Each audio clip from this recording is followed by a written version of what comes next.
Fierce though opens it up, takes down Genesis, Fault is there, and now they're going on the side of multiple rackups, 3 and 4. So it's 2 versus 2.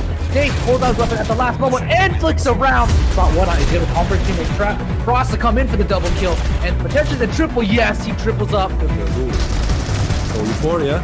Ooh, an Ecstasy with a triple there. What a play. Can he get the ace? Ecstasy, what an ace.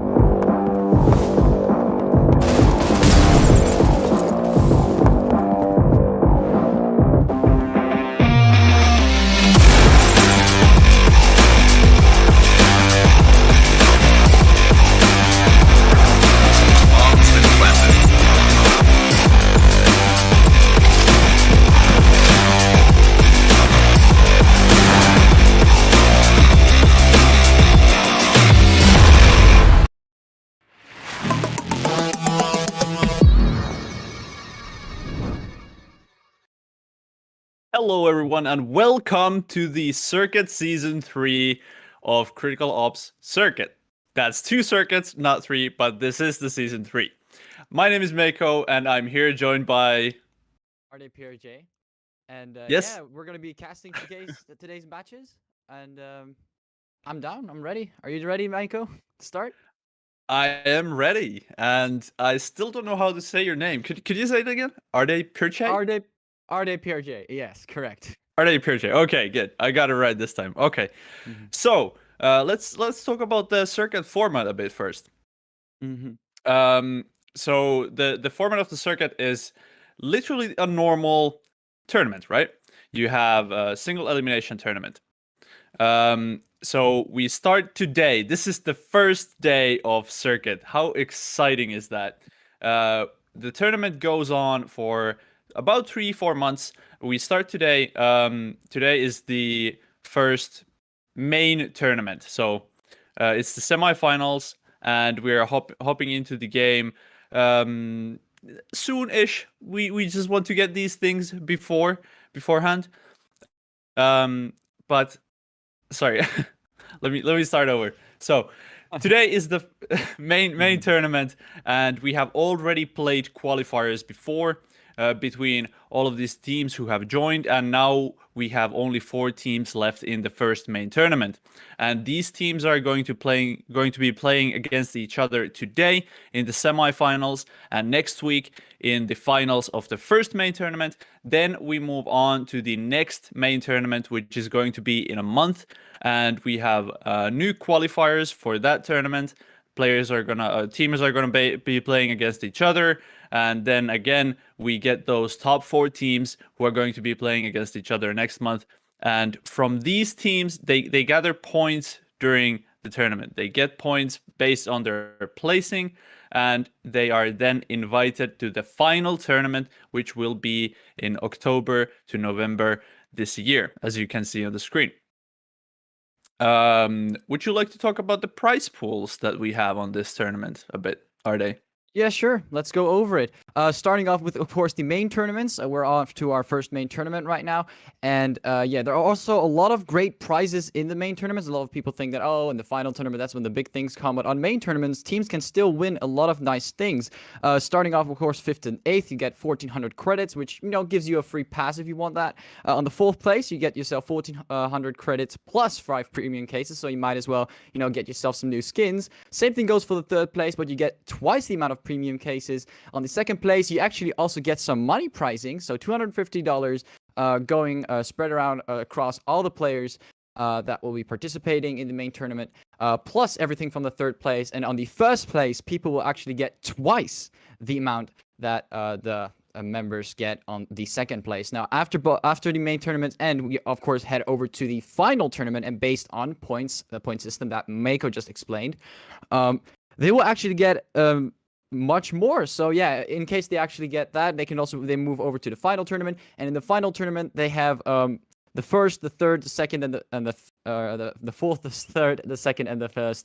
And on the 4th place, they also get $200, 3,000 credits, and 10 premium cases. On the 3rd place, that goes over to 500, and they actually already get about more. Like, you can kind of say more-ish, but it still is not quite there yet in terms of like in-game pricing compared to the main tournament, but there's the same amount of actually money pricing. Heading over to the 2nd place, you actually get a substantially more amount of money. You get $800, and on 1st place, so with the after the event cases you get, of course, on the 1st place, the people that actually win it out get $2,000, a unique Circuit Season 3 skin, and a bunch more event cases and 3,000 credits, which to me looks pretty exciting.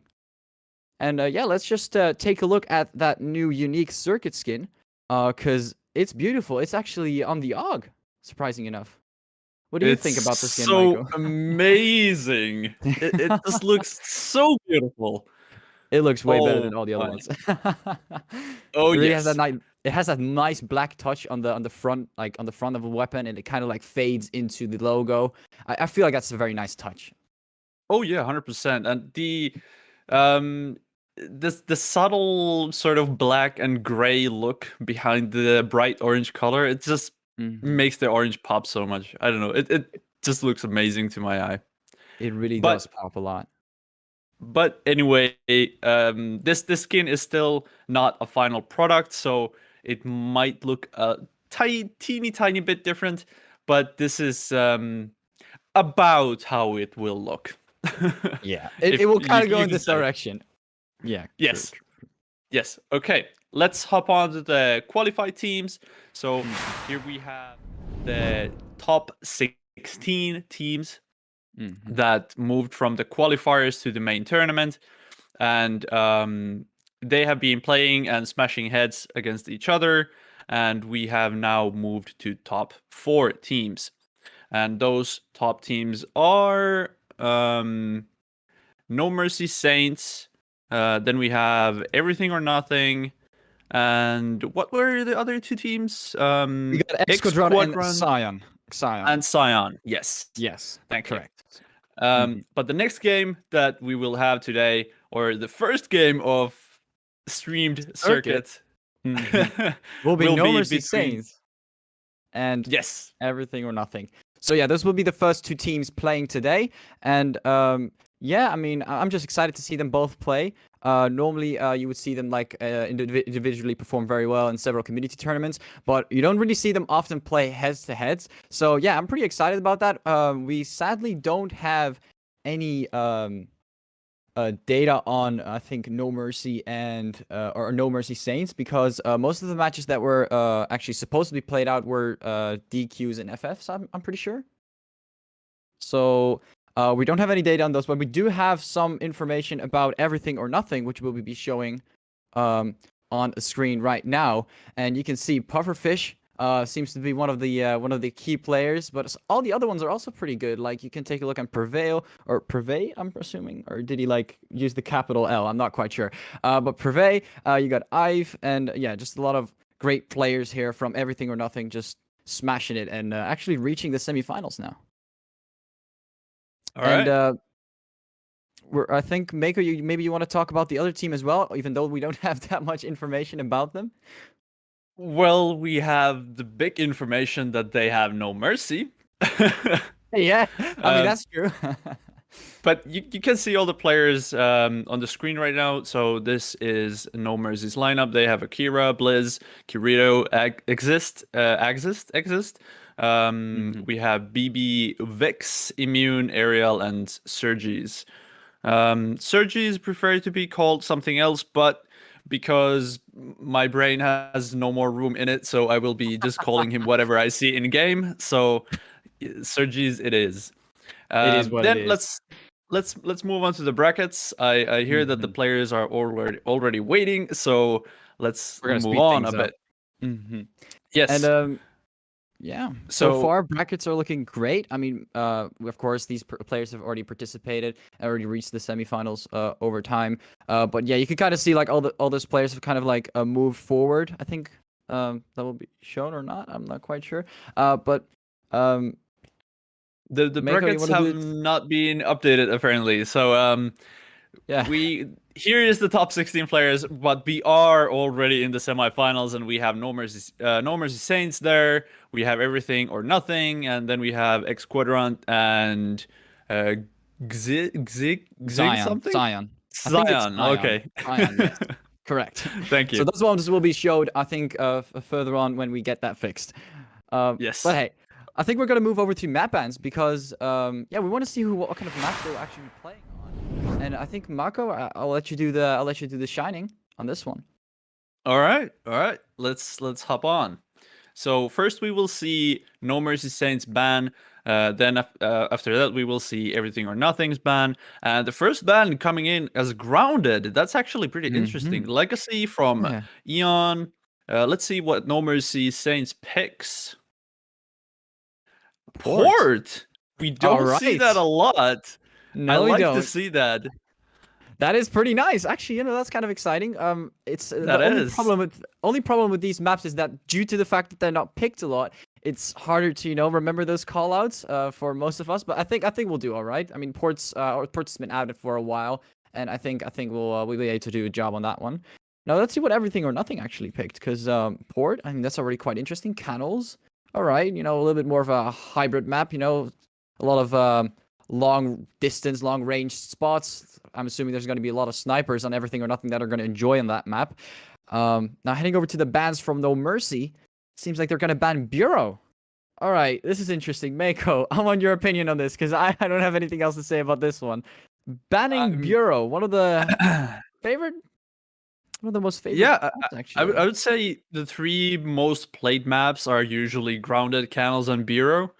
And Mhm. two of those maps are already banned by No Mercy Saints. So it seems like they are not playing by the rules right here. Okay, let's hop on to the Eon's next ban.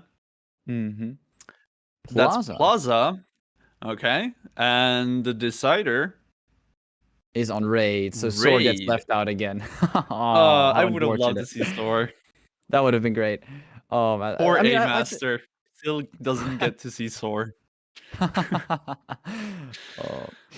But anyways, I think we're just gonna get straight into the match now, because as you've previously mentioned, looks like all the players seem to be ready right now, or actually not yet. Never mind, they're not yet ready. So in that case, Mako, Yeah. I mean, do you have any predictions? What predictions. what what Well, do you predict will happen? uh, I mean, honestly, No Mercy. I think like they're kind of just a little bit better than Everything or Nothing from my experience overall. Like as I said before, I don't really have like a lot of. There aren't really like that many games where I see them, knock heads against each other. But I think overall, No Mercy might be the stronger one on this one. I don't know how well Everything or Nothing has like in terms of like sniper players or people that are going to be sniping, because I think they picked Canals, correct?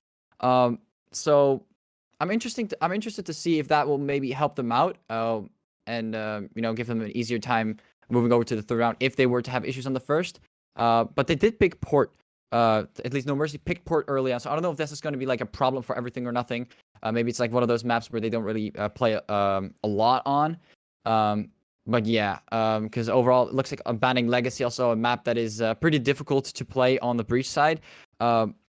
port kind of being similar, unless you kind of are like very aggressive with nades, which is the same thing that can also be applied on cannons.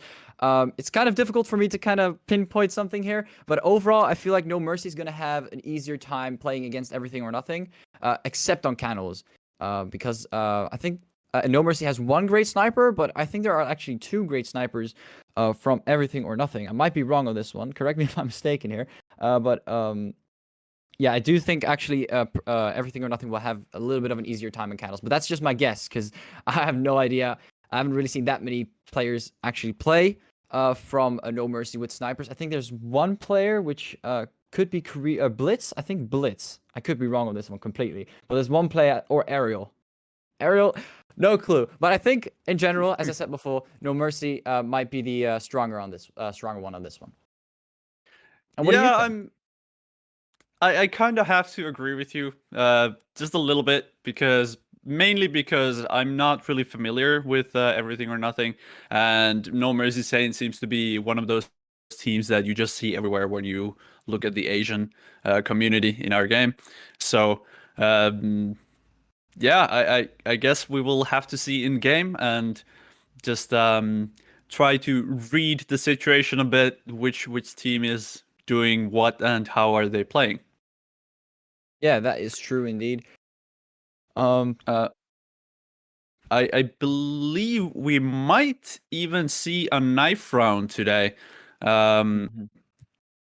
So to explain the knife round, just real quick to the players that might be a bit newer to the competitive scene. Maybe you haven't watched competitive that much. Maybe you haven't watched esports in Critical Ops that much. So knife round means that both of the teams just use only knives. During the first round, they try to whack at each other and try to get those side ribs open.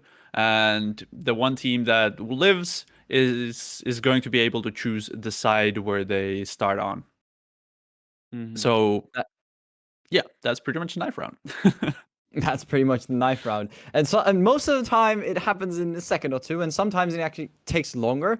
It depends. And sometimes one guy just likes to 1v3 a knife battle and actually win. So I don't know exactly though. It's kind of random most of the time. Sometimes they use like strategies like staying next to each other, staying close.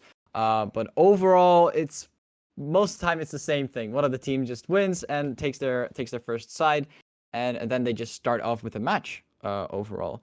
So yeah, I mean, there's not really anything interesting apart from that with the knife rounds. And I think that basically summarizes it all up. Do you have anything else to add, Mako? About knife round, no.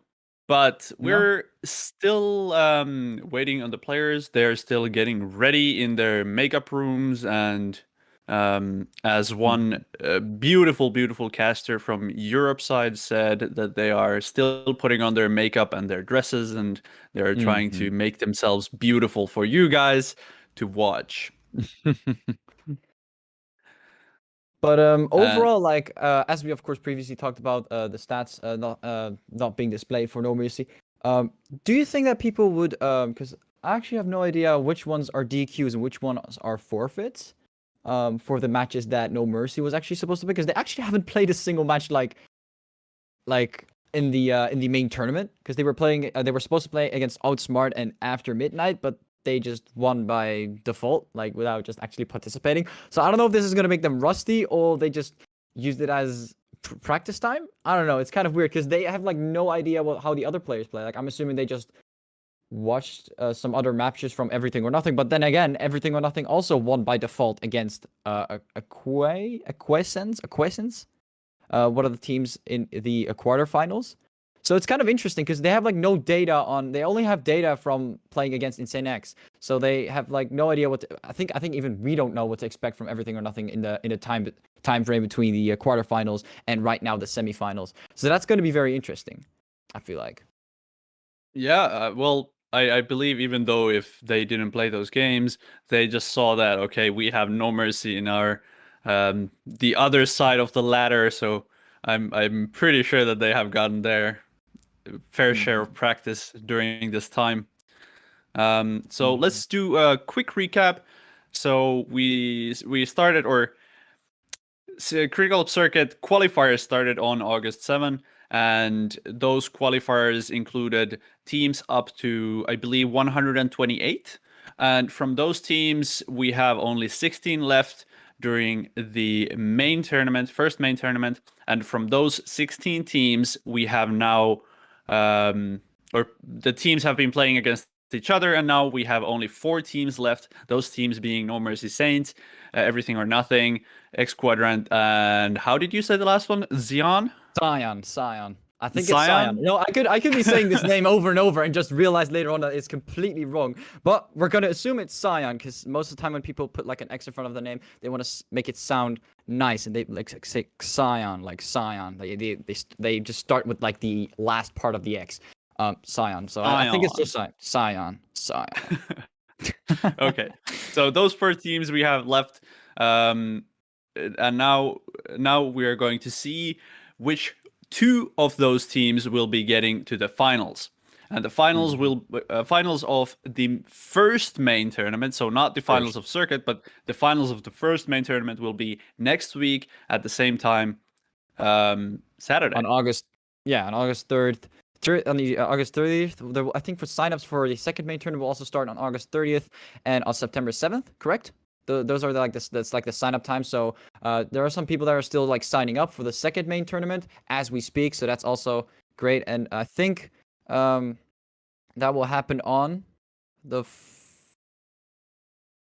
correct. I actually forgot on which date they actually started. So from 30th to 7th on the 4th. All right. On the 4th. Oh, okay, on the 4th. So I think that's on the 4th, right, Mako? I believe so. I believe so. Mm-hmm. All right. Okay. Well, the players seem not to be still, or they are still putting on their makeup. So, should we go over the format? Sorry, the prize pool real quick. Maybe there are some newcomers in the stream that have not seen it yet, and they're excited to see what these players can win. It looks like they are actually ready now. I think. I'm confused. Okay. Anyways, they're ready. Or let's just talk about the prize before we actually start. Makey, you wanted to do your thing? Yes, do your thing. Do my thing. All right, I'll do my thing. For everyone who just joined in the stream, we're just gonna go over the prize pool again. We're just gonna summarize it real quick. So for all the main tournaments, for the first and the second main tournament, there will be some prizes, and for the final tournament, there will also be some prizes. On the main tournament, 58th place get themselves 1,400 credits. 4th and 3rd get the same amount, but they just get an exceeding more amount of premium cases. They also, on the second and on the first, they also get event cases instead of premium cases, and they get more of those, plus money prizing, which is great. And on the final tournament, they start off with, of course, getting around the same amount someone would get in second or first place, but they start off with premium cases instead, with a money prizing, and then they move over to the event prizing, and eventually... I do have to interrupt you. We have the first round starting right about now. So... and we just skipped the knife round. It seems like the knife round already happened, so we can continue talking about this for just a moment. Oh, okay. But yeah, that's basically the pricing. We can move over to the game now, correct? Yeah, we can. I think so. No Mercy Saints seem to have won the knife round, or are they gonna like redo it? I'm not quite sure. Seems like they won it. I'm pretty sure they won it, and they are going to be choosing the side now. And we're just waiting for the choosing to happen. And we're going to be in the game just in a moment, just a couple of seconds here. And then we are going to see what happens in the first map between No Mercy Saints and Everything or Nothing. Mm-hmm. Pretty excited our to see how they will expectations... perform. Oh, 100%. Our expectations were that No Mercy Saints has a tiny advantage, right? Yeah, I mean, as I said before, of course, No Mercy seems to be the stronger one here. And on port, choosing port here, I kind of have a feeling that they have an idea of how to start this one. So, let's jump on to the game, right? Yeah, let's jump on. So, starting off, we got Everything or Nothing here.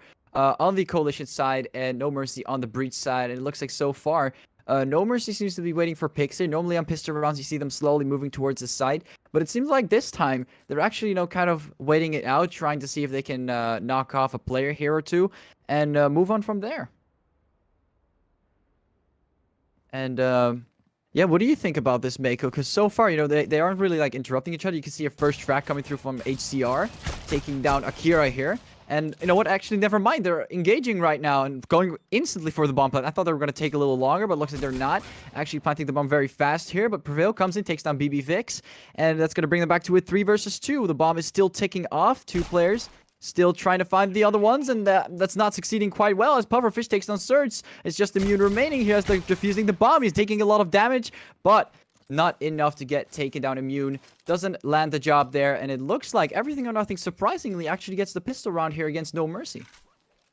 That was a surprisingly quick retake for a surprisingly fast bomb plant, would you say? Yeah. And often we don't even see bomb plants during the first round, the pistol round. So this is already getting interesting turns. That is true indeed. Now, heading over to the second round, we can kind of see a lot of players here pre-nading a couple of angles. We can see a flash going through a connector here. Corrido already actually coming through with the first frag on a live there. And it looks like he's going to put them back in a 5v4. And they're getting close towards the bomb side here. Ace kind of waiting for some players. He's on a deagle, so I don't know if this is going to be very easy for him. He might get knocked off fairly quickly. We can see HCR taking on Akira. Still three players remaining as both get taken down from both sides. Kind of dropping some reflex here and there. But Ace surprisingly gets the double there with the deagle. Very impressive performance. But Surge quickly shuts him down. Comes through with the SA and HCR and Ace finishing it off, taking out the last 2 players on the site. And it looks like Everything or Nothing is holding off pretty nicely here. Yeah. I'm not sure if you saw that behind or during your blabbering right there. Sorry to call it that. That was beautiful. But HZR,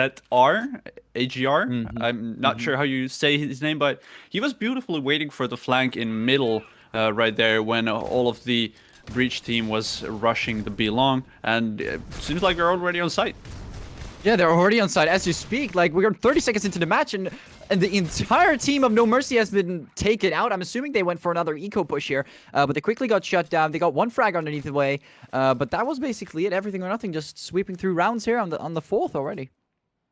These rounds are so fast. Yeah, they're incredible. It feels like we literally just got into the game and it's already 3-0. Yeah, it really doesn't feel like it took that long, and I'm assuming that that's the case because of the amount of eco rounds we've seen so far from No Mercy. But it seems like they're on buy round again. They have bought some weapons. Both sides are doing pretty well. Economically, they're not doing great, but that's obvious after on a 4th round when you have 3 wins already.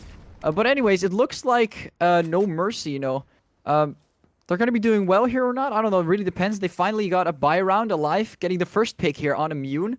Not a great start. And they're just slowly going to progress towards that A side. Search is going to take down Prevail. And it looks like it's just going to stabilize itself. You can see No Mercy trying to find some picks here, but HCR is getting a nice off angle here on Corrido, slowly peeking in. BB Fix taking out Ace 2K is going to be a 2 versus 3. Getting another one alive. Gets shut down. And it looks like the players seem to go for a rotation towards the B side as they've realized that the A side might be a little too difficult. HCR, about to notice one of these players and actually shutting him down. The bomb is going to drop down. They're not going to be able to pull off that rotation. And HCR making it happen here. BB Vix unable to land the shots here.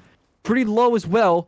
And Akira seems to land the shots there. Perfect Fix is taken out. But HCR, in a couple of seconds, microseconds, milliseconds, able to take down the last 2 players. And bringing it to a 4-2-0, not giving No Mercy a chance here to plant the bomb on the B side. Okay, I mean, it seems like the coalition side is currently pretty much locked down. They are holding all the angles. Whenever there is going to be a push from the breach side, the coalition is always pushing from behind. They're trying to look for a flank, especially last round in the middle. HCR, he heard that, okay, there is already players on the A-long, so he was immediately pushing through the tunnel there to sort of flank those 2 players. That is true. We can see HCR dropping those tricks again. I mean, you already talked about some mid control he had before. Now he's dropping nades in left and right.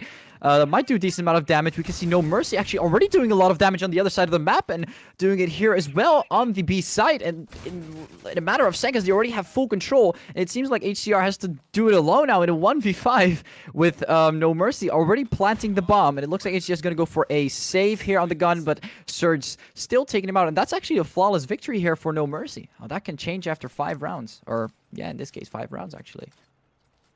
And they already opened their scoreboard, or already they did open their scoreboard right now. The money situation on the other side, however, everything or nothing, it does not look very good. If they lose this round as well, they do have to eco the next round. Perhaps even the next after that. Well, Alive seems to be on a shotgun as well, so I guess some people are taking some baby steps towards that actually happening. But maybe Alive can get some nice picks here. We don't know. And it looks like we can see some players from No Mercy are slowly progressing towards the A side. They got one player flanking towards B, and one of them sits near spawn. Interesting enough, I think he's going for a flank towards mid or something. But oh, here comes Alive. As I said before, if he gets a kill, that's actually quite nice. He's going to get a lot of money with that shotgun kill.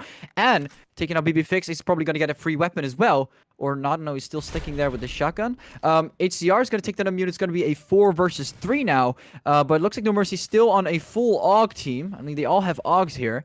So it looks like in terms of weapons, they should have some sort of an advantage. But it doesn't look like it because Prevail comes here with the double, taking out Corrido and Surge. And Akira is still remaining here on B mid. It looks like he's progressively moving towards Coalition spawn, but doesn't even get there in time. Ace2K shuts him down and bringing that to a 5-1 and quickly ending No Mercy's chance of getting any type of wing string going on. Yeah, they literally just slapped them through the face. Like, nope, not happening this time. Not happening everything or nothing is actually, I like to see this. They are really beautifully, like, immediately starting to flank. Whenever they see an execute on either of the sides, they immediately start to flank from pretty much both of the sides that they can, or everywhere they can. And they are almost always getting at least 1 or 2 kills with those flanks. That is true, and you can see No Mercy going for a fast push on that B side quickly, like Ace coming in with a lot of shutdowns, and he still seems to be alive, goes for another one, takes down Akira, very impressive performance by Ace2K, and it looks like there's just going to be one player here remaining from No Mercy. Pufferfish seems to be low, I don't know if he's going to go for the engage or not, but Immune has a chance of actually clutching this. If he gets the frag here, takes down HCR, he's pretty low, tries to go for another one towards Coalition spawn, doesn't get the shuts down, and gets killed in the progress. Pufferfish actually able to take the risk here with 2 HP, shutting down Immune. And another very fast round here. No Mercy just unable to get to the side. Before they even enter the side, they all seem to get shut down, especially by Ace2K here. Oh, absolutely. Unfortunately, it wasn't an ace. It was closer to the 2K, right? Yeah, just a beautiful, beautiful hold from Ace. Even against such a rushy play from No Mercy Saints. It seems like they are playing this kind of very, very aggressive and fast gameplay. And of course, immediately when I say that, they are playing slow. Oh, gas is curious, but playing slow seems to help them out this time as they take down Alive from a pretty annoying spot to actually spot someone. And here comes Ace2K again with a huge 2K, but BB Fix shuts him down. HCR also getting Akira in the process, so it looks like No Mercy is back on one player. And he's taking the bomb towards the A side, and doesn't seem like a lot of players are actually noticing this yet. But Vix is taking his time, so I don't know if he's going to be able to make this before Everything or Nothing will actually go for a rotation. And it seems like they're starting to realize it, but it looks at the map the way they're looking around and starting to realize that maybe he's not here, but you can see, of course, Pufferfish here checking Coalition spawn. And Vix, just slowly progressing towards... not the A side. This might be really bad. Oh, that is really bad, Mako, because it looks like Vix actually got a pick on Pufferfish there. Interesting enough. Doesn't go for the bomb plant, and actually hears him coming from heaven, goes for the shots, and he actually gets the clutch. That is such a good play. That is such a good play. Taking him down. I didn't expect that. I was expecting him to go straight to the A side, but my man turned on some 200 IQ plays here, made the bomb plant noise, forced HCR to push, and actually got it down. Mako, that was very impressive. Oh yes, 100%. And that pick from the middle he got, that absolutely just turned around for him. if I believe if he wouldn't have gotten that pick, he probably wouldn't have win because of course those players would have been staying together, and that would have had, or they would have had sort of the manpower right there, right? And if that didn't happen, I don't know if Wix had a chance to even try to get that fake plant, but he did, and he did it beautifully.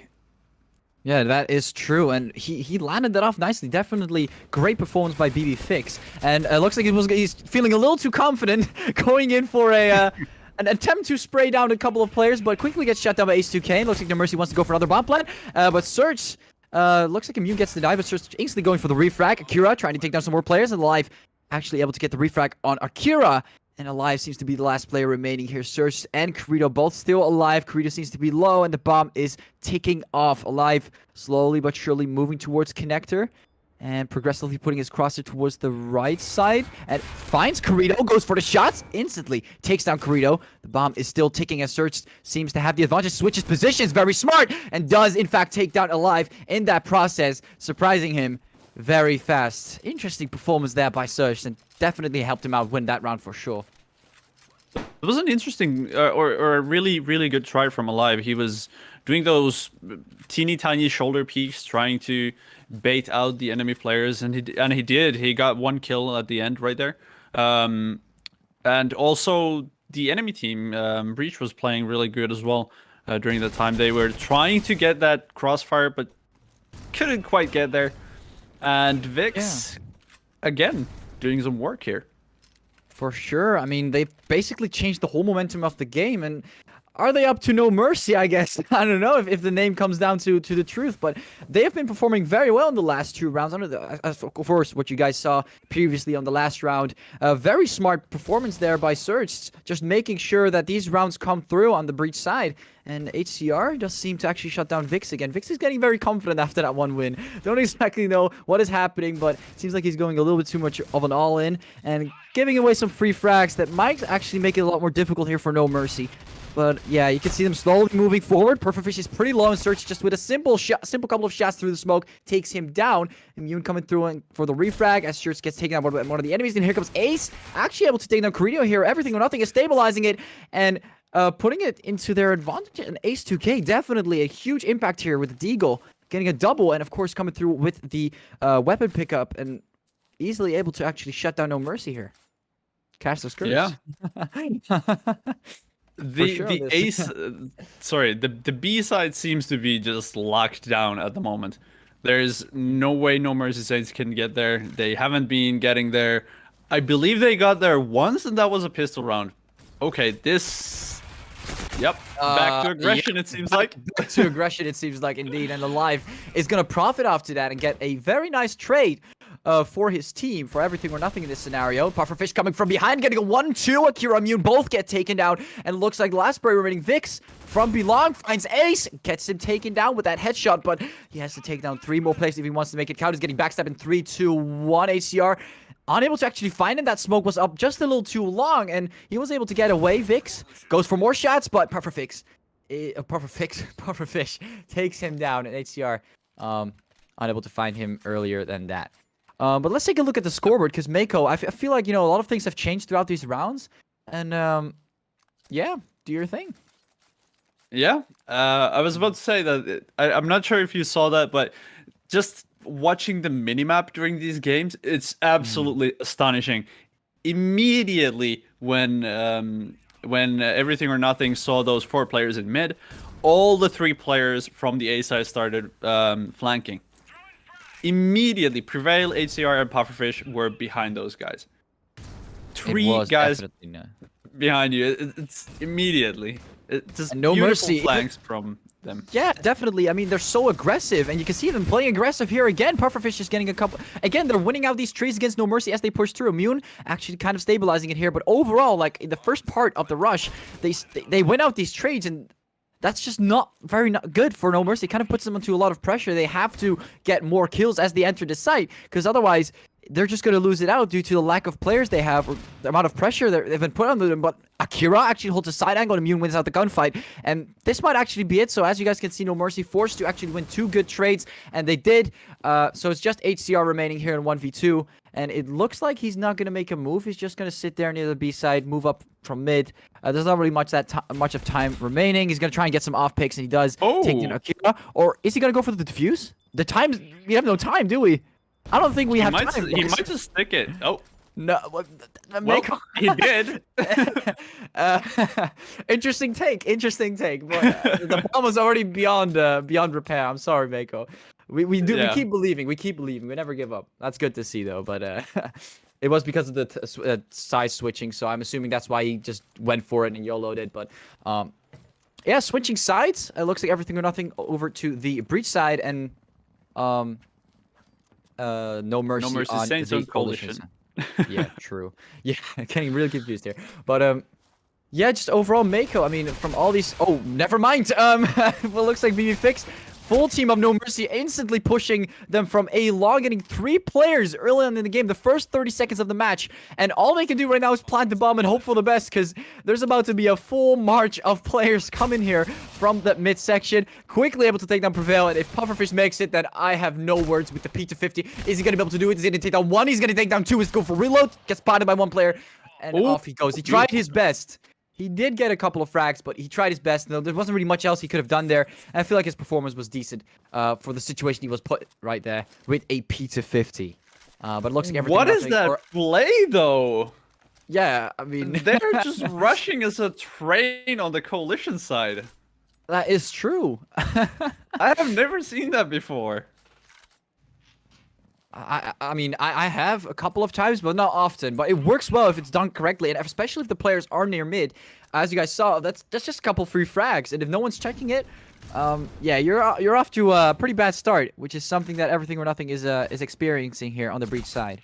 But yeah, we're going over to the eco route now, and it looks like No Mercy coming in with those eco frags, immune, BB Fix, most of the damage here. Corito as well finishing it off, and yeah, just quickly bringing it to a 6-8.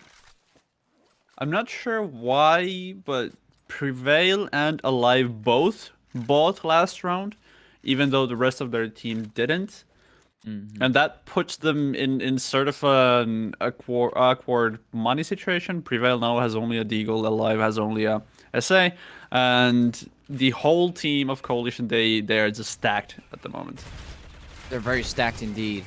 And oh wow, here comes HCR getting a double with the SG, and it looks like people are just lining up for HCR. He's pretty low though, but overall he did do a substantial amount of damage, and it is gonna hurt. No Mercy Saints here on this coalition side, and I feel like they can finally pull off a great push here on their 3rd round. Can they make it happen? Pushing Heaven here. Corito gets 1 frag, quickly refrags for Akira, and it's going to put them back into 1 versus 4 as HCR takes down Immune. It looks like Corito has to make it happen. Here goes up, takes down HCR, but Corito pretty low, and low enough for Alive to get taken down, putting him in a 6-9. Yeah, 9-6 for Everything or Nothing, and oh wow, okay. We were predicting that No Mercy is going to win, or at least that they have a sort of a advantage. Yeah, it seems like they are proving us wrong. No, they're proving us wrong a little, but we could be wrong. Like, we just switched sides, and maybe they just happen to be better on the coalition side. We don't know so far. They seem to be a lot more dominant, if that's even a word. I mean, they lost the 3rd round, but they're throwing nades as if they're just a bunch of ducks, you know, just throwing them around the map. Taking 2 frags early on in the game in the first 40 seconds. But yeah, just overall very dominant so far. With just three players remaining here on the breach side. Of course, in this case, Everything or Nothing. And they're going to try and actually make something happen here. But Surge is coming from behind. Takes down Pufferfish. Goes for another one as he picks up the weapon. But Alive quickly shuts him down. Make sure he doesn't get away with a free gun. But I think that's going to be it here. We just did back to a 4 versus 2. The bomb is down. And there's not really much that Everything or Nothing can do here. Ace is going to try and push up. But quickly gets shut down by Vix. And it's just going to be Alive remaining here. And yeah, I don't think he's going to be able to survive for any longer. Because he's getting pushed from Immune from mid. So, yeah. So far... But both they of the seem to get teams back. both of the teams playing like surprisingly aggressive all the time. They're just pushing on the side, like literally both of the teams on the breach side. They are just really aggressive. Also, the port pick is indeed everything or nothing's pick, so they could have a slight advantage because of that. That is true. That is true. Or no, hold on. Was everything or nothing not picking candles in this scenario, or did I just forget that? No Mercy picked counts. All right. Messing up the brain here, but everything or nothing seems to have picked this. So yeah, okay, then it is obvious that they're performing a little better than No Mercy here, which is something that you would expect from a map pick. But yeah, okay. Well, anyways, let's just get back into the map. Just got a little bit of a hole there, but 3 versus 3 looks like a couple of picks have been made from both sides, and actually on the other side here for everything or nothing seems to be that a lot of players are a little low, especially HCR. And alive here, he might not be alive for too long if he stays like that. But he might have the right angle here to take down one of these players. Akira seems to slowly maneuver towards him, but lock onto one position. And no, there goes Akira again, slowly moving up, getting very dangerously close towards alive, who may not be alive for much longer, depending on if he plays this right. He peeks it, gets shot a little 2 HP. He's pretty low, has to go for pre-fire, and he might not win out that gunfight, but he does actually manage to get away, so I guess he's going to stay alive. Kurito takes down HCR as he was low. And it looks like overall, everything or nothing is just trying to like bypass them in a way, but I don't really know what they're exactly doing because the bomb is not going anywhere. They got 18 seconds. I think they're just trying to like pick off some players here because they don't really have that much time remaining, or they're actually going to try and plant this bomb. It seems like they were, but they took a lot of time. They maybe could have gone for a rotation, but Kurito just shuts down Pufferfish after he tried to enter the site there and puts them back to an 8 to 9. Yeah, I believe they were in a pretty bad situation. Alive at such a low HP, they already know where he is. If he's trying to go through mid, there's already a player waiting for him in there. So Yeah. rotating in that situation might be really, really tough, especially without any utility in hand. And I'm not sure, but I don't think they had any smokes or flashes to use right at that moment. And they didn't have enough time to go for a full belong like rotation, like 80 seconds. The guy with the bomb was on cold or on breach spawn, so I don't think he would have been able to make it in time. Oh yeah. But yeah, Search coming up with an early pick here, and Pufferfish quickly trying to combat that by taking down Immune, putting them back at a 4 versus 4. Search going for another, and he does take down Alive, which is not alive anymore. This joke is getting aligned. But Pufferfish coming to take it out. Search goes for another one. He is pretty low though. He has to watch out. Ace2K taking out Kurito. It's gonna be 2 versus 2 as Akira takes down Pufferfish. Go for another one. Is flashed, but gets the kill regardless. And Fix has to find HCR here to win out the round for No Mercy. Is he going to make it happen? Is he going to be able to stabilize the rounds? HCR, no idea about Fix's presence. He's just moving past him. Oh, never mind. He's actually checking it. He does take him down. Never mind. Made too much noise, or he just went for a quick check. And he does take him down. Everything or Nothing is still going to stay in the lead. And No Mercy has to get more rounds here because they're starting to fall behind. I don't think Vixen made any noise there. I think it was just that... You know the feeling you sometimes have when you have been looking at the same angle for too long. Yeah, for too long, and then you want to just go around and check, like, maybe there's something here. Maybe that's the sixth sense of FPS player or something. I'm not sure. But... Yeah, it's weird. No, I get what you mean. I get what you mean. It's like that small feeling of, you know, it's been a little silent. I might need to check that. And sometimes, like, the moment you check the other place, like, they just take you down as you move your crosshair away, which is most of the time unfortunate, which is why players like to be very, you know, patient in most situations. But yeah, he did actually go for the check, and that did give him the round there. Yeah, moving onwards, 4 versus 4. While we were talking, 2 players seem to have been taken out, Vix and Prevail, early on in the game. And the rest of the players are not all full HP, as is Immune, very low, but does get the kill here. Search, and I mean, that's a pretty fast round. Akira and Kurito coming through, taking out one of these players, and Search getting taken out in the process, but Immune actually surviving. And bring them to a 9 to 10. Actually, just a quick, you know, gunfight, like just overall 1v1 gunfights that just landed on very well. And overall, No Mercy seems to win those. Yeah. If I'm not mistaken, the money situation on Everything or Nothing side is not that great. So if No Mercy Saints is going to be able to take this round, that can be really, really bad for Jan. That is true. I mean, especially in a situation like this, like No Mercy. I guess they're trying to like profit off these 1v1s because overall, I just see them winning these. But you know, when they're being very aggressive, like right now, it might be a lot more difficult for No Mercy to handle. You know, just check. Like when they're already holding an angle, they seem to do a better job. And you can see Immune here taking out HCR, trying to stabilize things, but it is looking like No Mercy is going to have a little bit more of a hard time retaking the site here, as they're all just scattered around the A side, checking every single angle. Ace2K might spot Immune very fast, and he does take him down. Ace2K definitely dropping a lot of important frags here for everything or nothing. I don't know if you've been noticing this, but Yeah. I mean, well, the money situation wasn't really great on either of the sides. Now the coalition side is... They have the most difficult decision to make right now.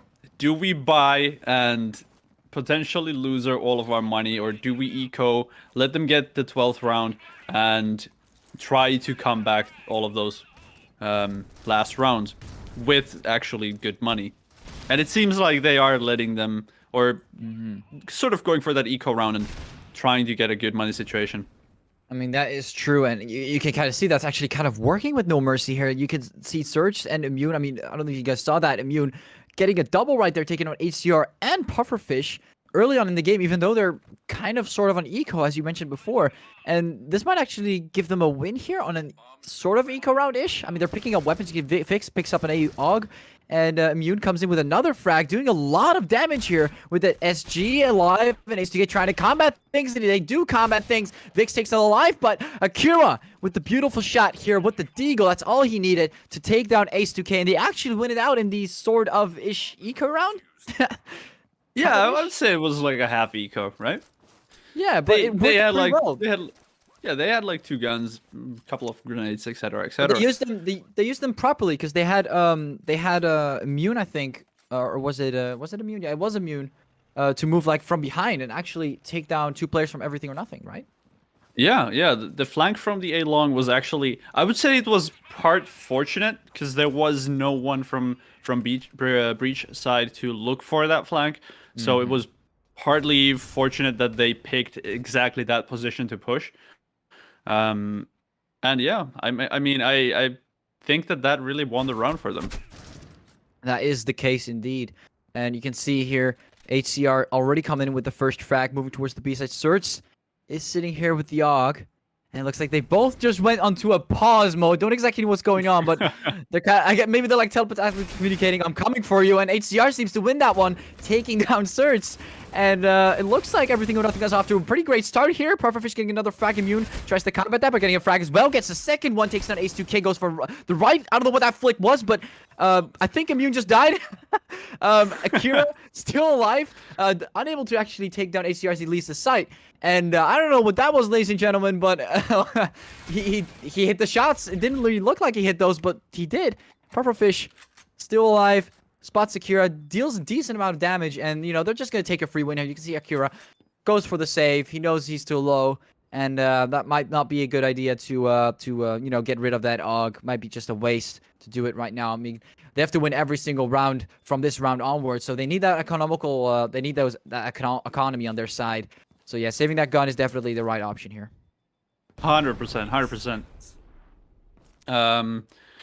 He's definitely going to drop that AUG. I think Kirito can buy at least 1 gun to someone else, and they should have a full buy round on coalition side. But as you just said, they do need to win the next 3 rounds in order to prevail from the situation.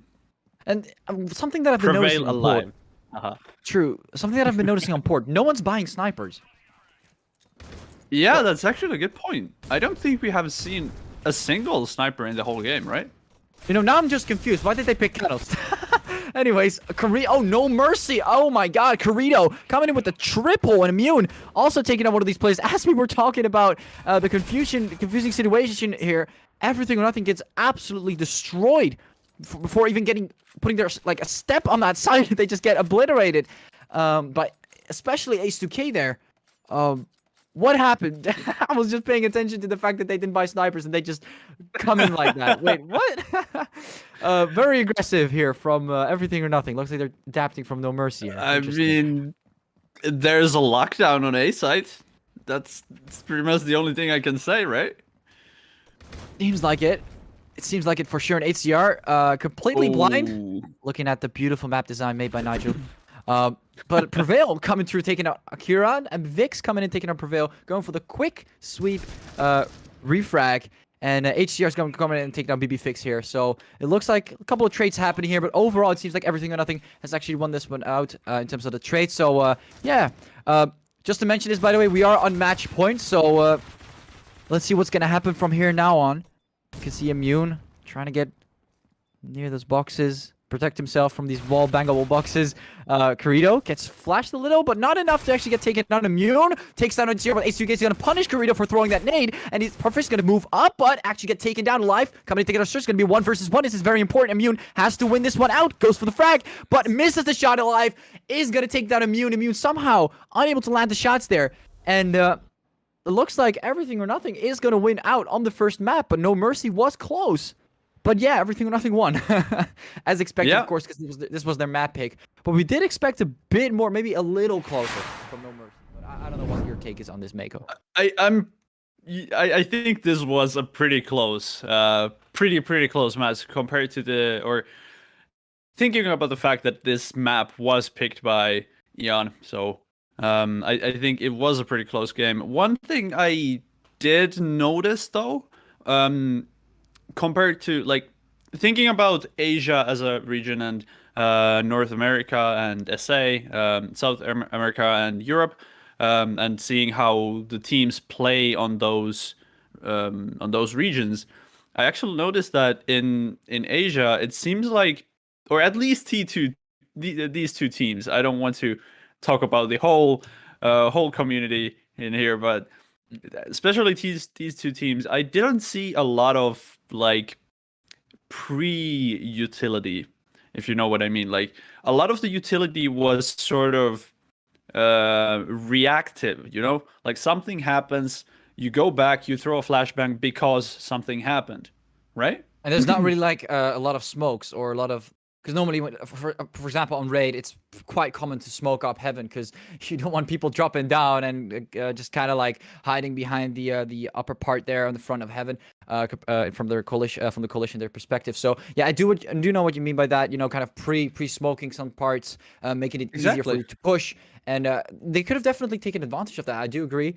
But I feel like a lot of the flashes were very good, and some of the nades, especially, I don't know if you saw a couple of nades dropping down from the sky. I actually don't know if that was the first half or the second half, but I think it was No Mercy dropping a bunch of nades there. So I feel like it was the first half with everything or nothing actually just getting bombarded, like a couple of bombs dropping down, and 2 players just got taken down before they even saw each other, which was quite impressive. So I feel like utility-wise, there was some things to be said there, but I didn't really see a lot of smokes where I was like, ooh, that's gonna change a bit. Of the games, of course there were smokes, but not like smokes you would kind of expect, like pre-smoking some situations or those types of things. So yeah, I do agree with you on that. I'm not like saying that this is a bad thing. I'm just saying that it's really interesting, like compared to different regions, different play styles of different teams. This is interesting to me. Like I noticed these little things, and it's just like stuck in my head, and I'm just thinking about it like, why are they doing this? Like what do they gain from it? Is there like an advantage to maybe not use the utility like wastefully? And Eon right here, money. Yeah, exactly. Like Eon right here showed us that they don't need a lot of utility to win, especially in port. I think there was even a couple of rounds where all of them had SGs, but not a single one of them had a flashbang or a smoke grenade. I didn't notice that, but I'm assuming that's your pot. But yeah, I guess there were a couple of rounds where I didn't really notice a lot of flashes or a lot of nades, because normally I do notice them when I'm, of course, watching a match or commentating one. I do notice like a lot of flash, and I like to talk about this as well. I haven't really noticed a lot from Eon. Of course, there's still some utility, but not as much as you would kind of expect, as we previously mentioned. Yeah. Mm-hmm. Anyway, but it looks like this was the first. Mm-hmm. This was the first. You want to go or should I go? you go. I broke you off. You go. All right. So this was the first map of the best of 3 between No Mercy Saints and Everything or Nothing, and we will be taking a little break, about 10 minutes, and after that break, we will come back and see the second map between these 2 teams. And the map was Canals. Canals, yes. The map was Canals, and we will be seeing that map in just a short while. See you in a bit. Frost and Trax have actually traded spots. Trax was the one that was kind of playing that rotate position. Birdie does spot one. He's going to conference teammate Frost to come in for the double kill and potentially the triple. Yes, he triples up. Be enough to buy him some time. There's 20 seconds left on the clock now. Abuse spots one player. Arson comes in for one, but does he reveal his place in the back? No, Erupt gets the trigger discipline to be potentially a B split, but the bomb is over towards storage. So with 30 seconds left, Xenocide are going to have to do an almost perfect execution here. The nade does get him down, and Vaping, he's just doing everything. 3 kills. Third kill, incredible. Yeah, that is here. Scott is ready. Trade one out. Does take good damage on the Naruto, and Vaping does get shot from the side. Does take down Naruto though. So a 2 versus 2. Day pulls out his weapon at the last moment and flicks around. What a clutch there from Day. Vision or presence from Hammers. They finally actually do get on into Lab 1, but they have so many players here. And Xenocide ready to protect. Clutch is in a perfect position. Does take good damage though, and Ottawa's there as well. So will he peek out? Yes, he does, but Mirzi takes him down, and this is a good round here from Hammers. They're able to get onto the bomb site. Ottawa finally breaks to get 1, 2, 3! Another triple spraying down round. And so Xenocide now, they're aware that there's so many players over towards that intel area. They're going to back off. And Xenocide making sure that they have all the utility that they want, all that they need. And eventually this hit's going to make its way on over towards the B-bomb site here. Dave, what's up? Just before he gets information. Oh, but Mirage triple my kill! God, He Mirage! stops it, and I think Xenocide, they've won it! They have made the comeback work! A triple spray down, Xenocide, they are your champions!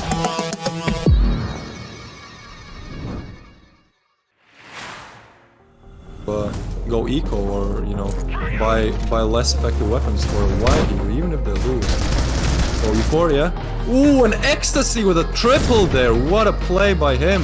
Trying to get the ace, pushing in, gets one. Can he get the ace? Ecstasy, what an ace! Because if they want to win, they'll have to play even more insane. So that's what we're waiting for. Fierce though opens it up, takes down Genesis. Fault is there, and now they're going on the side of multiple rackups, 3 and 4. Hard to stop, get those kills on the board. Unlock getting a second one on North. Oh, And Vulgar! a quick turn headshot another to make one. it 2.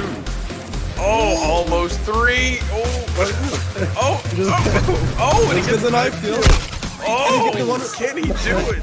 Very common spot to hold because it's so good and because it's like, you know, you can do so much from there. It's just so hard to catch. Ecstasy now. We know how good he is, but well, once again, left in the 1v3 clutch. Will he be able to do it? I don't want to frag on strong Ecstasy, but he did spot the gun barrel there, so yeah, he's just gonna go for it again. Oh, and he does get the frag. And so it's down to Noxic, Unluck, and Timing and Shush able to make this happen. Ecstasy does go down, so does Timing. Shush still alive, and Noxic unfortunately went down himself, but Unluck, he's gonna have to go for the defuse. Not sure if he heard it. Ooh, And Unluck! it's not able to make enough connections. And Unluck was able to get the defuse. But he's doing a very good job right now. And look at that Slana. Either Slana or Noxic, they are so good that a demon. Oh, and let's look at Slana. He is going for the backstab there. He is gonna try to get the backstab. Let's see how many he can get. It's a very powerful play to make. Doesn't arrive wait, at time. Unluck. Though.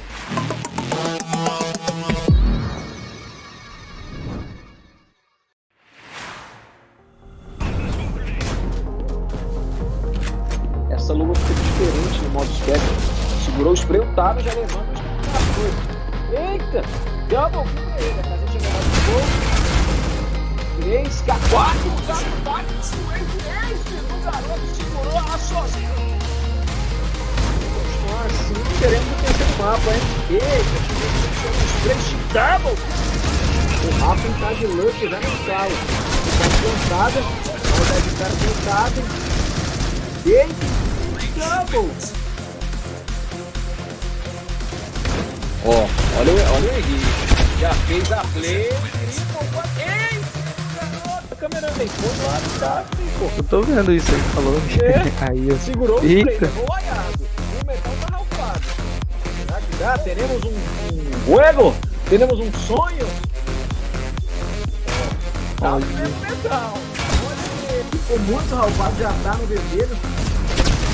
Nossa, meu Deus, ele conseguiu um triple kill. É rápido.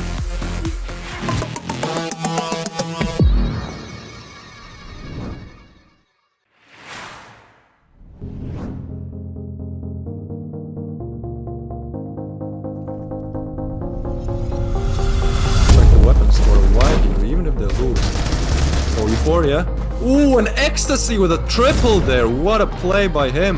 Trying to get the ace, pushing in, gets one. Can he get the ace? Ecstasy, what an ace. Unlock getting a second one with North. Ooh, And a quick turn headshot Another to make one. it 2. Oh, almost 3. Oh, and he gets Gets a knife kill. Oh, Get the one- can he do it? So that's what we're waiting for. Fierce though opens it up, takes down Genesis, Fault is there. And now they're going on the side and multiple rack ups 3 and 4. You know, you can do so much from there, it's just so hard to catch. Ecstasy now. We know how good he is, but well, once again, left in the 1v3 clutch. Will he be able to do it? I don't want to frag on strong Ecstasy, but he did spot the gun barrel there, so yeah, he's just gonna go for it again. Oh, and he does get the frag. Ó, olha o Henrique. Já fez a play. Ei! O Rafa tá de luxo já no sala. Tá cansada. A maldade do cara cansada. Big double. Frost and Trax have actually traded spots. Trax was the one that was kind of playing that rotate position. And Birdie does spot one out. He's going to conference team Frost to come in for the double kill and potentially the triple. Yes, he triples up. Is over towards storage. So with 30 seconds left, Xenocide are going to have to do an almost perfect execution here. The nade does get him down and vaping. He's just doing everything. 3 kills. Third kill. Incredible. Yeah. Yep. Spots one player. Arson comes in for one. But does he reveal his place in the back? No, Erupt gets the trigger discipline. Have one, but they have so many players here. And Xenocide ready to protect. Clutch is in a perfect position. Does take good damage though, and Ottawa's there as well. So will he peek out? Yes, he does, but Mirzi takes him down, and this is a good round here from Hammer. They're able to get onto the bomb site. Ottawa finally breaks to get 1, 2, 3! Another triple spraying down. Damage onto Naruto, and Basie does get shot from the side, does take down Naruto though. So a 2 versus 2. Day pulls out his weapon at the last moment and flicks around. What a clutch there from Day. No area. They're gonna back off. And Xenocide making sure that they have all the utility that they want, all that they need. And eventually this hit's going to make its way on over towards the B bomb site here. Dave picks up just before he gets information. Oh, but Mirage triple Oh my kill! God, He Mirage! stops it, and I think Xenocide, they've won it! They have made the comeback work! A triple spray down Xenocide, they are your champions!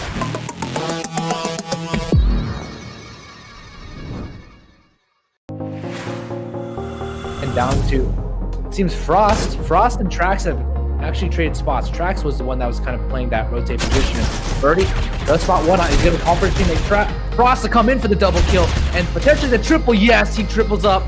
Be enough to buy him some time. There's 20 seconds left on the clock now. Abuse spots one player. Arson comes in for one, but does he reveal his place in the back? No, Erupt gets the trigger discipline. Could be potentially a B split, but the bomb is over towards storage. So with 30 seconds left, Xenocide are going to have to do an almost perfect execution here. The nade does get him down and vaping. He's just doing everything. 3 kills. Third kill. Incredible. Yeah, that is here. Scott is ready. Straight on out. Does take good damage on the Naruto, and Vaping does get shot from the side. Does take down Naruto though. So a 2 versus 2. Day pulls out his weapon at the last moment and flicks around. What a clutch there from Day. Vision or presence from Hammers. They finally actually do get on into Lab 1, but they have so many players here. from Xenocide ready to protect. Clutch is in a perfect position. Does take good damage though, and Ottawa's there as well. So will he peek out? Yes, he does, but Mirzi takes him down, and this is a good round here from Hammer. They're able to get onto the bomb site. Ottawa finally breaks the gets 1, 2, 3! Another triple spraying down round. And so Xenocide now, they're aware that there's so many players over towards that intel area, but they're gonna back off. And Xenocide making sure that they have all the utility that they want, all that they need. And eventually this hit's gonna make its way on over towards the B bomb site here.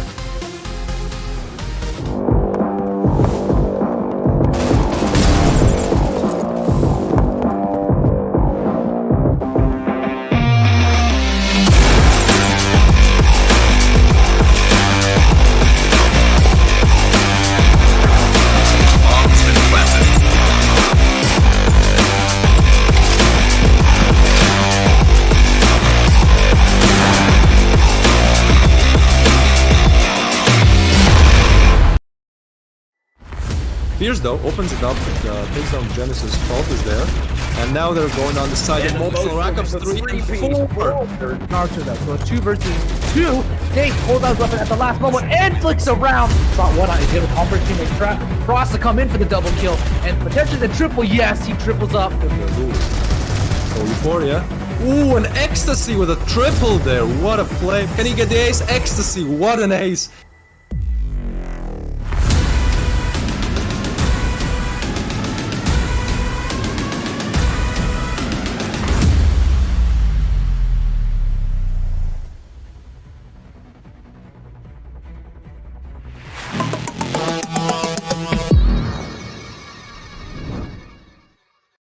Hello, everyone, and what's happening? I was like, all right, we're back. And I thought All right. I just wanted to start it with that, but you do your thing, Mako.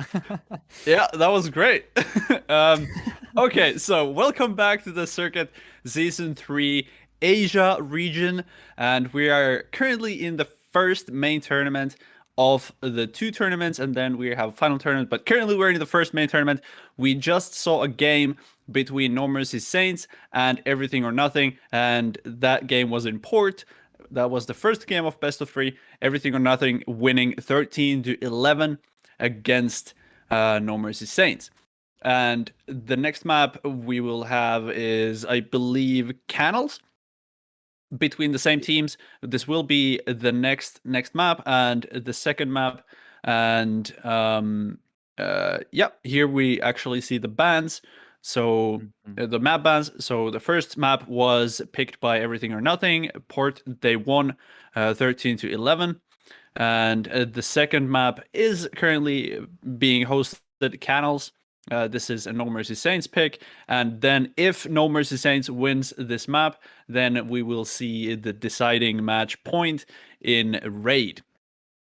And yeah, Arde, do you have any predictions? What will we see based on the last match we saw? Well, based on the latch match. Well, anyways, to actually kind of like summarize it up. They're very aggressive. Both teams are very aggressive. Start off with No Mercy being aggressive, then Everything or Nothing became aggressive. They are very fast, and overall, there haven't been many rounds where you would say, okay, they're taking their time, playing for picks, and around 30 seconds, they suddenly rush. But they're very aggressive.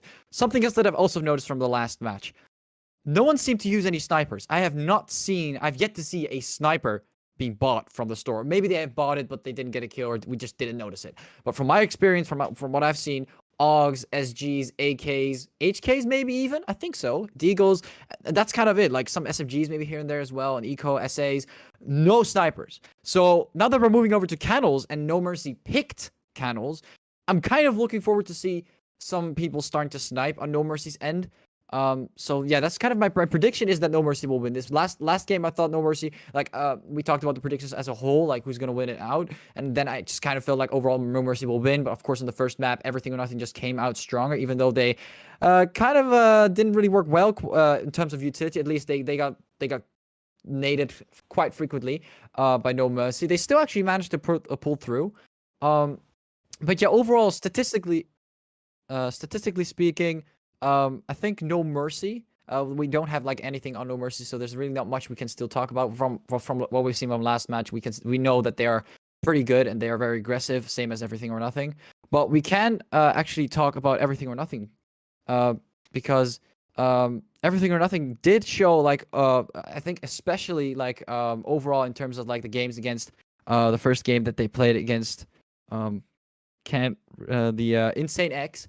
And Insane X, they actually did one still don't know how to say that clan name.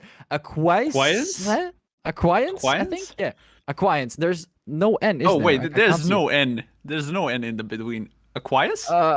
We're just gonna keep with Acquies. We had the same issue when we started off Acquies. with the brackets, but Acquies. We're gonna keep it with Acquies. So Acquies, I think they actually forfeited or they got disqualified. Something happened. But from the first match, Everything or Nothing did perform pretty well. But yeah, overall from No Mercy, the only thing we've seen so far is from what we've seen in the semifinals. So yeah, they performed pretty well so far. They actually won on the first map. And yeah, my prediction for this map specific, so not the whole game, I feel like No Mercy might have a better chance here. I still haven't seen them snipe yet, so that's kind of unfortunate. I still don't know what to say about that, but I have a feeling that there's a reason why they picked Candles, and specifically for that range and overall mid control that they might be good with. A main control, just like moving across between the sites, being able to rotate on the breach side, just having like that control over there. I think that's what their key is going to be in winning this one out. If they Yeah, win this and one, which I do think.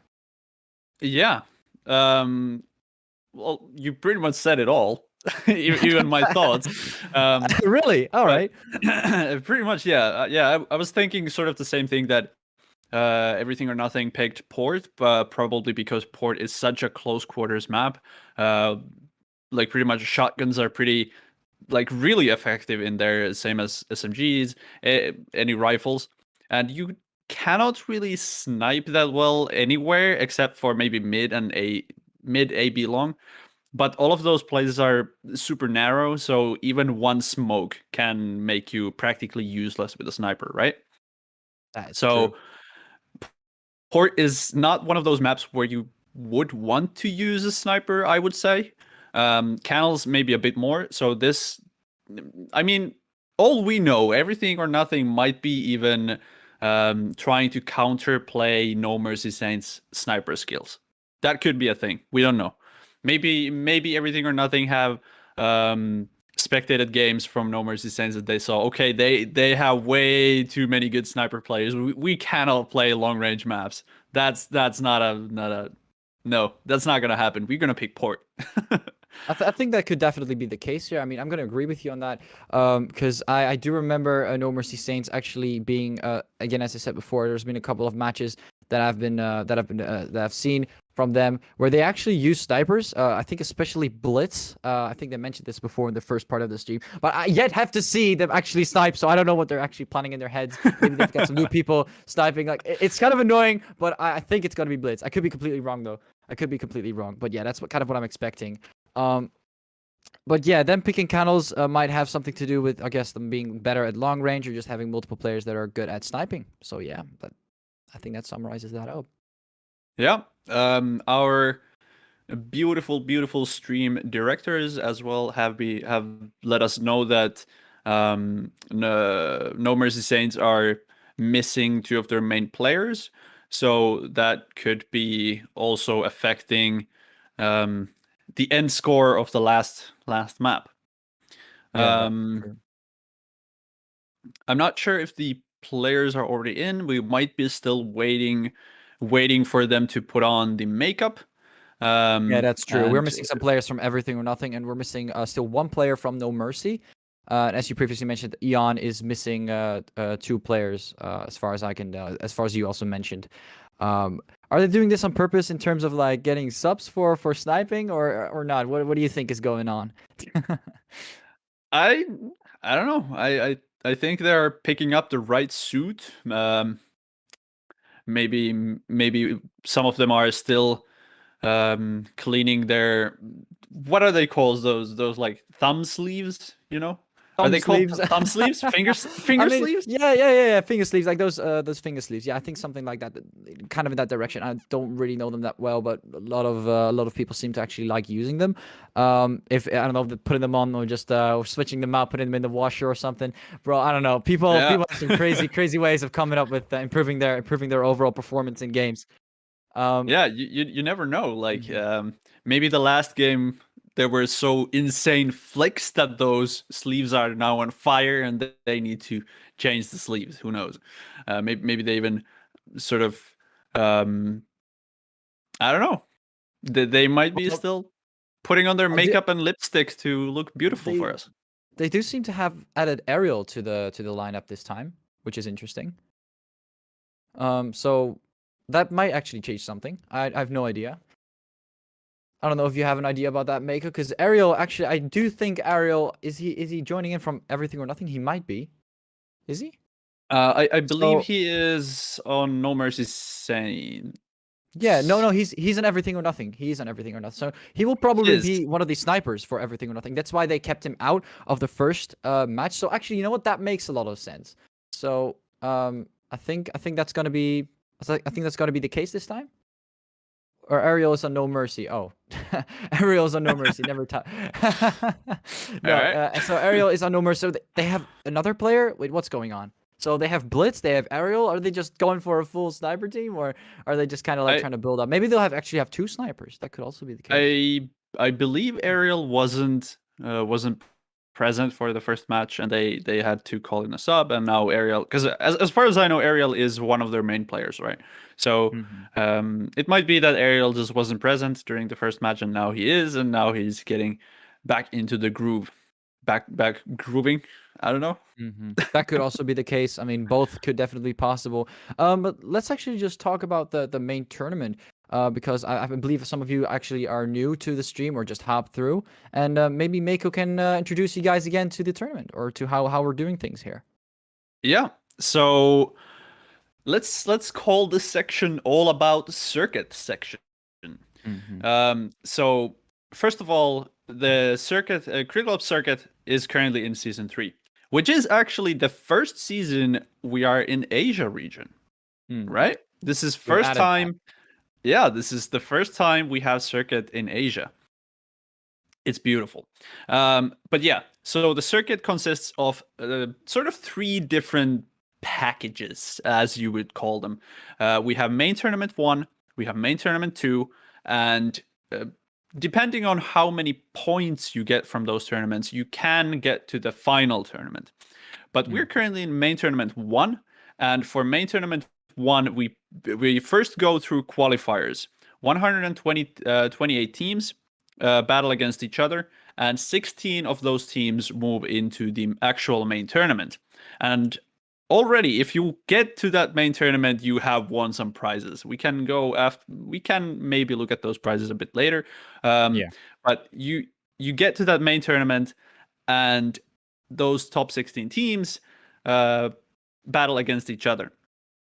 And then from those 16 teams, 4 teams are currently in the stream, so in the first main tournament. And now we are currently watching the semifinals. And after semifinals, we have the finals next week. And then the next main tournament will be next month. And for the point system from these main tournaments, you get the first place gets 14 points. The second place gets 11 points. Third place gets 8 points. Fourth place, 5 points. And 5th to 8th places, they get 3 points each. And those points then, again, as I said, go towards that final tournament. So we have a leaderboard and top, I believe, 4 teams from that leaderboard get invited to the final tournament. And all those teams get great prizes. Yeah. Yeah, they still get prizes in the main tournament. They also get prizes in the final tournament, and those prizes basically. Yeah, let's take a look at those prizes. Starting off with, of course, the main tournament. 5th to 8th place will get 1,400 credits, so that can get yourself a free critical pass if you want that. 4th place, you can get yourself 1,400 credits and 5 premium cases. Same goes for 3rd, but they increase the premium cases by 2, or they do it multiplied times 2. The 2nd and the 1st place, you actually start to get into the money prizing and event cases, so that's kind of a bump up to those event cases that happen only between certain couple of months where we have these events, and you of course get the money prizing $250 for the 2nd place, and the 1st place that gets multiplied by 2. on $500. Now over to the main tournament, or the final tournament. So after both main tournaments, both of those will be played out. On the final tournament, you'll actually have a full money prizing situation. The fourth, third, second, and first place all get money prizing, depending on how hard they have more money and more premium cases, and the same amount of credits overall all across the board. But what you do get, which is very unique on the first place, is not only $2,000, but also the unique Circuit Season 3 skin on the AUG, which looks astonishing in my opinion. Looks great. It's the final product might differ a little. They're still kind of tweaking a few things, but this is basically how you can kind of expect it to look like. So yeah, it does look beautiful, and I think Mako already expressed his opinion before.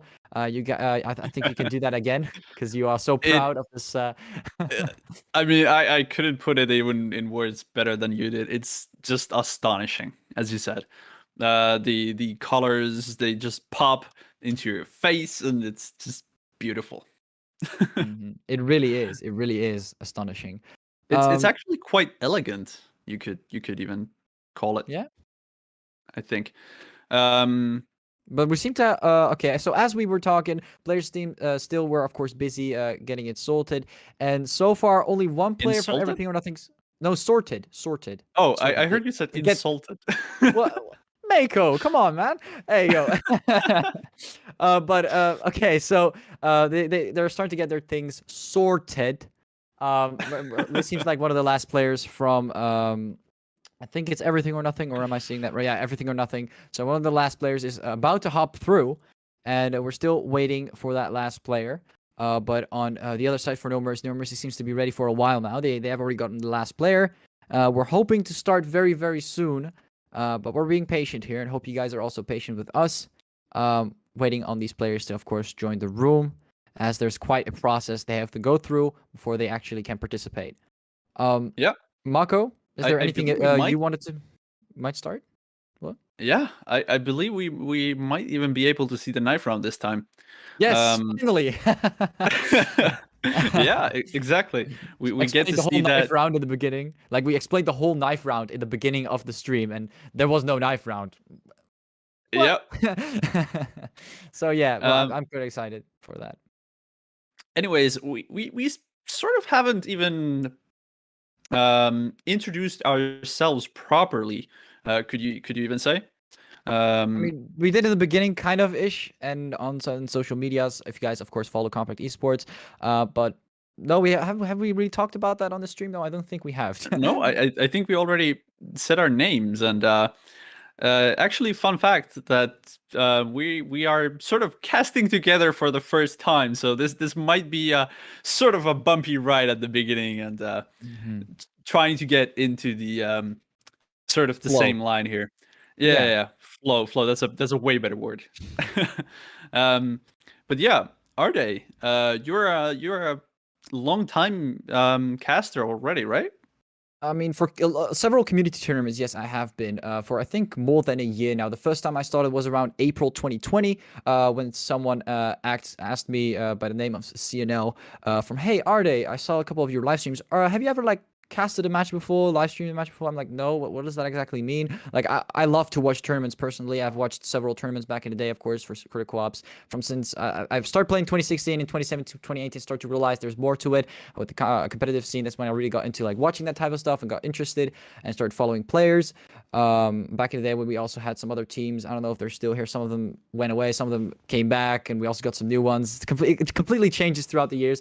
But yeah, I did start watching it in like 2018, 2017, around that time-ish. And yeah, I guess in 2020, around April, he asked me like, "Hey, can you stream like a community tournament here and there?" And then I just started doing it. And in the beginning it was very rough, and I was like not being as I definitely changed a lot throughout like casting, etc. But yeah, no, it's been a great ride, and I really just enjoy, like, of course, most of the times, when you're doing it for community tournaments, it's not as high level. No, nothing personal, of course, to those people. They're doing an excellent job, with the tools they have. They're doing a great job, and I respect that. It's great to see a lot of people, putting their work and putting their time into these great tournaments. And yeah, I guess that really supports the game a lot, and I just like that, because at the same time also know a lot of people in game, so like friends are here as well.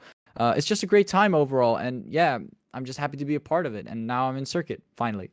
finally. Yeah. A lot of people actually And ask me, "Are they? Why are you not in?" And yeah, no, hello. But yeah, yeah, now Mako, you're here. You now I'm made here. it. Yeah, I finally made You it. made it. Um, Hmm. but the community tournaments that you talked about, I mean, some of them actually they do really really good work for the resources that they have, and it's absolutely amazing to see some of these community tournaments as well. Can I And point a couple of them out, like a couple big ones that actually had like a huge impact and actually had decent graphics and put a lot of work into them? Is it okay if I can mention a few? sure, I guess I no guess we can harm. start off with no harm there. So right now, not anymore, but I guess last year, I'm assuming you guys know IFT.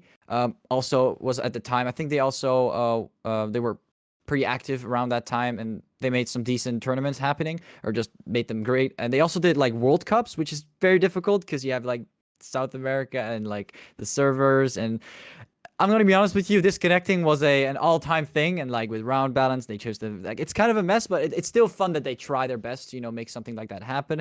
I think back in the day, the tournament doesn't exist anymore currently, but called Dreamers.gg. That was also very fun to watch. I'm pretty sure a few of you also know that tournament.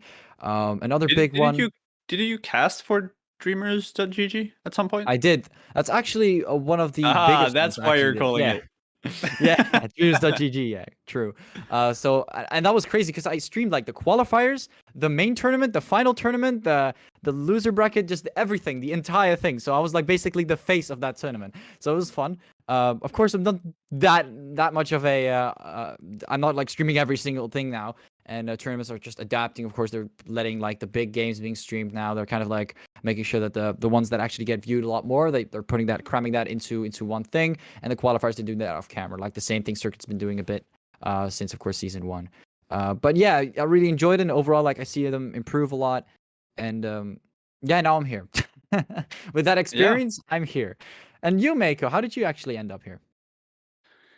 Honestly, I have no idea. You were like, I'm "Hey, not a I'm Mako, not a we need someone for I'm, Asia."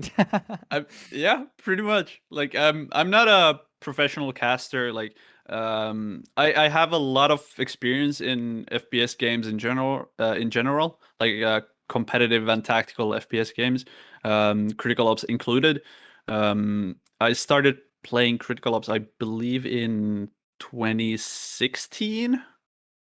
If I'm not mistaken. Hmm. Yeah. There was period when there was a test platform on not on mobile. So I started playing back then, and I also did some content creation back then as well. And Yeah, I did watch then your parody. It then was fun. It then was I, fun. then I got employed at Critical Force. So now I'm here, and I'm sort of getting these weird opportunities, I guess. Hmm. Also, you mentioned a couple of Community community tournaments. tournaments, yes. And I would also like to say that mobile esports is one really really great community tournament, as well as I LLE. haven't done Um, anything for them though, but I have seen some work that is looking pretty solid. I also saw LLE. Again, don't cast for that, but it's also a nice community tournament. And there was another one, I think Polaris. I've done a few of them back in the day, but they haven't really actively asked me anything. I think they're doing mostly cups. I'm assuming, right? Cups or just overall. um, yeah, I guess they're doing cups, and they're hosting a monthly something monthly, like monthly related, like a monthly like a bigger tournament, I would say. Bigger cup, Yeah. semi tournament ish thing. Yeah. Yeah, but Um, still great, still great. we are still waiting for one player, as far as I know, but we're Mhm. almost there. We're almost there. Getting back to the game, which is the next map will be Canals between No Mercy Saints and Okay. Everything or Nothing. And the first map was Port, which ended 13-11 for Everything or Nothing. Here we can see some of the map bans. So first pick was for Everything or Nothing. They picked Port, which they won 13 to 11, as I just said. No Mercy Saints now has picked Canals, and we are going to see Canals next. And then if No Mercy Saints wins this map, then we will be getting, or we will be seeing Raid as a decider. I'm actually interested about Raid because currently we have seen Port, which is super close quarters. Then we're about to see Canals, which is more of that long range battles, and you have a lot more room, a lot more angles to cover, right? You have a lot more angles to cover at the same time. In a sense, you don't have as much corridors as you would in Canals. Sorry, in Port. And then we have Raid, which is sort of both in a sense. You have a lot of angles to check, but then again, you have also a lot of corridors. But there is a possibility to also use the sniper, which we did not see in Port. So I'm kind of weirded out. Like, is this how's this gonna go if we also see Raid? But without further ado, I'm pretty sure we are gonna see the knife round, and I think we are going to hop into it right about now, right? Yeah, true. I mean, we already saw, like, finally, after a couple of minutes, it seems to be looking good now. Both teams already for the knife round. And yeah, I'm down to see what's gonna happen this time. For the first time, we can actually show it for Asia. So here you have it. After we explained it in the beginning, let's see how they will perform this time. You can see No Mercy overall. Just as I said before, this is basically how knife rounds go. Or you have one team sweeping the other. You have one team sweeping the other. Or of course, in general, you have a bit of a fight, but still one team sweeping the other. It is. Yep. That was a slaughter. Yeah, a slaughter indeed. That's what that was. So, in case there are some new viewers or new players in the chat or watching this right now, the knife round basically is there to decide who starts on what side. So in case now No Mercy won the knife round, right? So they get to decide, will they be starting on Breach side or the Coalition side?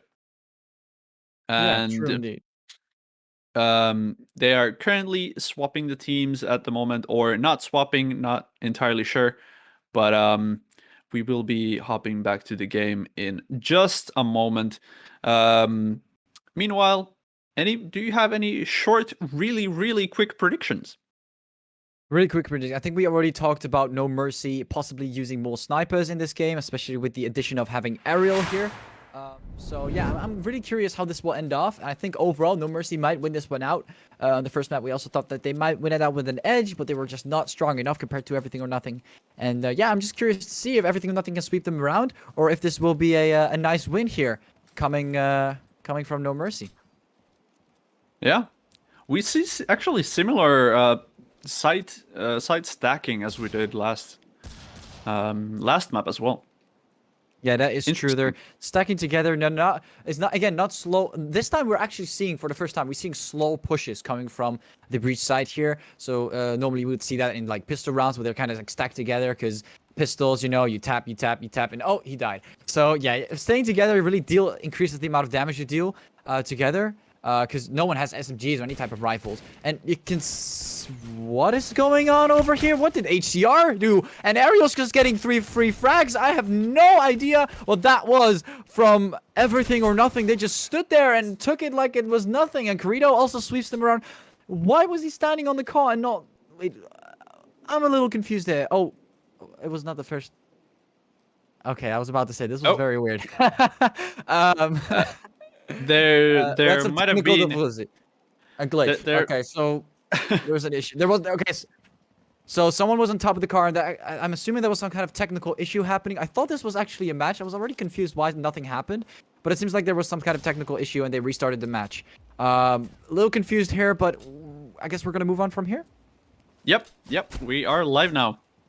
So this is the first round. Nothing happened before. You saw nothing. Nothing. And now Ariel's still getting the kills, though. Ariel's still getting the kills regarding the restart.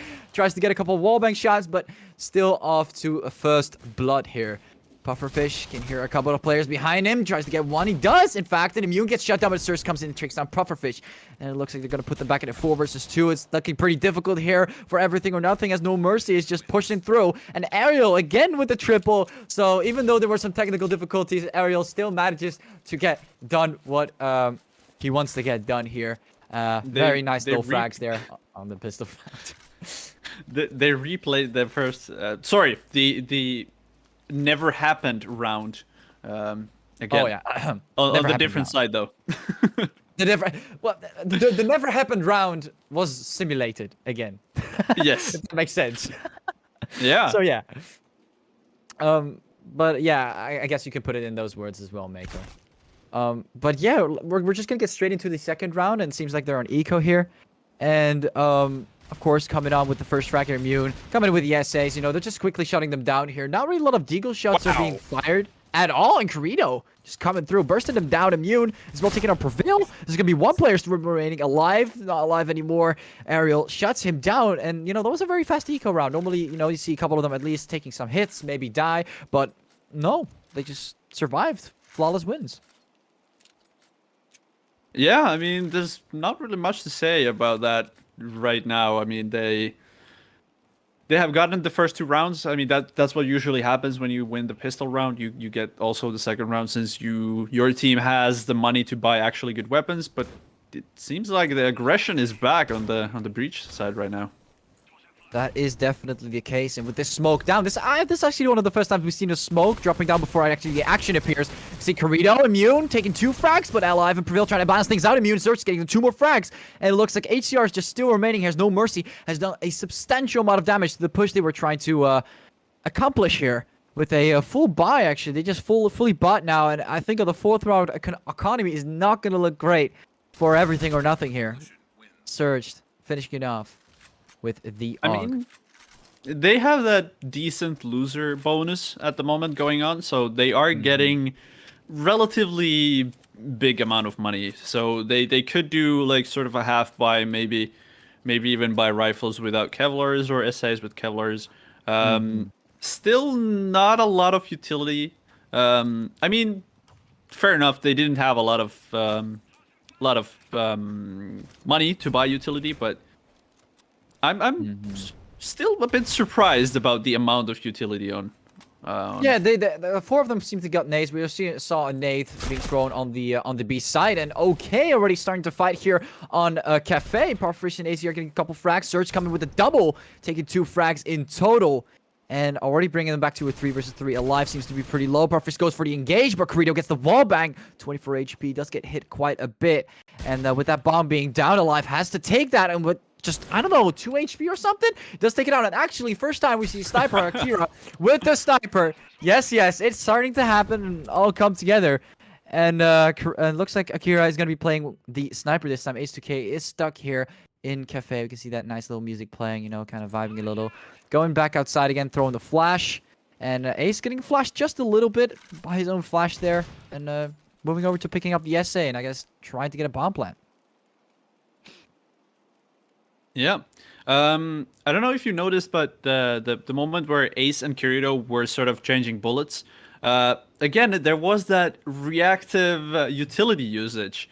They didn't sort of pre-use the utility, but they were only throwing it when something was happening. Kirito was getting shot by bullets, so he took that smoke and then popped it, you know? Yeah, true. We saw Ace just moving mad a little bit, stealing a nade from our boys from No Mercy, but he still got knocked off guard, and they quickly found out about his rotation due to I think he just spent too much time picking up the nade, or just overall spent too much time getting away. So yeah, they kind of caught him off guard there, and we're bringing the score back to a 4-2-0 actually. So it seems like No Mercy's actually winning this one out pretty harshly here on the Coalition side. Yeah, I mean, they have the sniper. Oh, actually, no, we have a sniper on Eon as well. Yeah, everything or nothing. Looks like Prevail will be sniping here, and HCR also getting the HK for that armor penetration. And Pufferfish, oh my god, he's still alive. 5 HP on the bare edge, and okay, that got quite close. I was expecting him to die there for a second, but it looks like he did manage to survive from I'm assuming getting double naded or getting shot and naded. I think it was a double nade. I might be wrong on this one, but it looks like they're going for a little bit more of a slow rotation. One player seems to be sitting there on the on Cafe here on Cattles. HCR might find him shortly. He's getting close. Surge is not checking in though. Timing's not on his side. HCR takes him down. It's gonna put them back at a 4v5, but Akira is holding on to that sniper here.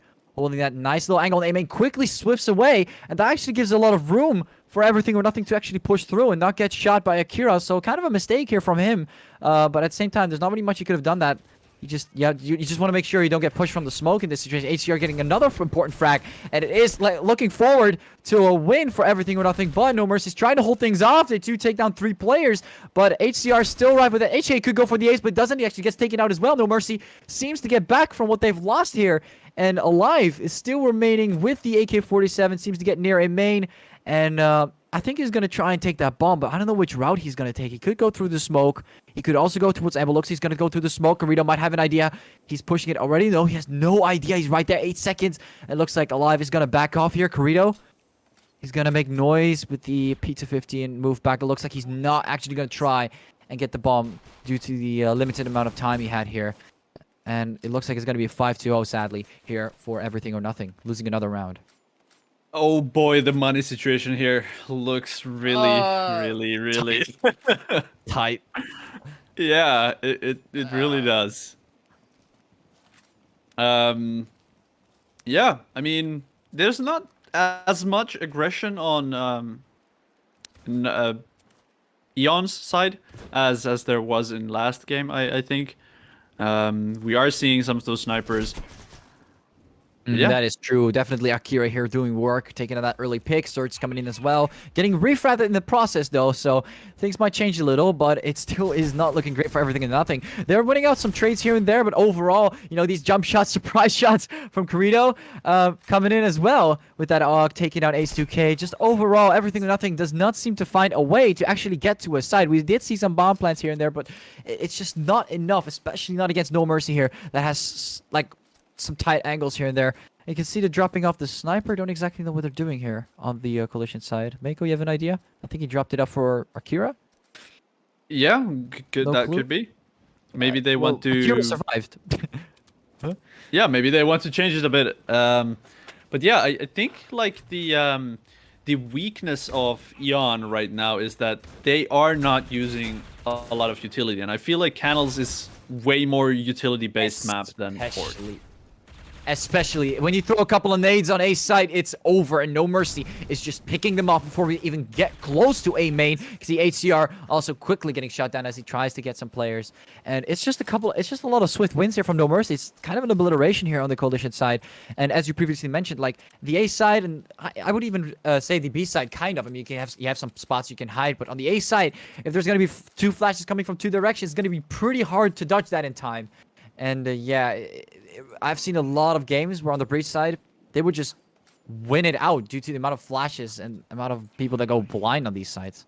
Yeah, and as we can see again, like Eon, they have 1 flash for the whole team. Nothing else, only guns.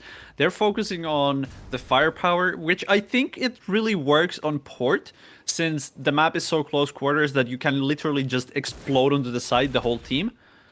But that doesn't work in Canals, I feel like. Yeah, it doesn't really work at all. I mean, like, it works, but it doesn't work as well. Like, normally you would throw utility, and in this situation, just a couple of gunfights here and there, but it is starting to look a little closer than I expected, but No Mercy quickly actually shuts down a couple players here. Ace brings me back to 2 versus 2, but where's the bomb? All the way towards Breach spawn. Looks like they're actually playing for kills here. Prevail gets taken out, and if Ace 2K wants to win this, he might actually want to take that bomb because it's all the way over there. I think one of the players actually forgot to take it with them, and that's a little bit of a problem for Everything or Nothing here. Yeah, they really need to they need to do something here. There's something that's not working right now. They need to do something differently. It is interesting how they didn't take the bomb, because that's like a completely new mistake. Like, we haven't seen that throughout all these rounds. But I think, as you mentioned before, flashes, utility, it's not really been used a lot on Everything or Nothing their side. So it looks like Ace 2K, he's gotta ignore the player to the right. Wait, what? And now he uses utility as he gets pushed. This is interesting. I don't exactly know. No, I saw it on my right side. Like when we were spectating him, we saw like the player. It's okay, but maybe he didn't check it properly. Like the moment he switched away, I guess he just didn't pay attention. But normally you see that red dot on the map, and then you're like, oh, there's a player there. But then he tried to throw a nade as he was pushing him. Interesting move, but yeah. You do the talking. I have no idea. This is kind of weird for me. Little bit of an interesting round. They're still missing a lot of utility. I mean, that's pretty much all I can like. I saw that, and they're not changing anything about it. So now that's all I can see. And it looks like Pufferfish is quickly actually punishing one of the players here from Everything or Nothing, or actually one of the players from No Mercy for refragging. But oh, here they go. Actually, go a little bit more aggressive this time, a little bit more pushy at the right time, and maybe they'll actually be able to get their first round finally. Immune and Aerial seem to hold A and Coalition spawn. Don't exactly know what they're doing there, but it seems like they're just making sure that they're not getting side-stabbed or backstabbed in any sort of way. But it looks like they're actually going to be planting the bomb on the B site here. Pufferfish getting that bomb plant down. And you can hear Ace2K actually has the sniper this time. So first that was Prevail, and looks like he took it over. So maybe he has something to show for us as well. We can see Immune slowly pushing forward. There's one player behind that statue. He's going to notice that. So far, he's not going to take down Pufferfish. He's going to check it right now. Ace2K misses the opportunity to take the shot. Goes for the wall bang. He has to reload the AUG. He's going to get pushed in time. He does. But Alive comes in from his left side. He was not expecting Alive to be there as well. And he does get shot down. And finally, the first round here coming from Everything or Nothing. Making sure that they still have somewhat of a chance of staying in the game. They finally opened their scoreboard, or is that how you say it? Finally opened the scoreboard? Yeah, that's actually a fun way to say it. Yeah. I would say so. Good thinking, Mako. Yeah, and now they actually have money to buy some more utility. Yeah, they actually bought. Oh, well, there goes their utility. Partially. Looks like Alive actually had a couple of nades, nades there stacked up, but couldn't use them. And it looks like it's just gonna be Ace with just one smoke and Pufferfish with one nade. Interesting ideas and ideology here from Everything or Nothing. Letting the people with the utility push, but alright.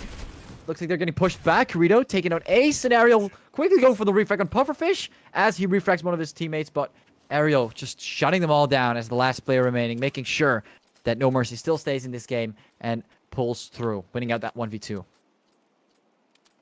Yeah. I think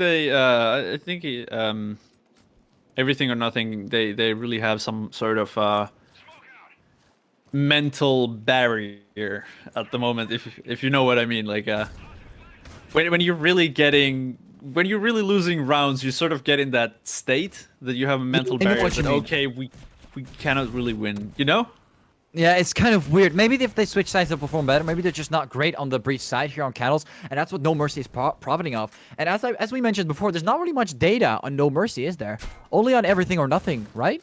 Or is that in reverse? I'm really confused right now. Maybe there's just they just don't know that they're so good on Candles, and they're kind of like regretting not banning it now, I guess. Like, isn't that something else that maybe also be the case here? Like just a false ban or a mistake on the map bans and causing them to play in one of their actual best maps? Because that could also be the case here. It could be, but like Candles is one of the hardest maps, I would say. Like it's very balanced at the moment. It's hard. Or I would say it's balanced. I'm not sure if that is the case, but in my opinion, it's pretty balanced. But also it's really hard to play very, very well, because you need a lot of utility and you need a lot of coordination from your team, and you need a lot of utility coordination. Coordination. Yeah, exactly. Like throwing different utility at the same time, two different people. Yeah. And I think that is exactly what. Ooh, that was a beautiful shot. That was a beautiful shot indeed. Continue. I think that is exactly the thing that Everything or Nothing is missing. That they are sort of missing that coordination. No Mercy's just sweeping them off. As you guys can see, like they're just walking through their crosshairs and they're not checking the right angles, and they just get pushed back. And after hitting match point, I hope like in the second half they'll maybe change it up a bit. Maybe it's just them not being great on the breach side or just giving it up. Like, because after, I don't know, losing 8 rounds in a row, maybe they just didn't bother trying anymore. I'm not really sure. But anyway, we're on the pistol round now, so. I mean, this could work out for everything or nothing after all, because I believe on the CT side they might do a bit better, even without utility. Even though smoke grenades would be pretty good, but I think a good counterplay for that. Yeah, there's less like hassle about utility and like how to throw it. But I'm kind of interested how No Mercy will use this. I mean, if they went out the pistol round, they're just gonna sweep through the eco round. Like they cannot afford to lose this pistol round. I don't even notice this. 11-1. Like as we're talking about these players, like the rounds just keep losing and losing. Like it's just not looking great here for everything or nothing on Candles. And I was expecting a bit more of a fight. We already anticipated No Mercy to win, but you can see like, oh, actually, no one. No Mercy might actually get shut off here. I mean, we can see a couple players pushing through and getting a couple of important frags. Ace alive, coming through with some very decent frags. But Immune still alive, and now Alive actually takes down Immune. Okay, that quickly changed.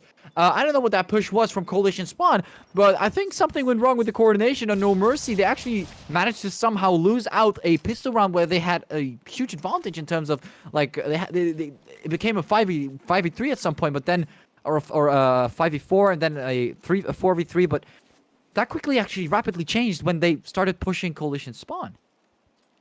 Everything or nothing kind of changed the tides there. Yeah, I mean, maybe they should have just guarded the site. Yeah, I mean, they should have guarded the side in the first place, but at the same time, you know, it was a pistol round. I feel like the retake was pretty good. And now they might actually have a chance to pull off some sort of a comeback here and getting some more rounds and possibly comeback. I mean, No Mercy did get 2 frags here, so it's already not looking very great here for everything or nothing.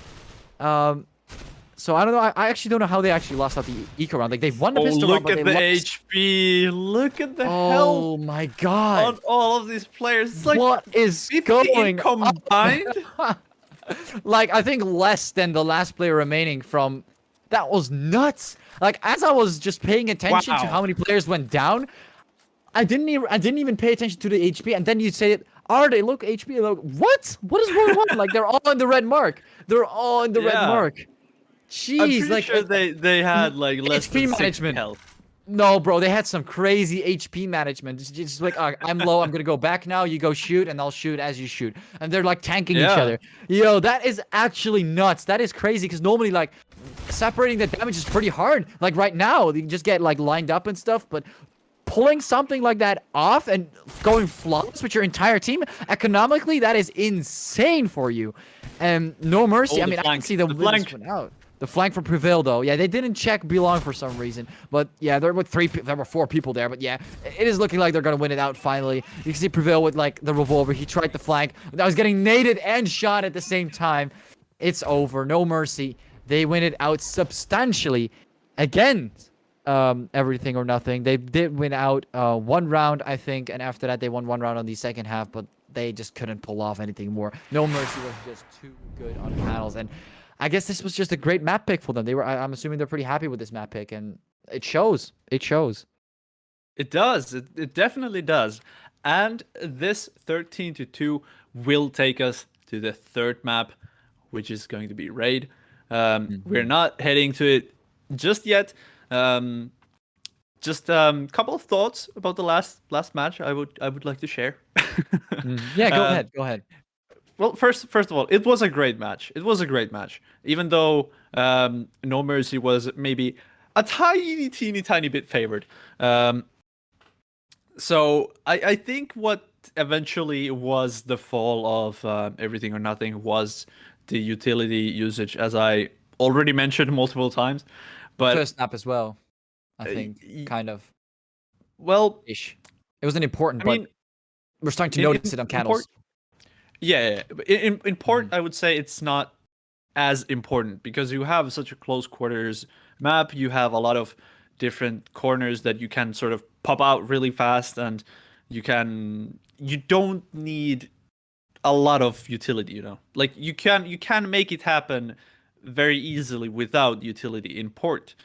But in canals, because it is so open, and you need those smokes and flashes to sort of limit the enemy's visibility. So I think they could have had a way better half if they would have used a bit more utility there. Yeah, it's really just utility. I don't think there's anything else we can really say. Like overall, I feel like gunfights as well, they're doing very well. It's just that they're putting themselves into a lot of disadvantages, and that's kind of causing them to lose them. It's not necessarily their accuracy. It's more like the way they put themselves into the situation, the places where they put their crosshairs. Just overall, they don't really think ahead. I guess maybe that's the problem. I'm assuming I can speak for them, but maybe they're not thinking ahead properly. Because like for example, I think we saw this on the B side a couple of times where they're putting their crosshair on a different angle, and there was a player right there, and they didn't even bother checking it, or didn't even like put it in their brain like, hey, maybe there might be someone there. I need to like pay attention to that as I move forward. There wasn't really anything like that. Same example with the statue there. On the B side, someone, I think it was a sniper, Ace2K, I think he picked up the sniper, I think. But yeah, something went wrong there in terms of like coordination, in terms of where to put your crosshair. There wasn't really any utility. You could have just tried to like flash him or smoke your left to push forward. Just those things that they require utility and thinking ahead. So that's something they really need to work on. And I hope they'll do better on Raid, so we can get ourselves, I mean, a very stable and interesting match. Yeah. But also one more thing about the utility before we go on a short break. Like utility, I feel like utility can be used way more in a way that you create space with utility. It's not only a protection for you to use whenever you are in danger, like you are getting shot from somewhere and then you throw the smoke grenade, because then already the enemy knows where you are. It's not a huge protection at that point. But if you throw it before the enemy knows where you are, you can throw it sort of in an aggressive way to sort of force a rotation from the enemy team. You can force swap from, for example, from one angle to a different angle, and then try to time your execution to the site in a way that you sort of catch that rotation off guard.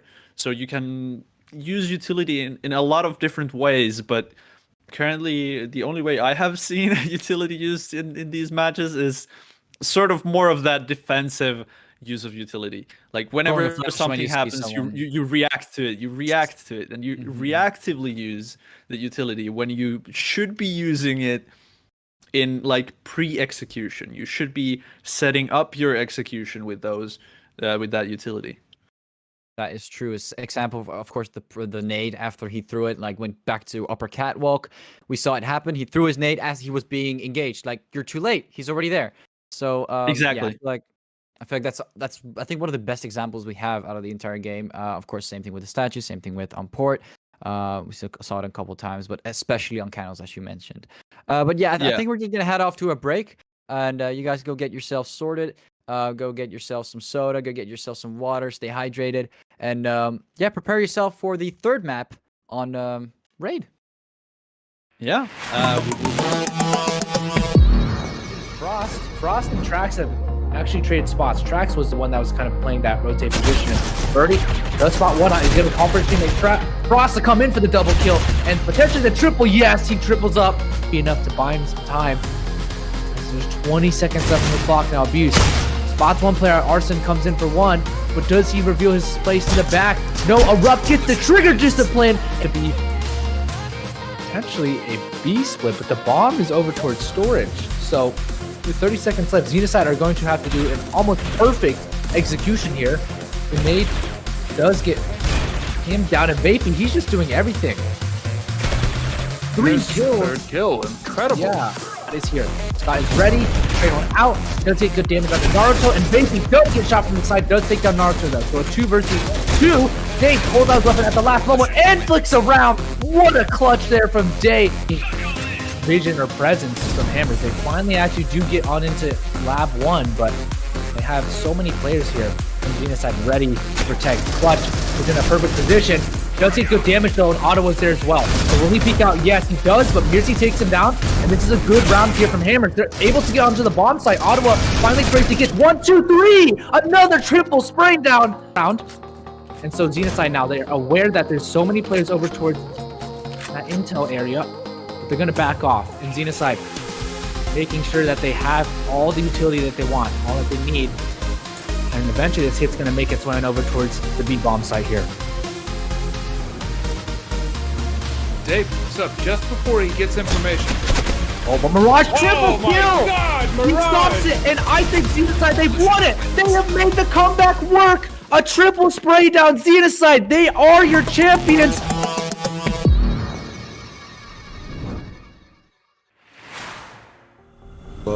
Go eco or, you know, buy less effective weapons for a while here, even if they lose. So Euphoria. Ooh, an ecstasy with a triple there. What a play by him. Trying to get the ace, pushing in, gets one. Can he get the ace? Ecstasy, what an ace. Because if they want to win, they'll have to play even more insane. So that's what we're waiting for. Fierce though, opens it up, takes down Genesis, Fault is there. And now they're going on the side of multiple rackups, 3 and 4. Hard to stop, get those kills on the board. Unlock getting a second one on North. Ooh, and a quick turn headshot to make it 2. Oh, almost 3. And he gets a knife kill. Oh, can he do it? Very common spot to hold because it's so good and because it's like, you know, you can do so much from there, it's just so hard to catch. Ecstasy now. We know how good he is, but well, once again, left in the 1v3 clutch. Will he be able to do it? I don't want to frag on strong Ecstasy, but he did spot the gun barrel there, so yeah, he's just gonna go for it again. Oh, and he does get the frag. And so it's down to Noxic, Unluck, and Timing and Shush to be able to make this happen. Ecstasy does go down, and so does Timing. Shush still alive, and Noxic unfortunately went down himself, but Unluck, he's gonna have to go for the defuse. Not sure if he heard it. Ooh, And Unluck! it's not able to make enough connections. And Unluck was able to get the defuse. But he's doing a very good job right now. And look at that Slana. Either Slana or Noxic, they are so good that a demon. Oh, and let's look at Slana. He is going for the backstab there. He is gonna try to get the backstab. Let's see how many he can get. It's a very powerful play to make. Doesn't arrive at wait, time. Unluck. Go.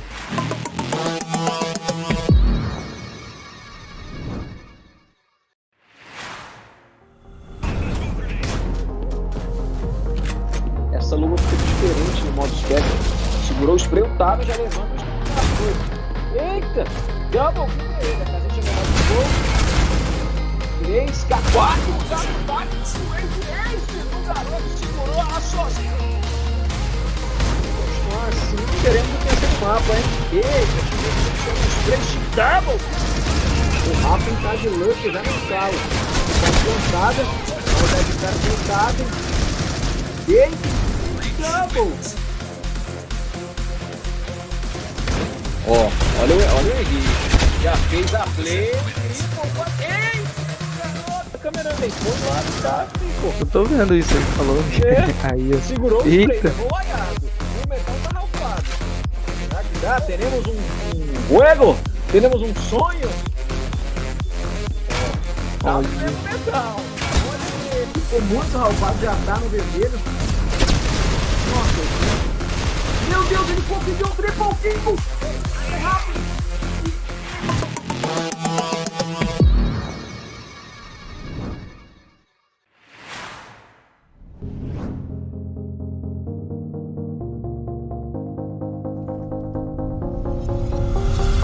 Like the weapons for a while here, even if they lose.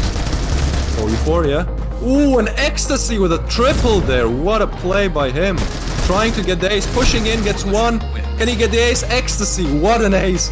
Unluck getting a second one on North. Ooh, And a quick turn headshot to another make it 2. Oh, almost 3. And he gets a knife kill. Can he do it? So that's what we're waiting for. Fierce though, opens it up, takes down Genesis, Fault is there. And now they're going on the side of multiple rackups, 3 and 4. You know, you can do so much from there, it's just so hard to catch. Ecstasy now.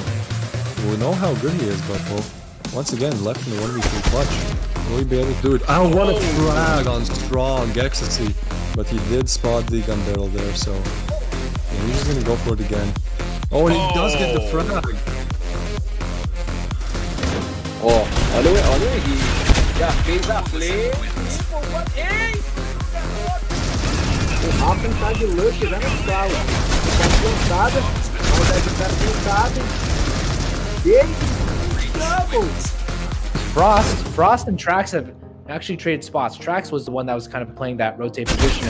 Birdie does spot one out. He's going to conference teammate Frost to come in for the double kill and potentially the triple. Yes, he triples up. Is over towards storage. So with 30 seconds left, Xenocide are going to have to do an almost perfect execution here. The nade does get him down and vaping. He's just doing everything. 3 kills. Third kill. Incredible. Yeah. Spots one player. Arson comes in for one, but does he reveal his place in the back? No, Erupt gets the trigger discipline. Have one, but they have so many players here. And Xenocide ready to protect. Clutch is in a perfect position.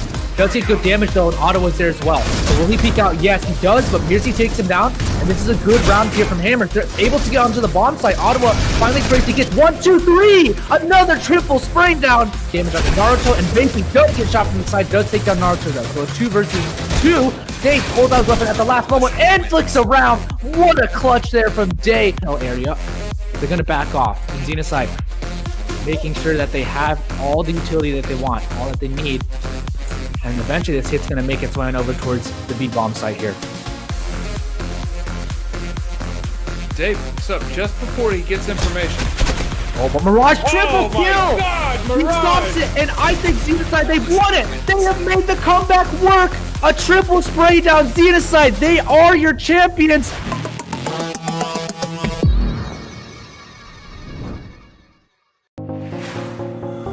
And down to...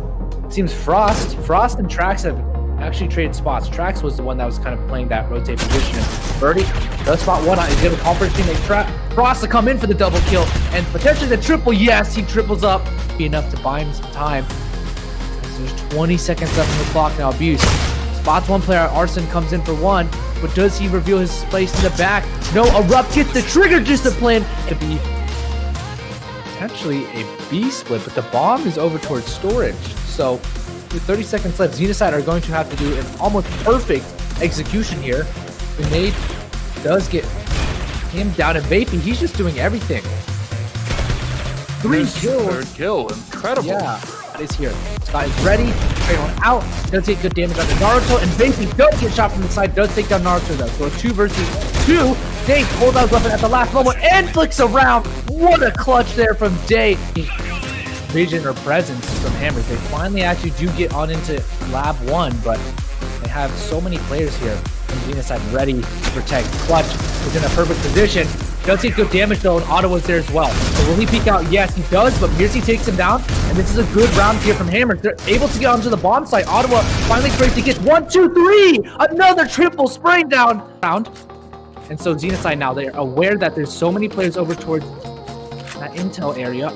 They're going to back off, and Xenocide making sure that they have all the utility that they want, all that they need. And eventually this hit's going to make its way on over towards the B bomb site here. Dave picks up just before he gets information. Oh, but Mirage triple kill! God, He stops it, and I think Xenocide, they've won it! They have made the comeback work! A triple spray down Xenocide, they are your champions!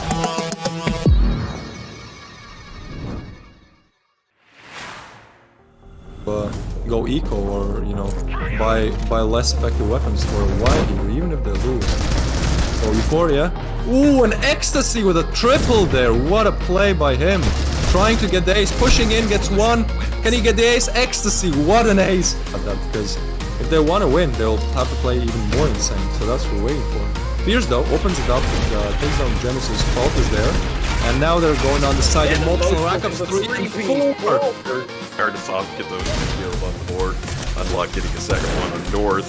Ooh, Vulgar. and a quick turn headshot to another make one. it 2. Oh, almost 3. Oh, and he gets an eye kill. Oh, can he do it? Very common spot to hold because it's so good and because it's like, you can do so much from there. It's just so hard to catch. Ecstasy now. We know how good he is, but well, once again, left in the 1v3 clutch. Will he be able to do it? I don't want to frag on strong Ecstasy, but he did spot the gun barrel there, so yeah, he's just gonna go for it again. Oh, and he does get the frag. And so it's down to Noxic, Unluck, and Timing and Shush able to make this happen. Ecstasy does go down, and so does Timing. Shush still alive, and Noxic unfortunately went down himself, but Unluck, he's gonna have to go for the defuse. Not sure if he heard it.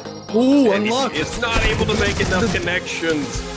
And Unluck was able to get the defuse. But just doing a very good job right now. And look at that Slana. Either Slana or Noxic, they are so good that a demon. Oh, and let's look at Slana. He is going for the backstab there. He is gonna try to get the backstab. Let's see how many he can get. It's a very powerful play to make. Doesn't Oh, arrive wait, at time. Unluck. Go.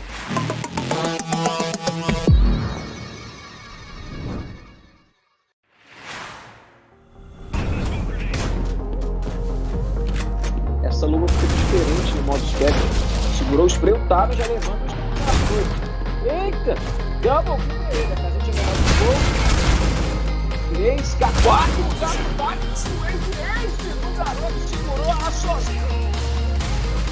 Continuar assim, queremos o terceiro mapa, hein? Eita, tivemos os 3 double. O Rafa tá de luck já no calo. Tá plantada, a Oded está plantada. Eita, double. Ó, olha o Henrique. Já fez a play. Ei! Garoto, câmera vem. Foi lá, tá, pô. Eu tô vendo isso aí falando. Aí eu. Segurou o play, Eita. levou o aiado. O metal tá ralfado. Será que dá? Teremos um juego? Teremos um sonho? Tá no metal. Olha ele. Ficou muito ralfado, já tá no vermelho. Nossa, meu Deus, ele conseguiu o triple kill! É rápido!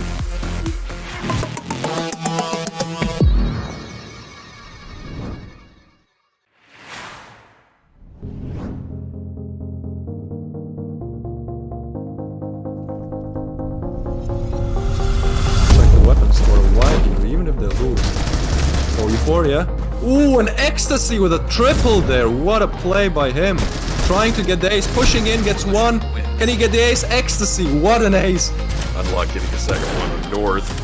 Oh, And Vulgar. a quick turn headshot to another make one. it 2. Oh, almost 3. Oh, and he Gets gets the knife kill. Oh, the one- can he do it? So that's what we're waiting for. Fierce though, opens it up, takes down Genesis, Fault is there. And now they're going on the side of multiple rack-ups, 3 and 4. You know, you can do so much from there, it's just so hard to catch him. Ecstasy now. We know how good he is, but well, once again, left in the 1v3 clutch. Will he be able to do it? Oh, what a frag on strong Ecstasy. But he did spot the gun barrel there, so yeah, he's just gonna go for it again. Oh, and he does get the frag. Ó, olha o Henrique. Já fez a play. Ei! O Rafa tá de luck já no calo. Tá plantada, a Oded está plantada. Ei! Double! Frost and Trax have actually traded spots. Trax was the one that was.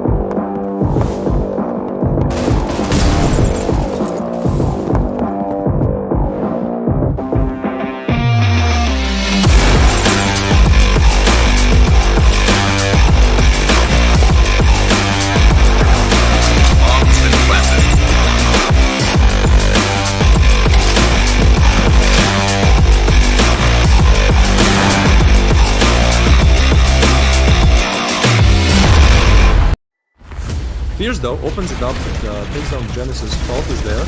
And now they're going on the side of multiple rack-ups, 3 and 4.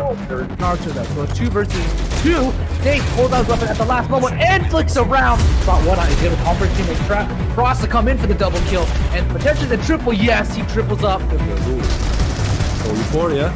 Ooh, an Ecstasy with a triple there. What a play. Can he get the ace? Ecstasy, what an ace.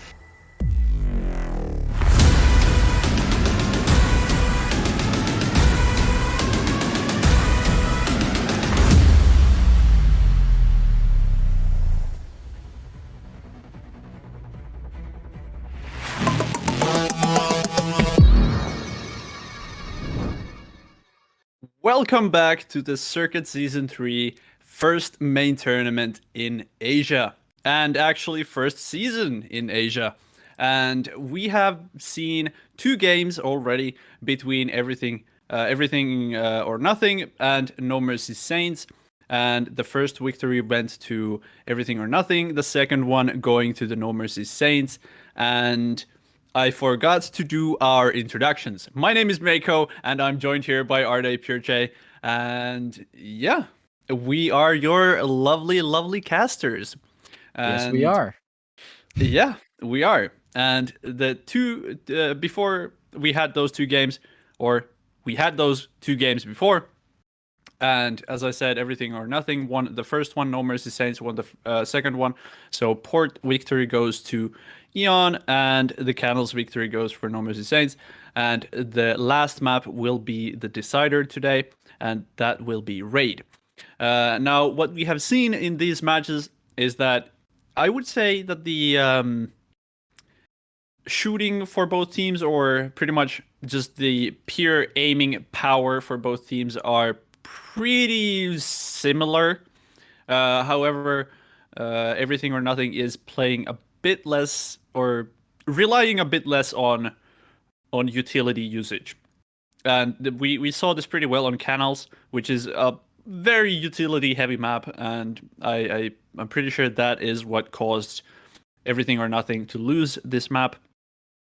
Then again, No Mercy Saints lost Port, which is a less utility heavy. I would like to suggest there's a lot more tight corners. There's a lot more room for error when it comes to utility usage. You can pretty much explode really fast on the sides without the enemy team even seeing you, and that is where the pure aiming and relying on your teammate is really rewarded.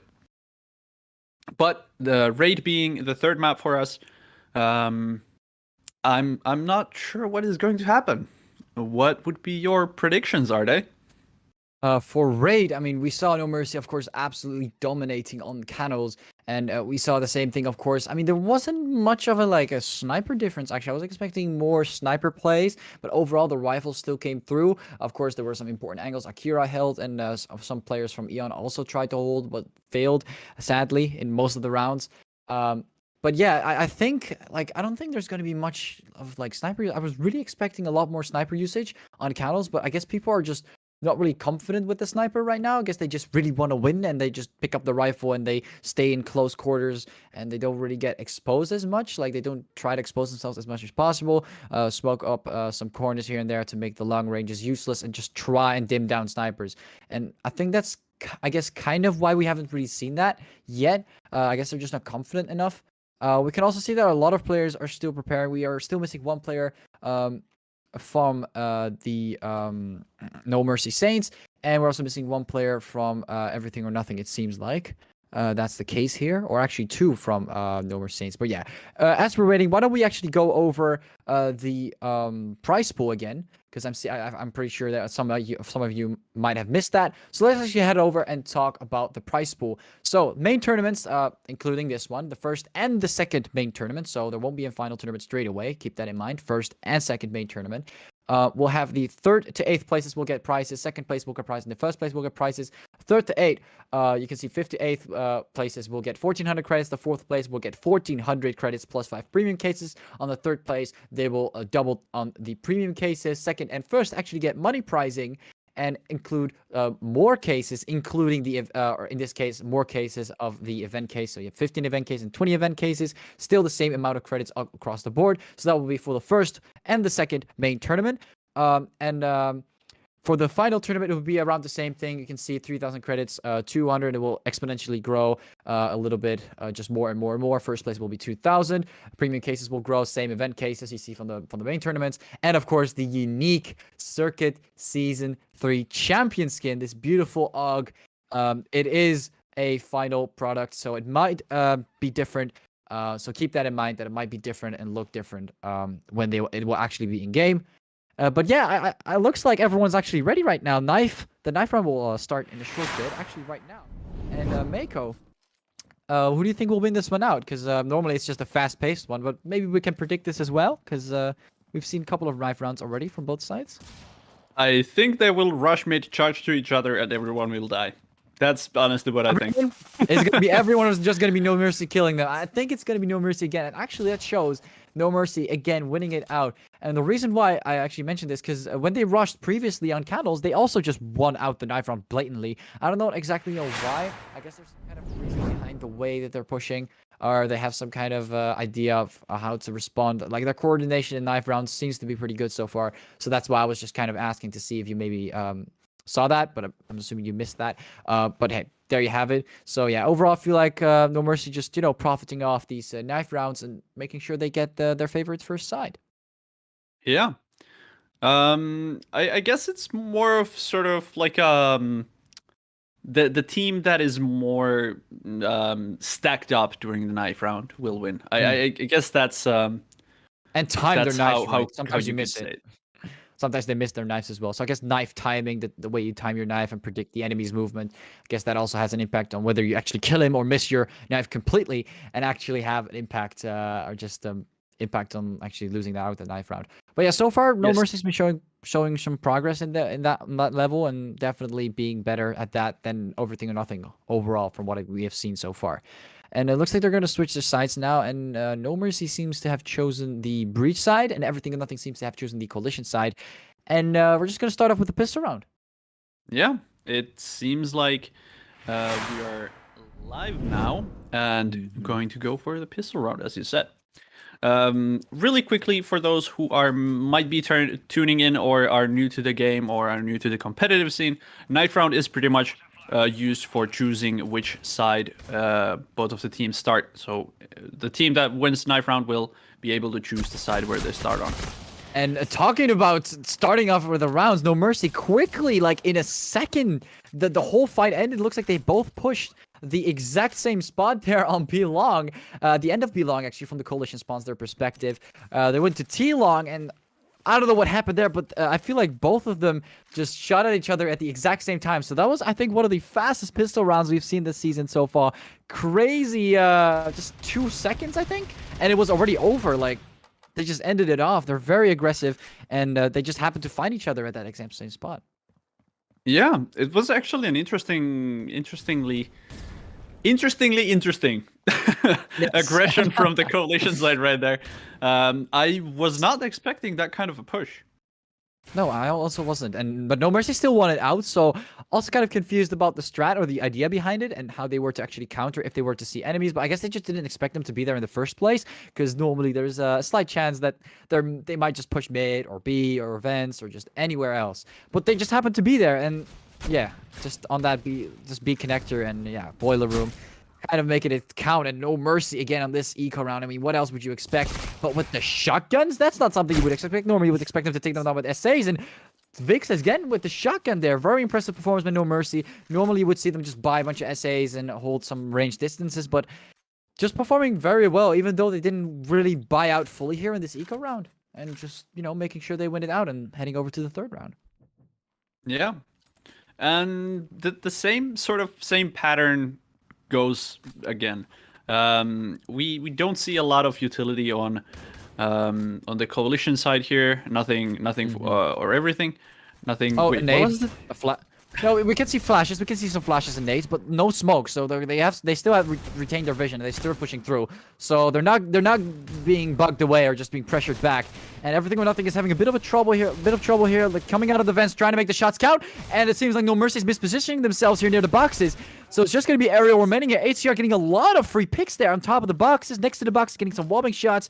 And No Mercy, after they, of course, pushed this side, it seems like HCR did find some weak spots there in the way they were just standing in the open. And there was nothing smoked. They weren't really protecting themselves from anything, and they just got taken down there. So I guess the third round is going to Everything or Nothing here. Yeah. Okay. Full utility now. I'm happy. All right. I'm happy. I'm happy to see some utility. I guess they listened. Maybe they were rewatching the stream. I guess they noticed. And now on raid. Maybe not. Maybe. I think they are. Maybe. Yeah. In this moment, I would like to say that there is a delay on the stream. I'm not sure how much it is, but it's at least more than one round. So the teams cannot watch the stream and sort of give away the positions of the enemy team. That is true, and no mercy. You know, I see a couple of them taking a lot of hits here as they're trying to take down more players on the side, and they actually did succeed. They got full map control near B side, B long, and one of the players seems to go towards CT long. Might find Pufferfish in a second here, and seems to go back and go for the shot. Pufferfish takes the shots, but he is quickly deploying a defensive flashbang, as we've seen before, throwing the nade, doing a bit of damage here against. Oh, that was a good nade. Akira. Yeah, it was a good nade indeed, and he's going to take down Akira with that. Impressive does get taken on the Pufferfish. Is going to try and enter the side here. Tries to go for some shots on Heaven, but he's pretty low. Vix on 3. Time's running out, and I think he's going to just get that one frag on Vix. Maybe he's going to go for the actual kill here on Ariel, but he doesn't land the shots there, sadly. Nice trap from Pufferfish, but no mercy. Just had it in the pocket there.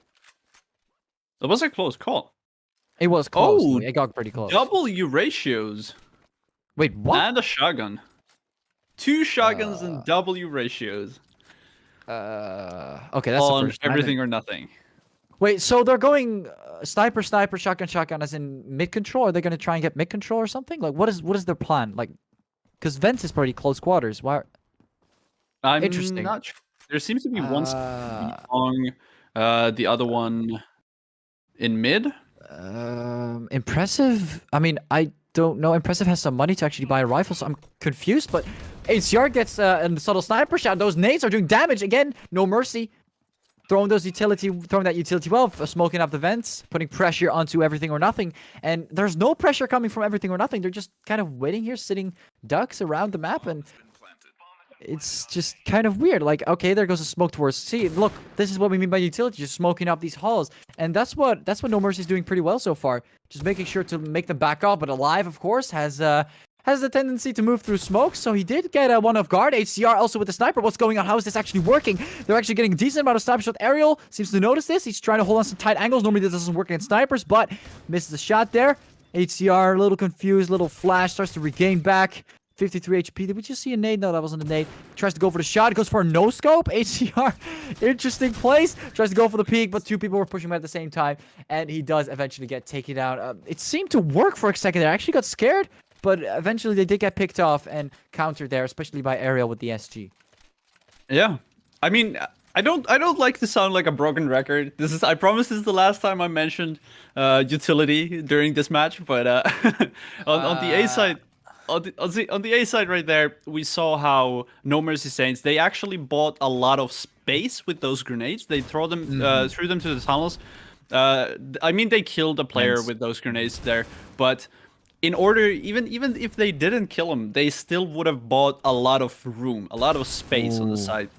Vix is very smart. He heard the footsteps and he took him down, got a nice little double kill, and now it's already, again, not looking great for Eon, as this trade definitely helped out No Mercy here in this situation, taking out a lot of these players, making sure they get the bomb plant. So far, have they also smoked up the vents? They haven't. Maybe they're out of utility. We can see one flash coming through. I guess like a pre-flash to make sure no one's here. And look, very smart again with the utility, making sure they do take down that player. Ace2K on 17 tries to push Heaven. Again, utility, but doesn't utilize it, doesn't move in quickly. Seems to be a little scared here. I guess he wants to try and save his AUG. He realized that he's low. He's going to try and take one frag from Boiler. Misses a lot of crucial shots, but eventually takes him down, and his accuracy went all over the place. You saw him go on the Boiler, you know, when your dynamic crosser just goes huge dynamic crosser there. So yeah, I don't know exactly why he did that, but that caused him to lose all of his accuracy.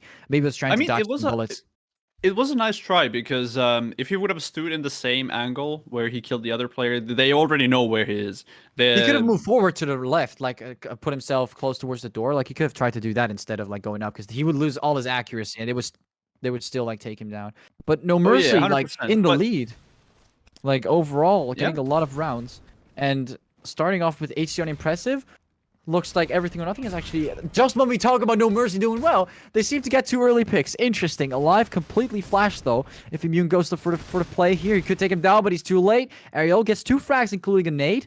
And it looks like it's going to be a 3 versus 2. And we can see No Mercy. They're a little bit low in terms of HP. Immune is checking the wrong side, but doesn't get punished. Alive doesn't get the shots counted. Ariel tries to go for the shots, but everything or nothing. Seems to have the lead here. And overall, they actually win it out. Immune switches to his gun as he checks the corner. Not the most ideal choice, But yeah, everything or nothing seems to finally get their second win here, which is good. That was a weird round. A lot of weird stuff happening right there. Even just as you said, immune checking from the heaven and completely exposed to pretty much every single angle on the side and still doesn't get punished. Yeah, and also there was a lack of smokes. Like they didn't smoke up certain spots, I guess. Like they just had free opportunity to move through heaven, but eventually they did smoke it up, I think. And then it just withered away as he was switching to his gun. But it looks like this time everything or nothing seems to drop some smokes here on the A side. Don't know what Pufferfish is doing, but it looks like he's just waiting. I mean, that box is wall bangable, so he will die or he will be a surprise.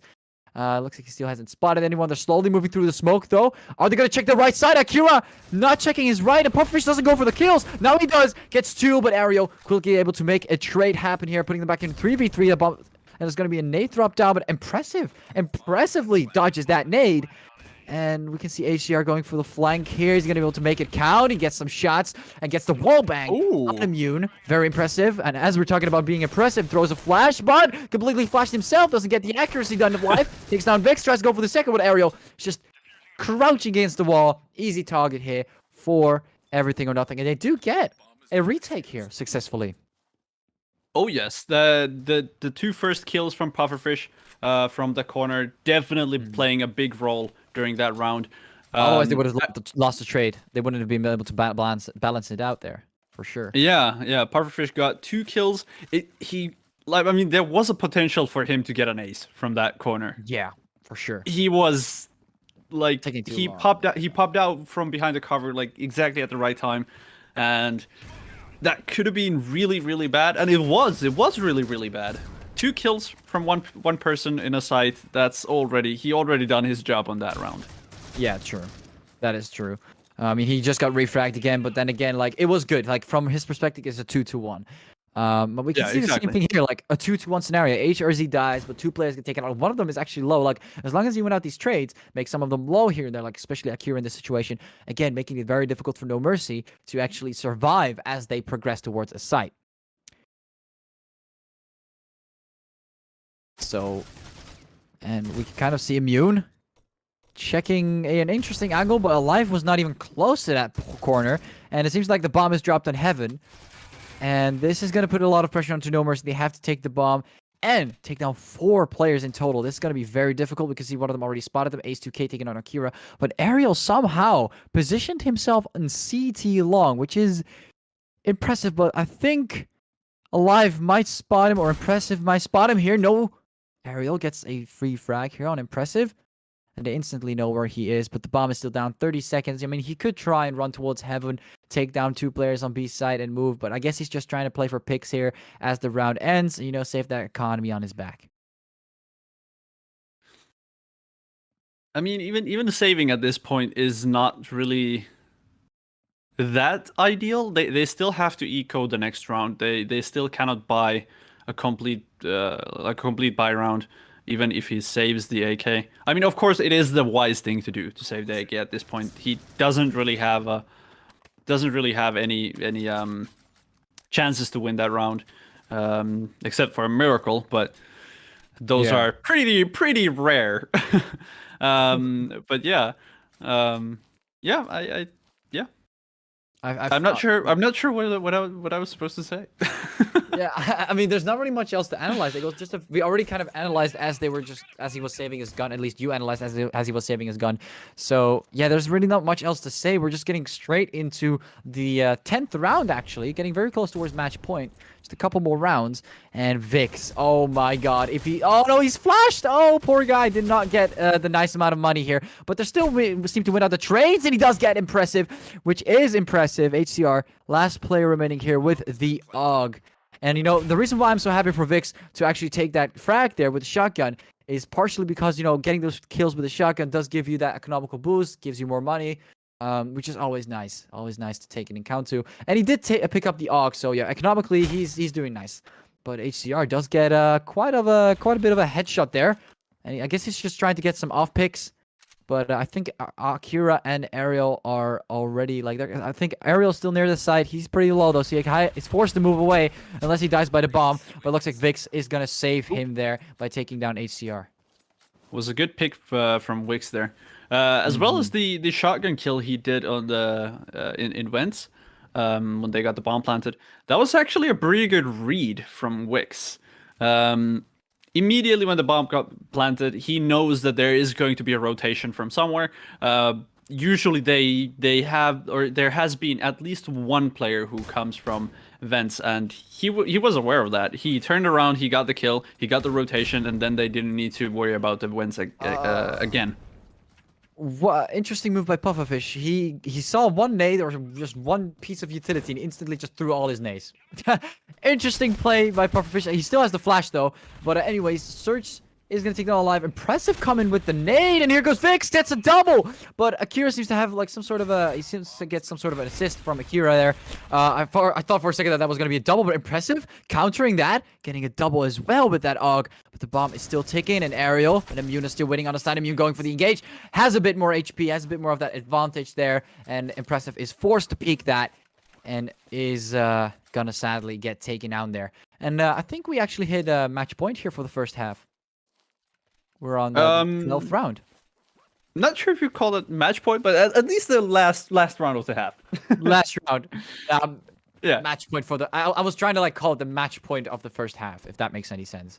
But never mind. Yeah, I guess that sort of makes sense. Yeah. Yeah. Okay, cool. All right. All right. But so yeah, we have sort of a half buy on Coalition side here. They couldn't really afford all the guns. Yeah, economically, they've been not doing that great. They're on 900, which is pretty low. You see Alive goes for a peek and does actually get taken down by Akira Immune. Able to take down HCR. Looks like so for No Mercy just has a very dominant, just over a lot of map control on the side. One of them seems to actually push them and go back instantly. Ace actually gets the shotgun kill here through the smoke, which is very impressive. And there's just a couple of players from No Mercy. I guess two of them are very low. Search has also hit quite a bit. And they can't play too risky. They were already kind of confident on the side. They lost two players in that process. And brought things to a balance. Impressive actually taking on Ariel. Oh, what's happening? They do actually take the site somehow. In a 5v3. They just all survive. Impressive and Ace and Pufferfish making it count here for everything or nothing. And actually ended up with a 5-7 instead of a 4-8. Yeah, that was actually a good retake. I need to give credit where credit is due on that round. Eon, they were there were two guys in the Vents, right? And I was looking at the one dude who was trying to get a flank on B side. And I was thinking in my head, okay, these two in the Vents, they should definitely wait for the flank. And they did. And it worked out. Really nice team play right there.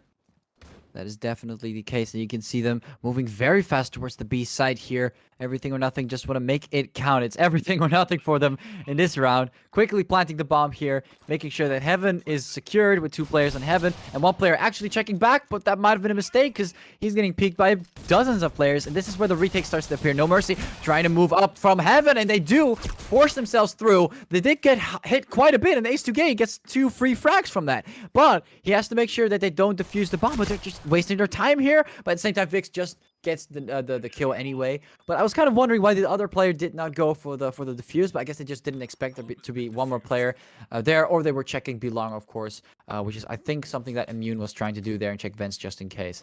But yeah, they could have also defused it as he went for the kill. But yeah, they still won out the round, and yeah, pistol round going to No Mercy. Did I see correctly? Did Vix have dualies right there? Interesting. I did. I dropped it as we got to spectate him. So I'm really confused if he had one, but he did seem to drop a weapon when he killed 2 players. So that could have been a duel, yeah? Was it a duel? Because I missed it. I kind of didn't pay attention. I think he had dualies at the end. Ariel making a mistake of checking Boiler as HCR was just another player waiting to line up again. And Vix here able to take down Alive, but No Mercy. They're getting taken down here, kind of. But at the same time, not quite there yet, because, or actually they are. Never mind. HCR is just getting 2 free frags here from No Mercy, and he has some sort of a comeback potential. He could maybe win out the eco round here. He has an SG. He's reloading it, preparing himself. The bomb is down. He got 1 minute. The bomb is in a really bad spot for him. But he has 1 minute, so he can work with the time. I feel like there's still a chance for ACR to actually get back from this. I mean, they already did pretty well in this eco round. Like, they took down 3 players, and they kind of, I mean, the other 2 are not low, so, but he has to take down Akira, and, well, that's just nasty. Takes the first headshot he can, and kind of destroys the whole purpose. But ACR did try his best there. He did get 2 frags, so I think the economical damage, it was worth it. That was a pretty decent eco round. But yeah, they still won it out. No mercy. Still going to move forward to the 3rd round with 2 wins in a row so far. Yeah. I mean, 100%. It was a very good try from... How do you say his name? HCR. HCR. HCR? HCR, yeah. HCR. All right. Yeah, it was a good try for him. He did get 2 frags, but unfortunately the bomb was in a really, really hard position for him. And at the same time, he had to check heaven and crouch peeking heaven when someone, especially if someone's holding like a sniper too, that would have been difficult anyway. Surge is just getting past that smoke like it's nothing. Got almost took down Ace, but Ace is still alive. Looks like they're planting the bomb. Quick headshot to deny that bomb plant and running away. Very impressive here by Immune. Goes for a second one. Doesn't take down Pufferfish, and they're so low. Alive and Pufferfish both on the edge of dying here. Wow, okay. That bomb planting deny from Immune? Is this guy immune to damage? How did he get through that? Yeah, he just got past the smoke and quickly got a headshot on top of him, denying the bomb plant, Yeah. denying the money. Yeah, Yeah. pretty impressive. And it seems like Jan is actually starting to use the utility to their advantage, and interestingly enough, they are starting to win some rounds with that. But that double nade, I don't know what that did, but you can see 3 players are pretty low, and the same thing's happening here. A couple more nades, and they're all going down. They're trying to push out the side, but they're so low. Impressive. Also, taking some more shots here, and off they go. No mercy. Quickly getting naded down to the point where they're just so low. I mean, just as we were talking about utility, they're doing pretty well so far. There was some nice nades on the A side, making sure that, you know, they profit off those that close situation that you have on the A side, trying to like take advantage of that, of just dropping a couple of nades here and there and just making it count. Yeah, and like everything or nothing. It seems like it's a whole different team. They just start using utility, and now they're like godlike players. Yeah, they're pushing out of nowhere, like since the 3rd round, we're on the 4th round, like just quickly able to make it count here. They're definitely performing well out of nowhere. And you can see Pufferfish did forget to buy a couple of things, but overall, they're doing a lot better right now in terms of utility and just economy in general than No Mercy. And you can see those nades are hurting so much. Akira and Immune on the edge are just getting shot down. Somehow Immune is just not dead, but finally he got taken down. And a lot of refrags going left and right. And you can see Alive still holding up, switches to the Arc, and doesn't get killed by the shotgun, but Surge recovers, takes him down. Impressive still remaining here on Heaven, gets the headshot on Aerial, but Surge is still remaining there with his shotgun. This could be a close one. Impressive. Is he going to be able to jump down and get the bomb? I mean, before he even gets the bomb, he's probably going to get shot down, but Surge is just going to wait here. Looks like he's actually going to take his time. He's not going to move forward, and this is going to put a bit of pressure on Surge. He's going to expect him to maybe rotate, but looks like my man is already walking on Belong. You can see Surge expecting him to maybe come for vents or actually go for a full rotation here. I guess he's going to try and like backstab him for whatever he's trying to do, and you can see Impressive slowly. I don't think Surge knows that the bomb is on B side. Yeah, I was about to say that actually. If he knew the bomb was on the side, why would he move all the way? Maybe he's trying to catch him off guard. I don't know. He's being very silent though, so I think he didn't really pay attention to the bomb being in that corner. But yeah, Impressive also checking every corner, feeling that he might be there, but that Surge is not even there. Surge is coming from Belong, and he's making a choice. Is he gonna go Heaven? He is not. He's gonna take Belong as the round, and it looks like Impressive is gonna hide behind those boxes there, or behind a box. Yeah, a big box and a pallet. And he's going to be able to find him there. He's pointing his crosser there. He's pre-firing. And there he goes. He takes him down.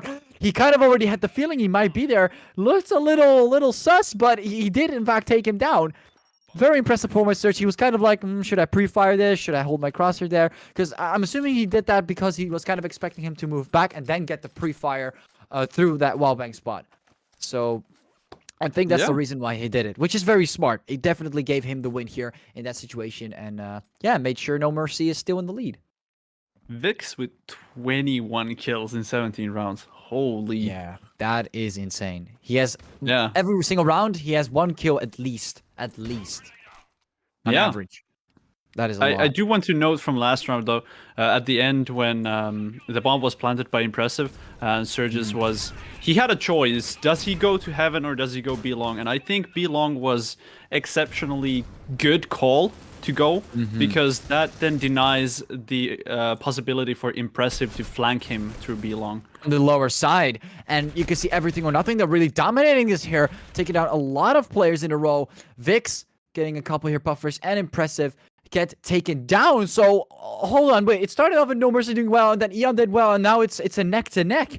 Looks like both are in a 1v1 scenario, and Ace is not going for the bomb plant. He is patiently holding that crosshair to Collision Hall, and Vix is patiently holding his angle to, like, trying to find him. And Ace, making the right call. It looks like he confirms that by hearing that Ace is right there, but he still loses out the fight. Vix able to win it out here with 17 HP. A good call from Ace of waiting there, but at the same time, he actually lost it out there somehow. Yeah, they both knew that each other is there, and they're just gonna. They sort of have a standoff right there, just holding the angle and waiting for the other one to push. That is true. I think if one of them pushed, they might have still won out the gunfight, like by that surprise effect, you have when you actually peek out of nowhere. Maybe moving like very fast, then crouching like a little bit more to the left instead of right at that corner. But hey, we can see that they're still being quite aggressive here as well in that mid section. You can see HCR trying to go for a full push on mid, but quickly gets shot down. Akira gets a nade kill, and you can see, again, Everything or Nothing is trying to make that push count on that A side. They're really putting a lot of money here on that A side, trying to take down Akira, but Akira takes an Impressive, missing a lot of crucial shots there. Vix as well taking on Pufferfish, and you can see No Mercy is actually about to win this one out, 1 round away from winning it here. Well, Everything or Nothing is just starting to fall off again. We did see a lot of good rounds from them, as we previously mentioned, but No Mercy is just really taking care of a lot of rounds here and just winning out those key last moments of each round. 12-7 for No Mercy. No Mercy Saints right now. It is truly Everything or Nothing right now. It is definitely Everything or Nothing. Will it be everything or will it be nothing? I guess they have to buy out fully. And there he goes. Ariel and Vix already getting 2 frags. Impressive. Does get a frag. A lot of people going back and forth. But No Mercy is at the advantage. And he does take down Ace 2K quickly. And now 13-7. And it looks like No Mercy has won the semifinals of the first main tournament. So, I guess... moving to finals? Yeah, they're moving to they won. I told you they won the semifinals of the first main tournament. Did I say something wrong? What did I say wrong? No. I don't know. They're moving to the finals. Yeah, they're moving. No. I was more so thinking that how can you win semifinals when there's like 2 winners, right? Because there's 2 teams moving to finals. Yeah, but they won the first semifinals of the first main tournament. Then they have the second semifinals that you can win. Then you go to the finals. What am I saying? Ayo. Okay. That makes sense. We have a discussion here or what? That makes sense. Yeah. Okay. But yeah, as you said, 13-7, and No Mercy Saints moves on to the finals of the first main tournament. So they have won the first semifinals. What do you think made No Mercy Saints win this one?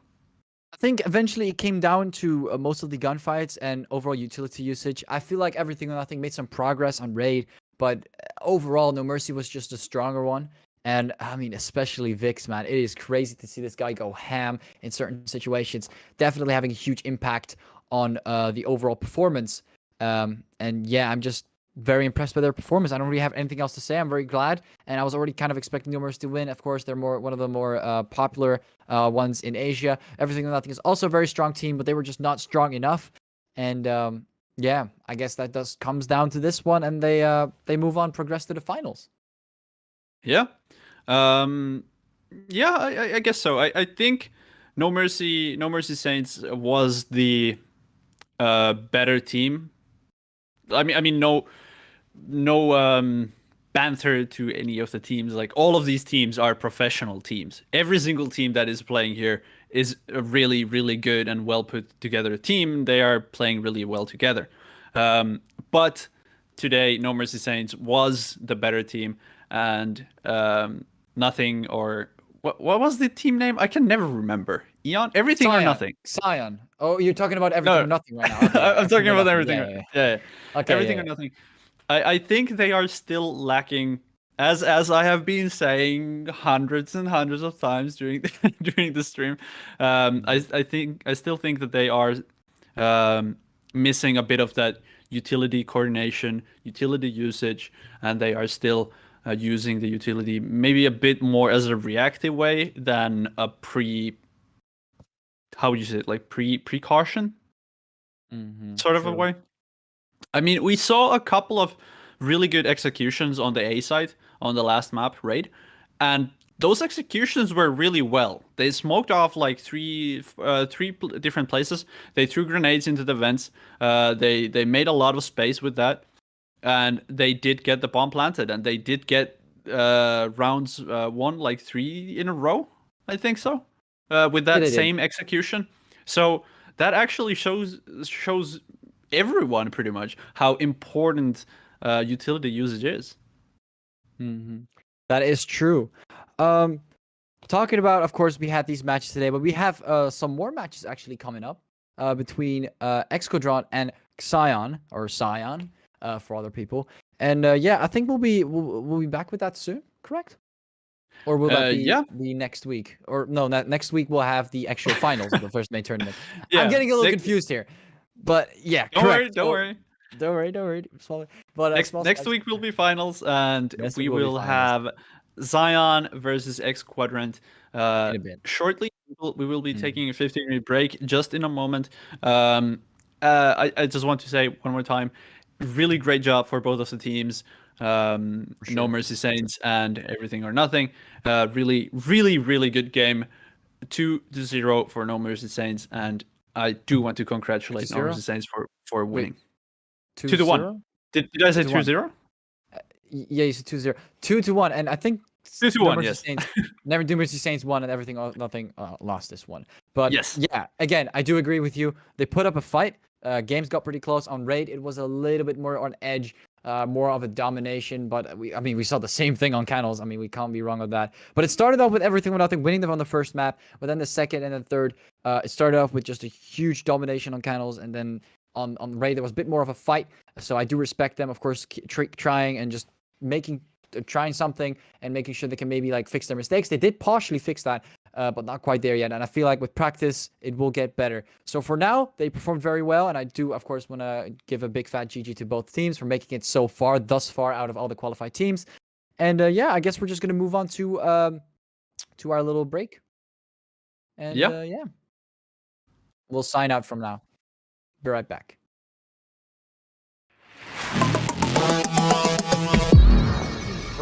Frost and Trax have actually traded spots. Trax was the one that was kind of playing that rotate position. Birdie does spot one on. He's going to conference team. Frost to come in for the double kill and potentially the triple. Yes, he triples up. Be enough to buy him some time. So there's 20 seconds left on the clock now. Abuse spots one player. Arson comes in for one, but does he reveal his place in the back? No, Erupt gets the trigger discipline to be potentially a B split, but the bomb is over towards storage. So with 30 seconds left, Xenocide are going to have to do an almost perfect execution here. The nade does get him down, and Vapey, he's just doing everything. 3 kills. Third kill, incredible. Yeah, that is here. Scott is ready. Trade one out. Does take good damage on the Naruto, and Vapey does get shot from the side. Does take down Naruto though. So a 2 versus 2. Day pulls out his weapon at the last moment and flicks around. What a clutch there from Day. Vision or presence from Hammers. They finally actually do get on into Lab 1, but they have so many players here from Xenocide ready to protect. Clutch is in a perfect position. Does take good damage though, and Ottawa's there as well. So will he peek out? Yes, he does, but Mirzi takes him down, and this is a good round here from Hammers. They're able to get onto the bomb site. Ottawa finally breaks the gets 1, 2, 3! Another triple spraying down round. And so Xenocide now, they're aware that there's so many players over towards that intel area. They're going to back off. And Xenocide making sure that they have all the utility that they want, all that they need. And eventually this hit's going to make its way on over towards the B bomb site here. Dave, what's up? Just before he gets information, Oh, but Mirage triple my kill! God, He Mirage! stops it, and I think Xenocide, they've won it! They have made the comeback work! A triple spray down Xenocide! They are your champions!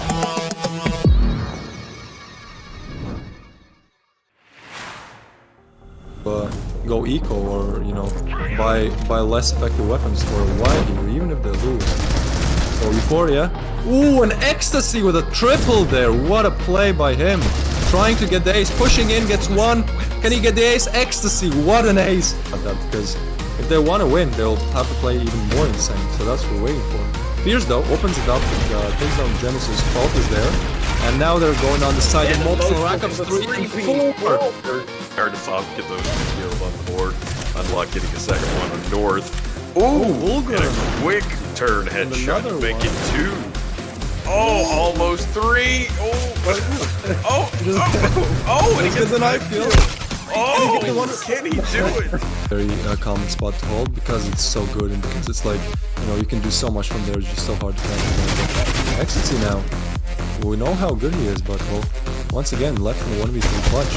Will he be able to do it? I want a frag on strong Ecstasy, but he did spot the gun barrel there, so yeah, he's just gonna go for it again. Oh, and he does get the frag. And so it's down to Noxic, Unluck, and Timing and Shush to make this happen. Ecstasy does go down, so does Timing. Shush still alive, and Noxic unfortunately went down himself, but Unluck, he's gonna have to go for the defuse. Not sure if he heard it.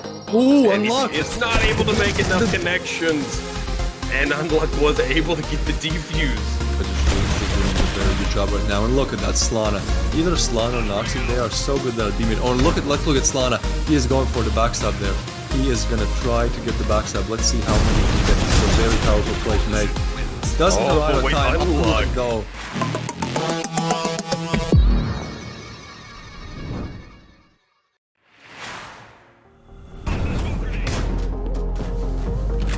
Essa luva fica diferente no modo spectrum.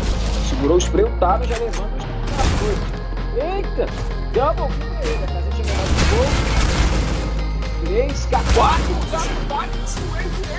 o garoto segurou a sozinho. Continuar assim, queremos o terceiro mapa, hein? Eita, tivemos 3 double. O Rafa tá de luck já na sala. Tá cansada. Olha de cara cansado. Eita! Double! Ó, olha o Henrique. Já fez a play. Ei! Garoto, câmera vem. Vamos lá do cara, pô. Eu tô vendo isso aí que falou. Aí eu. Segurou o spray, Eita. levou o aiado. O metal tá ralfado. Será que dá? Teremos um juego? Teremos um sonho?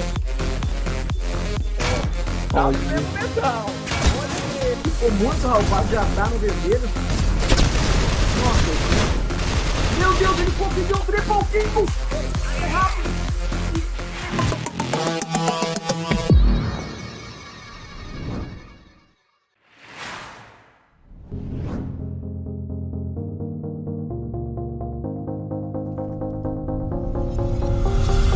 Like the weapons for a while here, even if they lose. So Euphoria. Ooh, an ecstasy with a triple there. What a play by him. Trying to get the ace, pushing in, gets one. Can he get the ace? Ecstasy, what an ace. Unluck getting a second one on North. Ooh, Vulgar. And a quick turn headshot Another to make one. it 2. Oh, almost 3. And he gets an eye kill. Can he do it? So that's what we're waiting for. Fierce though opens it up, takes down Genesis, Fault is there. And now they're going on the side and multiple rack-ups 3 and 4. You can do so much from there, it's just so hard to catch. Ecstasy now.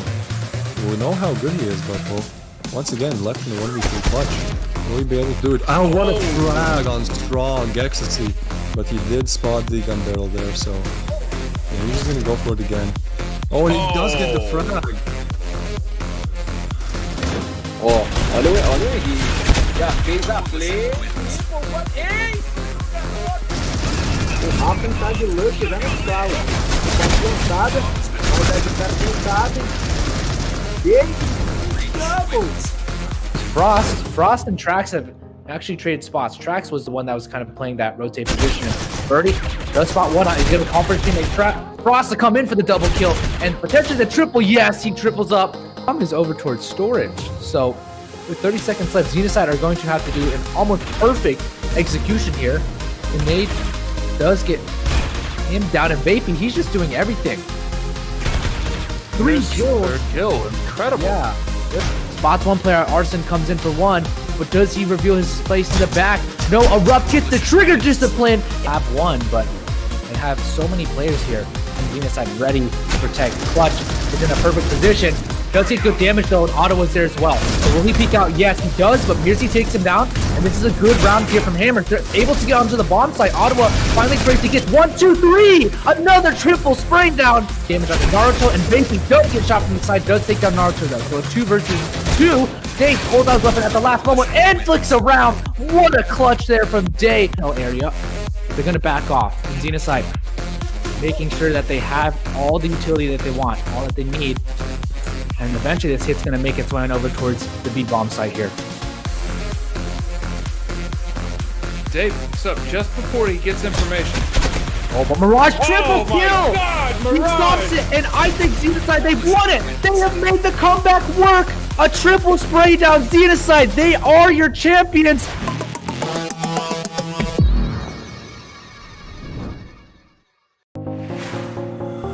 And down to, it seems Frost and Trax have actually traded spots. Trax was the one that was kind of playing that rotate position.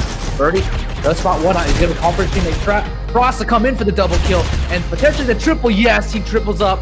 Be enough to buy him some time. So there's 20 seconds left on the clock now. Abuse spots one player. Arson comes in for one, but does he reveal his place in the back? No, Erupt gets the trigger discipline. It'd be potentially a B split, but the bomb is over towards storage.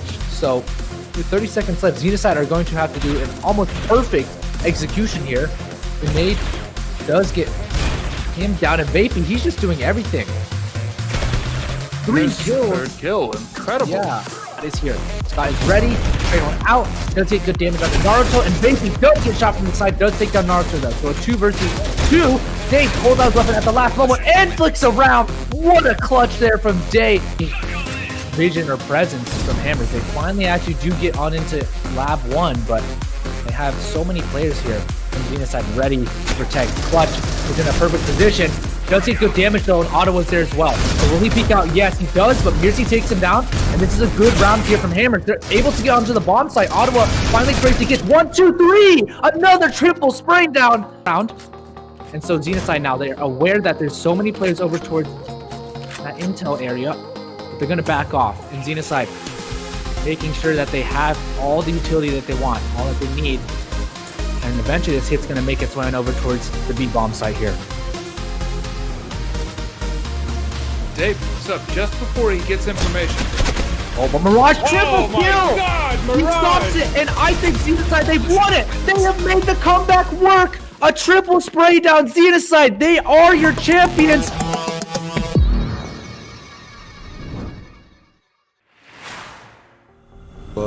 Go eco or, you know, buy less effective weapons for a while here, even if they lose.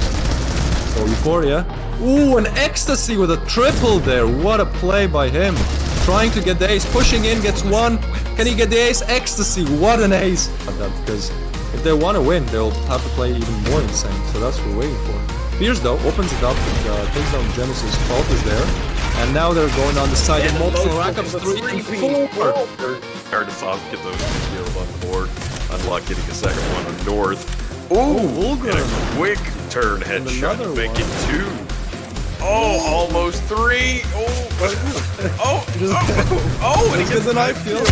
Oh, can he do it? Very common spot to hold because it's so good and because it's like, you know, you can do so much from there, it's just so hard to catch. Ecstasy now. We know how good he is, but well, once again, left in the 1v3 clutch. Will he be able to do it? I don't want to frag on strong Ecstasy, but he did spot the gun barrel there, so yeah, he's just gonna go for it again. Oh, and he does get the frag. And so it's down to Noxic, Unluck, and Timing and Shush able to make this happen. Ecstasy does go down, so does Timing. Shush still alive, and Noxic Unfortunately went down himself, but Unlock, he's gonna have to go for the defuse. Not sure if he heard it. Ooh, And Unlock! it's not able to make enough connections. And Unlock was able to get the defuse. But he's doing a very good job right now. And look at that Slana. Either Slana or Noxy, they are so good that D-mid. Oh, and let's look at Slana. He is going for the backstab there. He is gonna try to get the backstab. Let's see how many he can get. It's a very powerful play to make. Doesn't arrive on time. Unlock. Go.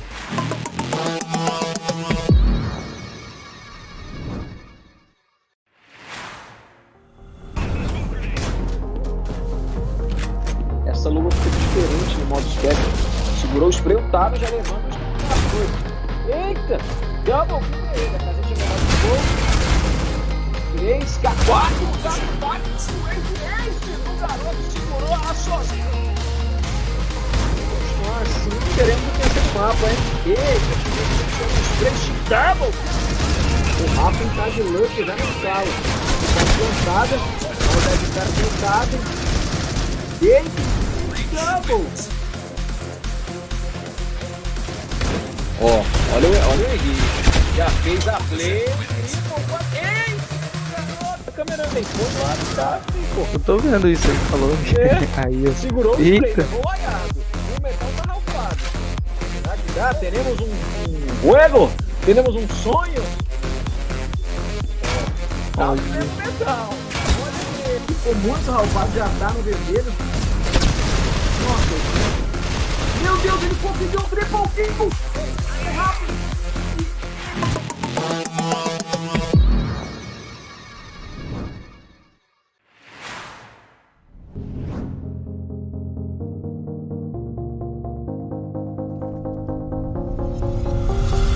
Like the weapon store, why here, even if they lose. Oh, Euphoria. Ooh, an ecstasy with a triple there. What a play by him. Trying to get the ace, pushing in, gets one. Can he get the ace? Ecstasy, what an ace. Unlock getting the second one north. Ooh, And Vulgar. a quick turn headshot another to make it one. 2. Oh, almost 3. Oh, and he gets the knife kill. Oh, the one- can he do it? So that's what we're waiting for. Fierce though, opens it up, takes down Genesis, Fault is there. And now they're going on the side of multiple rack ups 3 and 4. You know, you can do so much from there, it's just so hard to catch him. Ecstasy now. We know how good he is, but well, once again, left in the 1v3 clutch. Will he be able to do it? Oh, what a frag on strong Ecstasy. But he did spot the gun barrel there, so yeah, he's just gonna go for it again. Oh, and he does get the frag. Ó, olha o Henrique. Já fez a play. Ei! O Rafa tá de luck já no sala. Tá plantada. A maldade do cara plantada. Ei! Double! Frost and Trax have actually traded spots. Trax was the one that was kind of playing that rotation.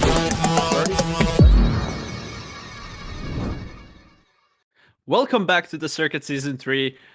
My name is Meiko, and I'm here joined by Arde PureJ, and we are about to head to the second match of the Season 3 semifinals number 1. And this match will be between X Quadrant and Zion. I'm still not sure how to pronounce the name, and I'm pretty sure Arde is still not sure how to pronounce the name. It's Zion. I already told you it's Zion. And if I'm wrong, then who cares? I'm wrong. It's Zion. Yeah. Just call it Zion. Yep. But Something like that. I think you're gonna go straight into the map bans, actually, aren't you? Yeah, we're immediately going to the map bans, and yeah, let's see what the players have chosen, or what the teams have chosen. Mm-hmm. They should be appearing here just in a moment. And taking some time here. And Yeah. it looks like there we go. We got ourselves Raid as a ban. Interesting. So first map or first got it as decider, and this time seems to be a ban this time. Candles as well. And Grounded has been picked by Zion. And it looks like they'll be specialized on that port. Here we go again, Mako. We got ourselves port. Yeah. And I think Soar. Oh, there you go. Okay, you can be disappointed again. You can now make like the cry noise. And Legacy getting banned as well. I guess A lot of people seem to out of nowhere just ban Legacy. What's going on with that? I don't know. I love Legacy. It's such a good map. Plaza as a decider and Bureau is being left out. So we will see Grounded and Port. And if the game goes to the third map, we will see Plaza as a decider. Zion picked Grounded, X Squadron picked Port, and Plaza being the decider, as already said. I think the players are almost ready. We can. Yeah, they're actually quite fast, faster than the last ones we had, which is why we got straight into the map band. But we'll go over the team intro actually. So let's just head over there and talk about how they are doing statistically, because we do have. Yes, we have some stats about this team because yeah, it's not been like 2 games after each other where they've just consequently just had to play against people that just instantly forfeited or disqualified themselves. So that's great to see. And I can immediately notice McLaren, big name, already quite high on top there. So I'm assuming I'm already expecting a lot from McLaren here. Normally I don't see him I see him pop off, but not quite much. But I didn't expect him to actually improve, I guess. So good job, McLaren. I guess doing pretty well so far in circuit. And what are your thoughts, Mako? How do you think like Esquadron has been progressed? How they've been better over time, or do you have like no data on how they've been playing like before Circuit Season 3? I'm not. I do have to say that I'm not familiar with either of these teams, so it is actually first time I see them play. I am quite excited to see McLaren though, because he's a moderator for Critical Ops Discord, and I already know McLaren, and I guess a lot of people already know him, and a lot of people know that he is a really good player. So I believe that there's a lot of people who are excited to see him play. Apparently, X Quadrant has been playing in Circuit in EU before. Yeah, I was about to say.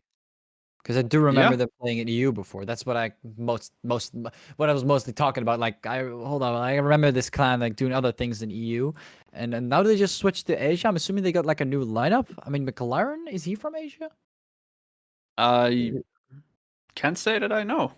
I But nonetheless, they are playing in Asia right now, and yeah, McLaren McLaren taking seems the from lead.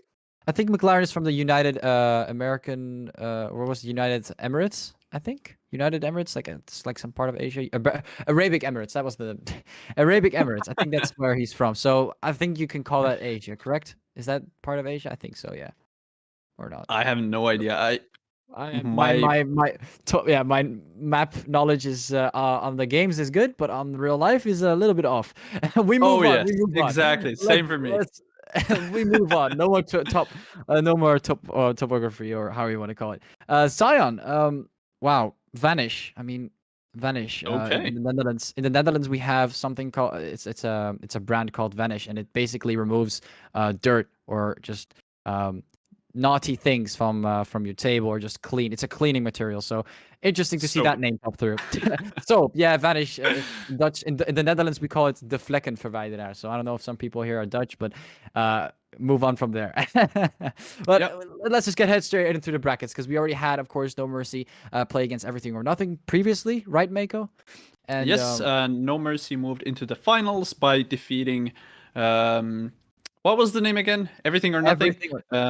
Beating them by 2-1 and moving to the finals. And now we're watching the game between X Quadrant and Zion. Zion. And the one team that wins this matchup will get the spot in the finals and play against No Mercy Saints in the finals next week. That is true.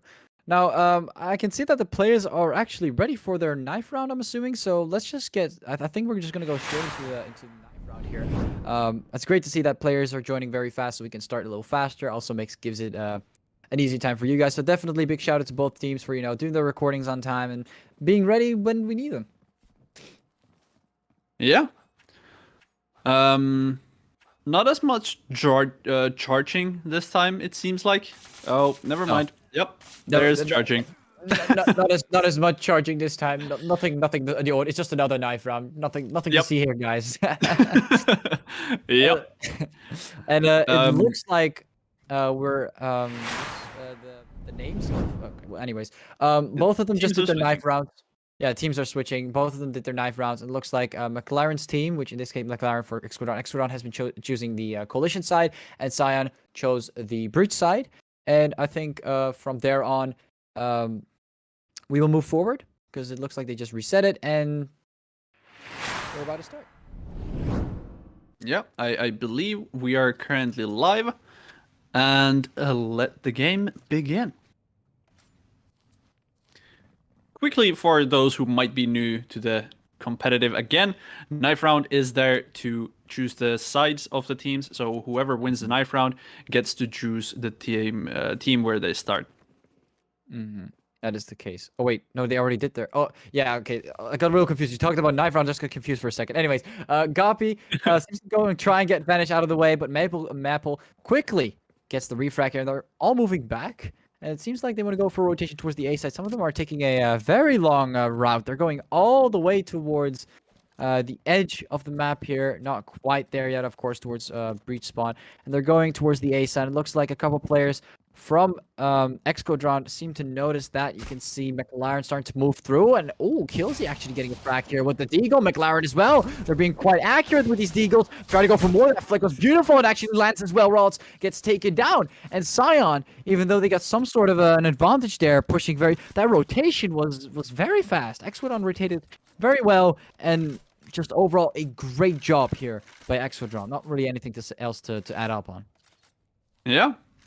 And not really much to analyze about this. I would say that was a pretty clean round from both of the teams. Vanish gets taken down at the beginning, and then the breach team rotates to the A, and the coalition team rotates, and then they just trade kills, and that's it. Not really anything really interesting to say from analyzing point of view. Yeah, that is definitely the case. And here on this eco round, we can also see that Excodron, they're kind of stacked up on some essays. They didn't buy a lot of utility. I guess they're just trying to, spray them all down in one go, which is something you see most of the time. Killsy has to be careful, though. One headshot could be it, but he doesn't get hit once. Vanish does seem to land the headshot here on Persify. You can see Vanish getting close, gets one, but after that, quickly gets shut down. Killsy getting a double here with the SA on this important eco round that they kind of need to win, because if they lose this one out, I mean, that would be kind of a disaster. I mean, look at what they got. Look at what Zion got here. Like 3 Deagles. That's all they have, and they have full SAs and a couple of nades and a flash. So they should be able to win this, but things could change. We saw the same thing with Excodron, I think. Like being very accurate, but no, it's not gonna happen. Lineup. Copy. The lineup has been arriving, and Maple trying to do some damage with Killsy already on a pretty nice off angle, and I think he needs to run for his life right now because there's going to be 3 people trying to shoot him down. He is so low. I think like 1 HP. Gapi shuts him down on the second round. Yeah. Again, I don't really think that there was anything to analyze. These are really those kind of rounds that they go exactly how you would expect them to go, especially because they are the first round and the second eco round, and the eco team just dies. I mean, they maybe get a 1 pick and then they die. It's how the game goes. I guess that's how to get. Normally, that's what you would expect, of course, but things could definitely change the tides quite fast. And Persify, McLaren already getting 2 frags in total. McLaren going for another one. Vanish Maple getting 2 more frags. And it looks like Vanish Maple still alive. Going to try and deal a bit of damage, but Killsy survives with 16 HP remaining. Vanish tries to get it played on. He is completely flashed, but somehow gets the kill. 5 HP remaining. I don't know how he survived that, but Reborn gotta patch up that accuracy a bit, because my man just survived a full flash, and after that started shooting the moment he had a chance to shoot. So whatever Vanish did there, that's all he could have done there. Maybe he could have moved a bit more towards the left to maybe survive, but I'm assuming the wall was there and he hit the wall, so he could have moved further. So yeah, a little bit stressed out there, but he somehow survived, which is quite impressive for someone to do. Just say full flashed in the open and you just survive out of nowhere. Looks like he's slowly moving towards... No, he's not. He's moving left and right and just chilling next to the bomb. He wants to pick it up, but there's a huge open area that needs to be checked first. And he only I guess you could say that he made the enemy vanish. Yes, you could. I mean, he even though he vanished himself for a second out of vision, but looking pretty good so far. I mean, kills, he gets the headshot, so HP doesn't even matter at this point. Just instantly headshotting him down. But yeah, Vanish definitely performing better than expected there. But still, 3-0 and X Quadrant seems to be in the lead. Yeah. Really, really clean shot from Vanish as well. Like thinking about that, he was flashed. Okay, another eco round from Zion. Yeah, that's interesting. It looks like they don't have enough money to go for buy. They just lost 3 runs in a row. Did they even buy anything in the third? I don't actually remember them. They did it.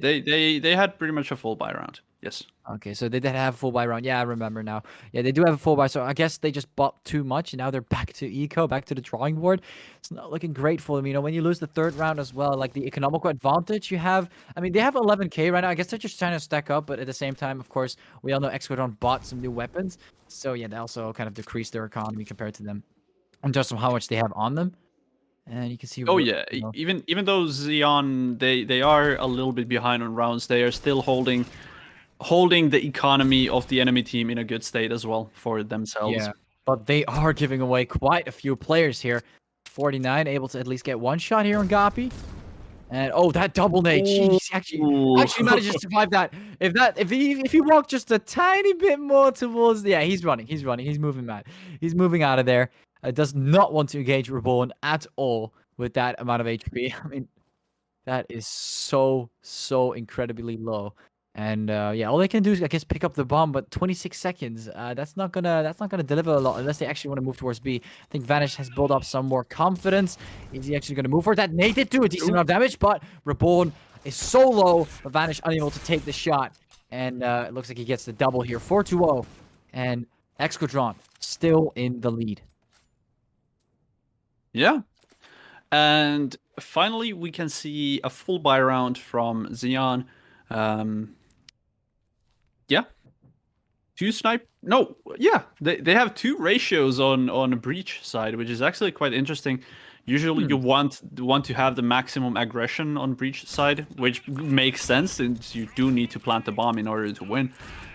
But two snipers are kind of just yelling for passive gameplay. That is true, and you can kind of tell that that's happening right now. Like, they're just passively waiting around the course. Like, it's not as aggressive as we've seen players play in the first semifinals that we've streamed. Right now we're over to the second. But the first, like, between Everything or Nothing and between Everything or Nothing and No Mercy Saints, they were very aggressive. And here it seems like they're playing a lot more passive. They're taking their time before they make choices. And Reborn does seem to cut him off. Map will run. That nade. Ooh. It actually went straight beneath his feet right there. I don't think that was a... I think he just had to run for it, like, at this point, but he's being too slow. Maybe he could have ran towards the enemy in this scenario, like towards Reborn here, because he's low as well, but how would he know? Looks like he's going for the peak. Ooh, that tap. Still so close. You can see 49 actually gets the first sniper kill here, Ralts. Putting a bit more pressure onto Reborn. Reborn actually gets the frag on Maple, but Ralts comes in, shuts him down. And yeah, you can see that beautiful event knife. You don't want to get that stabbed in your back. That doesn't really look that great. Very awful to be stabbed by. Moving forward, looks like we're being put back in a 3v3, and there are two players moving on the side. McLaren does seem to spot one, and they don't have any map control there on the B side. Like, they have some here, but behind the play, everyone's just shooting them down. They didn't really thoroughly check it, and they're just getting picked off here. Persify coming with the last frag, and they're just being put back to a 5-0. And yeah, I'm kind of waiting for Sion to do something about this. They're kind of starting to lag behind. Yeah, I mean, X Quadrant is really playing. I mean, they are really playing exactly the way a coalition team should play. They are playing really passive. They are holding the angles. They are covering the whole map. They're using their utility to play time, and yeah, they're rotating if needed. They are hitting their shots, as we can see here. Killzy getting the first blood on Roji. Definitely. But isn't it going to hurt them that much? Like, they already spent money on snipers. They all lost another full round. Like, and now it's just X Squadron dominating with the economy and the rounds they have here. So you can see, like, if you look at the map, you can see that these players are just, we have one player on the A mid that's just checking left and right. It's really nice to see how they're just controlling everything, like in the way they have like their own rotation set up, like how fast they can rotate between A and B. You can see those two players near the towers. Very, very important way of just being able to rotate these players fast and check these angles here and there. And you can kind of see it forces Sion back. Like, they're not really interested in trying anything here. They're kind of scared from X Squadron. And Agapi quickly finds that player. But the mistake some players make when they find someone, they instantly shoot instead of wait to see if maybe that guy is just going to quickly go back. A lot of snipers make that mistake as well, miss their shot, then get killed in the process. You can see the same thing happening here from Gapi. Maybe he can still land those shots on 40 now. Will 49 push through. He's going to push through, get the wall bang on Gapi. Reborn is going to take down Vanish. Reborn is still holding on a tight angle, gets the double, and that's just having a huge impact on overall Sion's chances of getting anything done here. But the bomb is going B. B. A. As I said. As you said. I liked what you tried there, Mako, but you failed. It's okay, though. Yeah, and Maple gets one, could go for the second with that flick there, but now McLaren pushes him from behind. They did get the bomb plan, which is something, but at the end of the day, retaking is going to be very easy for X Squadron, as the amount of players they have is just way too much to hold here for Sion. They at least get the bomb plan, but they're still behind. They still lose another round. Absolutely, but that bomb plant was not for nothing. That bomb plant actually secures them another buy round, since they have been losing quite a many rounds in a row, so they do have that big lose bonus. So if they even get that bomb planted, they will guarantee themselves a full buy round next round as well. So that is actually quite important. And also the rotation they had two players kind of selling the execution on the B side, and then the two players went on A side, which is actually pretty nice. It could have worked out really well if those two players on B side wouldn't have died. That is true, and I mean, Sion seems to finally actually drop a very nice push here. And even though Gapi's pre-firing while he's kind of flashed, 49 still gets the frag. Very impressive performance by 49 and Maple. I think Vanish also got a kill, but he died fairly quickly after that, I think, so I'm not quite sure. I might be wrong on this. And Rebo, the last player remaining, can he keep up, or is he just going to drop this round down and give it away? Looks like he's moving past connector, not checking it, still gets the kill, but 49 is just holding that tight position. This is why you always have to double check those angles, because if you get double crossed like that, you gotta make some kind of a quick move. And I guess he could have maybe maybe he should have stick more to the left wall there, so he could maybe get a double, but he didn't do that. Sion finally showing up. Yeah. We are going for the 8th round right now, and Xeon actually... Oh, no, wait, it's 8th, yeah. Sorry. I was not doing math properly. Yeah, Xeon actually opening the scoreboard for themselves. Yeah, that is quite true. I mean, one of them is not doing that great, because Roji is falling off a little. He's still doing some damage, so he's still important, of course, to the team. But he's not getting any like gunfights that he's like winning. I guess he's just getting assists. He might win out his first gunfight here. Is it gonna happen? Yes, it is. Roji winning out his first gunfight here, taking out Killsy, but quickly after that getting shut down by Persify. But actually able to do something there to stabilize it out in case he does get killed. He at least has one kill on his name for this round. And now it looks like a lot of these players are actually moving towards the B side. I guess it was some kind of distraction. You can see a lot of players from X Squadron are noticing this, are rotating fairly quickly. Vanish quickly able to take down Gapi as moving up too aggressive. Did not check that other part, but it looks like McLaren is getting wallbanged through the glass, taking down another player, stabilizing itself. They did get the bomb plant. There's a smoke up. This is why utility is so important. Kind of pushing back X Squadron on their feet here. Just not really an option to find a player, but Reborn gets 2 frags. X Squadron might win this out of Maple. Does land the shots, though. He's going to be able to land the shots. He does land the shots, and Reborn goes for the second one, and he does, but no, he doesn't. Goes to the Smithsonian, and McLaren takes him down so close. So close. Incredibly close here, Xion. Wow. That was insane. Actually able to even make something happen there in 1v2, but he got dangerously close, but out of ammo. And Maple. Yeah. And both of the players ran out of ammo. Both of the players changed to P250, and the ending was just a pistol fight. Yeah. Wow, okay. McLaren was. I think McLaren was just. Oh no, it wasn't McLaren. It was Persify. Was it Persify? No, the last player was McLaren, wasn't it? No, think it was. McLaren got killed through wallbang, right? Or did he get a wallbang kill? This is just confusing me. The Whatever. rounds are so whatever. fast, it's hard to say. It's hard to say sometimes. You don't keep up with everything. But it was a really beautiful execution from Zion. Yeah. They had pretty much the whole side smoked, and they bought a Yeah. lot of time with those smokes. But the gunfights they lost at the bare end, oh, that really killed them off. That really put them off. That's why never get too confident, because when the smokes start to fade away and you have to kind of find your spot, you're gonna start losing those gunfights unless you have some sort of a position set up. And okay, Killsy already in with a sniper kill. I'd really like to see these snipers just perform in like close quarters here, especially on the ace. I don't see that happen often. It's quite difficult to do that, but if you do it correctly like Killsy, you can get 2 frags. Vanish comes Yeah. and takes the first 5 Goppy, comes and taking a rouse of Vanish, going for another one. Goppy going down. Gotta put it back at a 3v2. And so far, X Squadron does still have the advantage. The bomb is down, and they have 1 extra player. In this case, the sniper. 49 seems to have the sniper as well. Maybe he wins at the battle here. He might be able to find him first. And he does, as he has a small little off-angle. Reborn gets the nade kill on Vanish. 49. Is he going to be able to clutch this out here? He's going to move past with the wallbang spot here. Or wallbang, what am I saying? Like you can. I think you can actually shoot through that to that part there. I don't know what it's called. The Cart? Can you help me here? Cart thing? Like, has some, I'm pretty sure.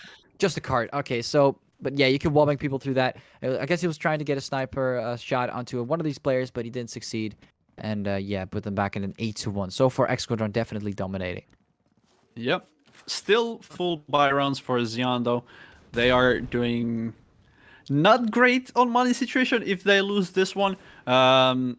X Squadron still sitting on who's the duck in Donald Duck? The Scrooge McDuck? Scrooge McDuck's treasure.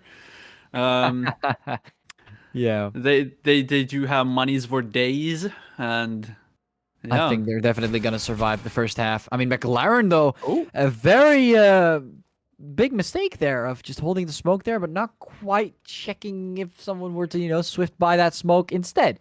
Not really I taking think he into might- precaution. I think he might have had like his finger like on the screen on top of the player. Yeah, I think that might have also been the case. I don't know how people hold their devices in difference from person to person, so that could also be the case. But Maple taking on Goppy. But then again, you see him on the map, and like when you have like your peripheral vision, just noticing a red dot, you quickly like anticipate a player there. Reborn though, jeez, trying his best, but he gets naded fairly quickly. And Maple also doing a decent amount of damage with that nade, as I said before. But Killsy still alive. One player seems to get very close towards the tower. No, actually, he went back to A mid. And Let's see if he can put that Eurasia to work. yeah, I mean, he has some range. He has some range here and there. Don't know what that. I think that's McLaren there sleeping on the ground, by the way. I don't know if you saw that player there on the ground, just sleeping, just taking a little nap. But Routes on No, top. McLaren is sleeping in A middle. Oh, in A middle, yeah, he's sleeping there. And Raji does in fact actually take down Killsy. I'm kind of expecting that to happen. Killsy, or you save or you go for it. You can't stay in between. That's not gonna make you very useful. You're just gonna get picked off for no reason. But it looks I like think Sion is. He didn't really have anywhere to go because he already knows that there will be a guy flanking him, of course, because they don't want to let any player to save. So there is going to be a flank, definitely in 3-1 situation. So he cannot really go pushing towards A side even with a sniper, because there is most definitely going to be a player behind him. That is true. I do agree upon that. And I mean, Roji sniping? Oh yeah, he was the sniper for them, right? Then he died in the first early rounds. Maybe Sion can make a difference with this, because this might actually have an impact.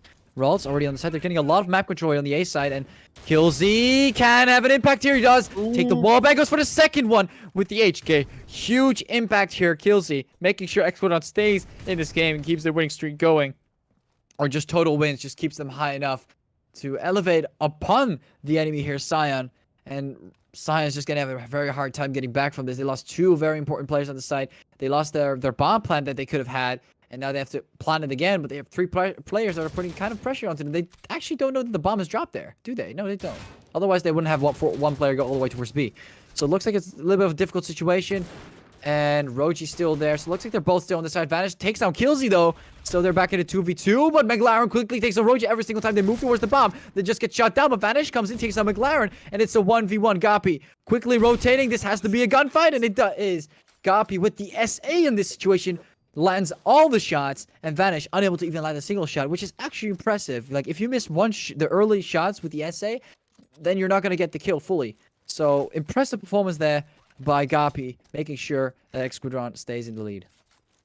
Yeah, I think Zion went a bit too early for the bomb plant right there. There was only one player on the side planting the bomb, and no one really covering his angles.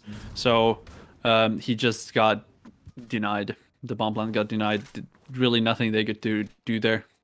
Yeah, and the other guy that died, I'm kind of curious. Like I don't know where he was at, but like normally when you plant a bomb, you want to make sure you cover that guy, because otherwise, you know, man's just gonna get dropped by someone else from another corner. Like it's not gonna be very sufficient.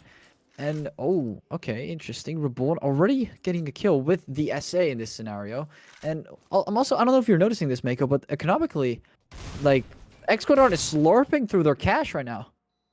Yeah, They treasure really is are. not that big anymore. No, they really just bought a ton of weapons, I guess. And you can see some of them are even on 0, which is kind of weird when you look at the score. You would expect them to be on like 20k per individual. Like I'm exaggerating, of course, but like just have a ton of cash. But it looks like I guess they were just making a lot of expensive buys, and a couple of them are just dying. At the same time, of course, I don't know. It could also just be because we're in the 11th round, maybe, just maybe 12th round. Yeah, But I mean, yeah. there's always like 3 to 4 people dying in their team, so and they don't have the lose bonus, so they are really slurping through the money, as you said. Ooh, Killsy. I was kind of that expecting nade. the nade. That could have gotten him killed if he was in the wrong spot, but he did dodge that quite a bit. Killsy might actually get backstabbed though, but McLaren quickly able to refract it. This is what you love to see. Team players helping each other out, covering each other. And this is exactly what X-Quadrant is doing pretty well so far. Vanish trying to do anything about it, but he's the last player remaining. Killsy is a little low. And he might not... No, he's not going to get flanked. McLaren might actually go for the shots. He does get the headshot through the smoke. And we're going over to the second half now. Switching the sides. X-Quadrant going to the Breach side. And Scion going to the Coalition side. Yeah. Vanish is not doing as much cleaning up as you said it would. Normally not. No, normally it would nice clean up. Just a nice 1v5. But not this time, I guess. But he's doing pretty well. Vanish is doing pretty well. Overall, he has the best cleanup so far of entire Scion, I think. So, entirety of Scion, like you most of the time you see 49 and Vanish doing most of the job. Raji as well with the sniper doing something here as well. Maple, all of them are actually doing quite well. I don't know. I sometimes feel like scoreboard just doesn't justify how well they're actually performing. Like most of the time they die 100%. and then they die, and then the person that gets the kills because the guy got killed and someone focused on him gets a triple because the guy that was supposed to hold the angle there. Like it's kind of complicated, but you get what I mean. It really has an impact on how many kills you get, and if dying for a little bit of vision gives the other player 3 frags, then why not? 100%, 100%. Also, like, not to mention any kind of utility setups, information you can gather to your team. Just there's a lot more to it. Yeah, you can sell an execution on a bomb site to bait out a rotation, even without any kills. So normally, just looking at the stats doesn't really give you the right idea of how well, if there's a impactful 20 kill player is. If there's a 20 kill gap, then I don't know about that one. But if there's like a 10 kill gap or 15 like if it's too high, then at some point you gotta rethink your maybe everyone's just missing every shot and he is hitting every shot, you know. But you can see over time, you know, as we're talking, X-Quadrant, they're trying to get towards the B side, it seems, but they kind of missed the bomb there, and now they have to get out of a main or a mid. They got one player near statue. Do they even know that the bomb is dropped? They got one player all the way towards the statue. What am I saying? Tower. Oh, Vanish right there to clean it up, and he does clean it up. He is low though. And Persify also quickly getting cleaned off here. Maple with the headshot, no chance. Yeah, I guess Vanish does clean up dirt as well, as you said. Yeah, it somehow did. I mean, not quite there yet. Can we see a comeback? What do you think, Mako? I mean, if they continue like this, we're still in the maybe we have like maybe. I would say that Grounded is a bit more favored for Coalition. The rotations are so fast for Coalition in here that it's a bit more Coalition map. But I would say that for the breach side, like when you actually lock down a side like the B side and you smoke it up nicely, then there's no way for them to actually get in. So there's kind of a trade-off with each map. I feel like. 100%. Overall, 100%. like overall, every map is balanced, but there's like specific spots, specific angles that just give a bit more of a.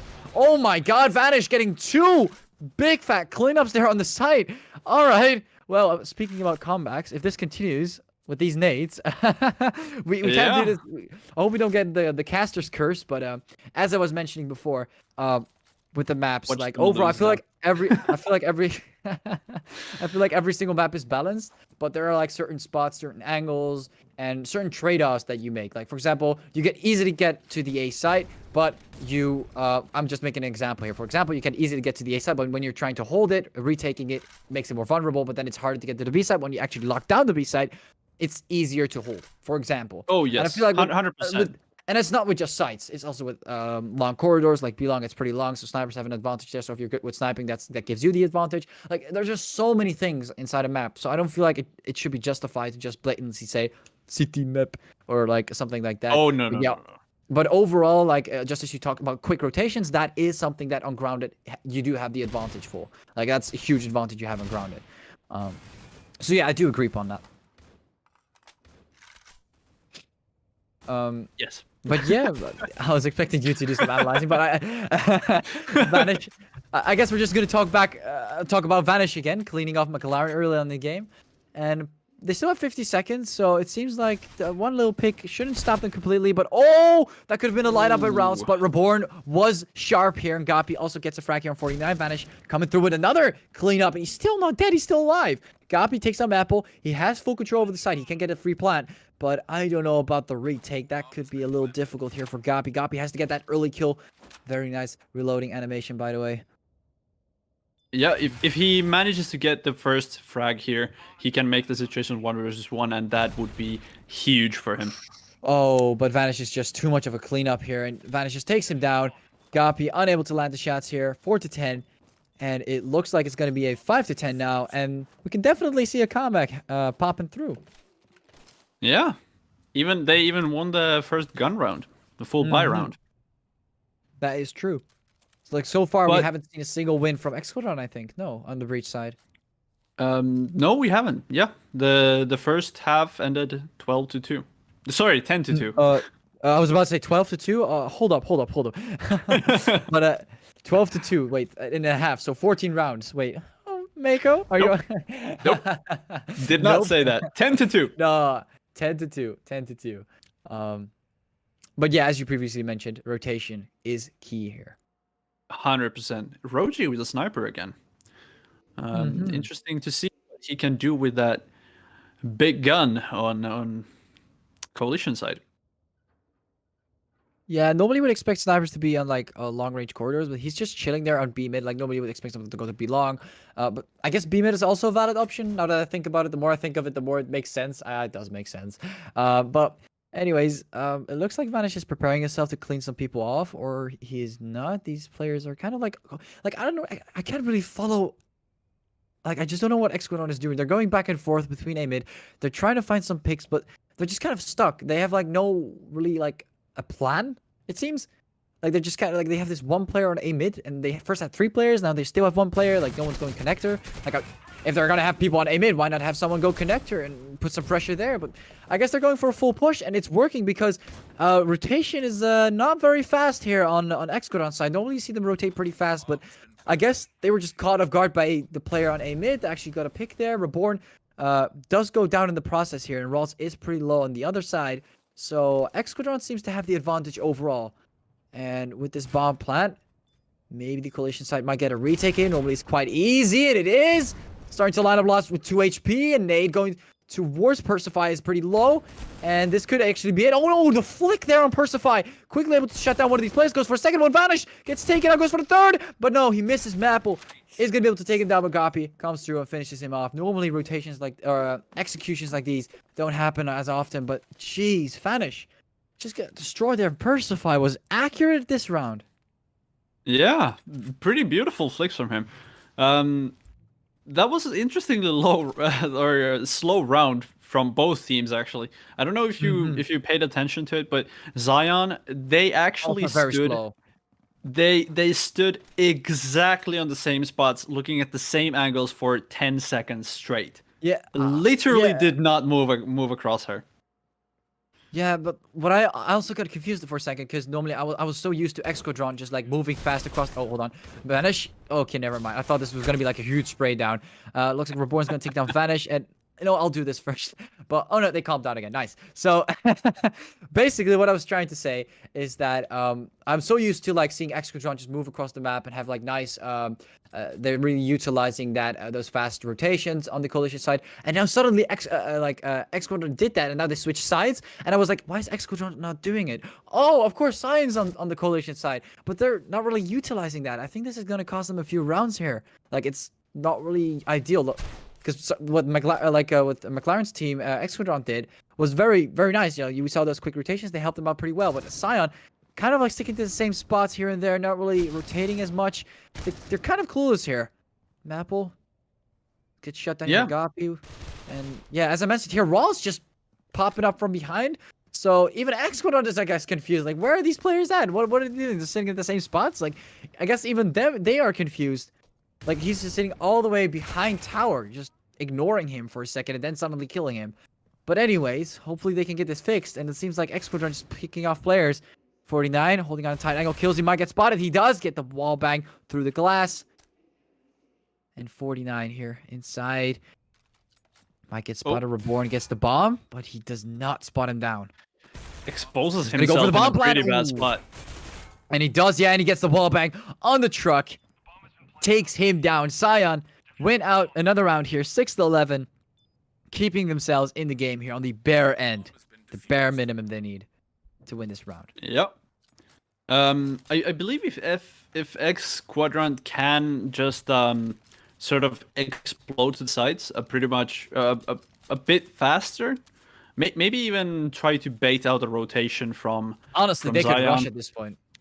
Like, Yeah. made out of rotation, they're very slow with rotating. So I feel like if they had like one player distract on one angle, like they could easily distract them. Like just have one guy go. The same thing they did on A mid when they won that round. They took down one player, they took down one player on A side, and then everything just fell apart on Zion's side.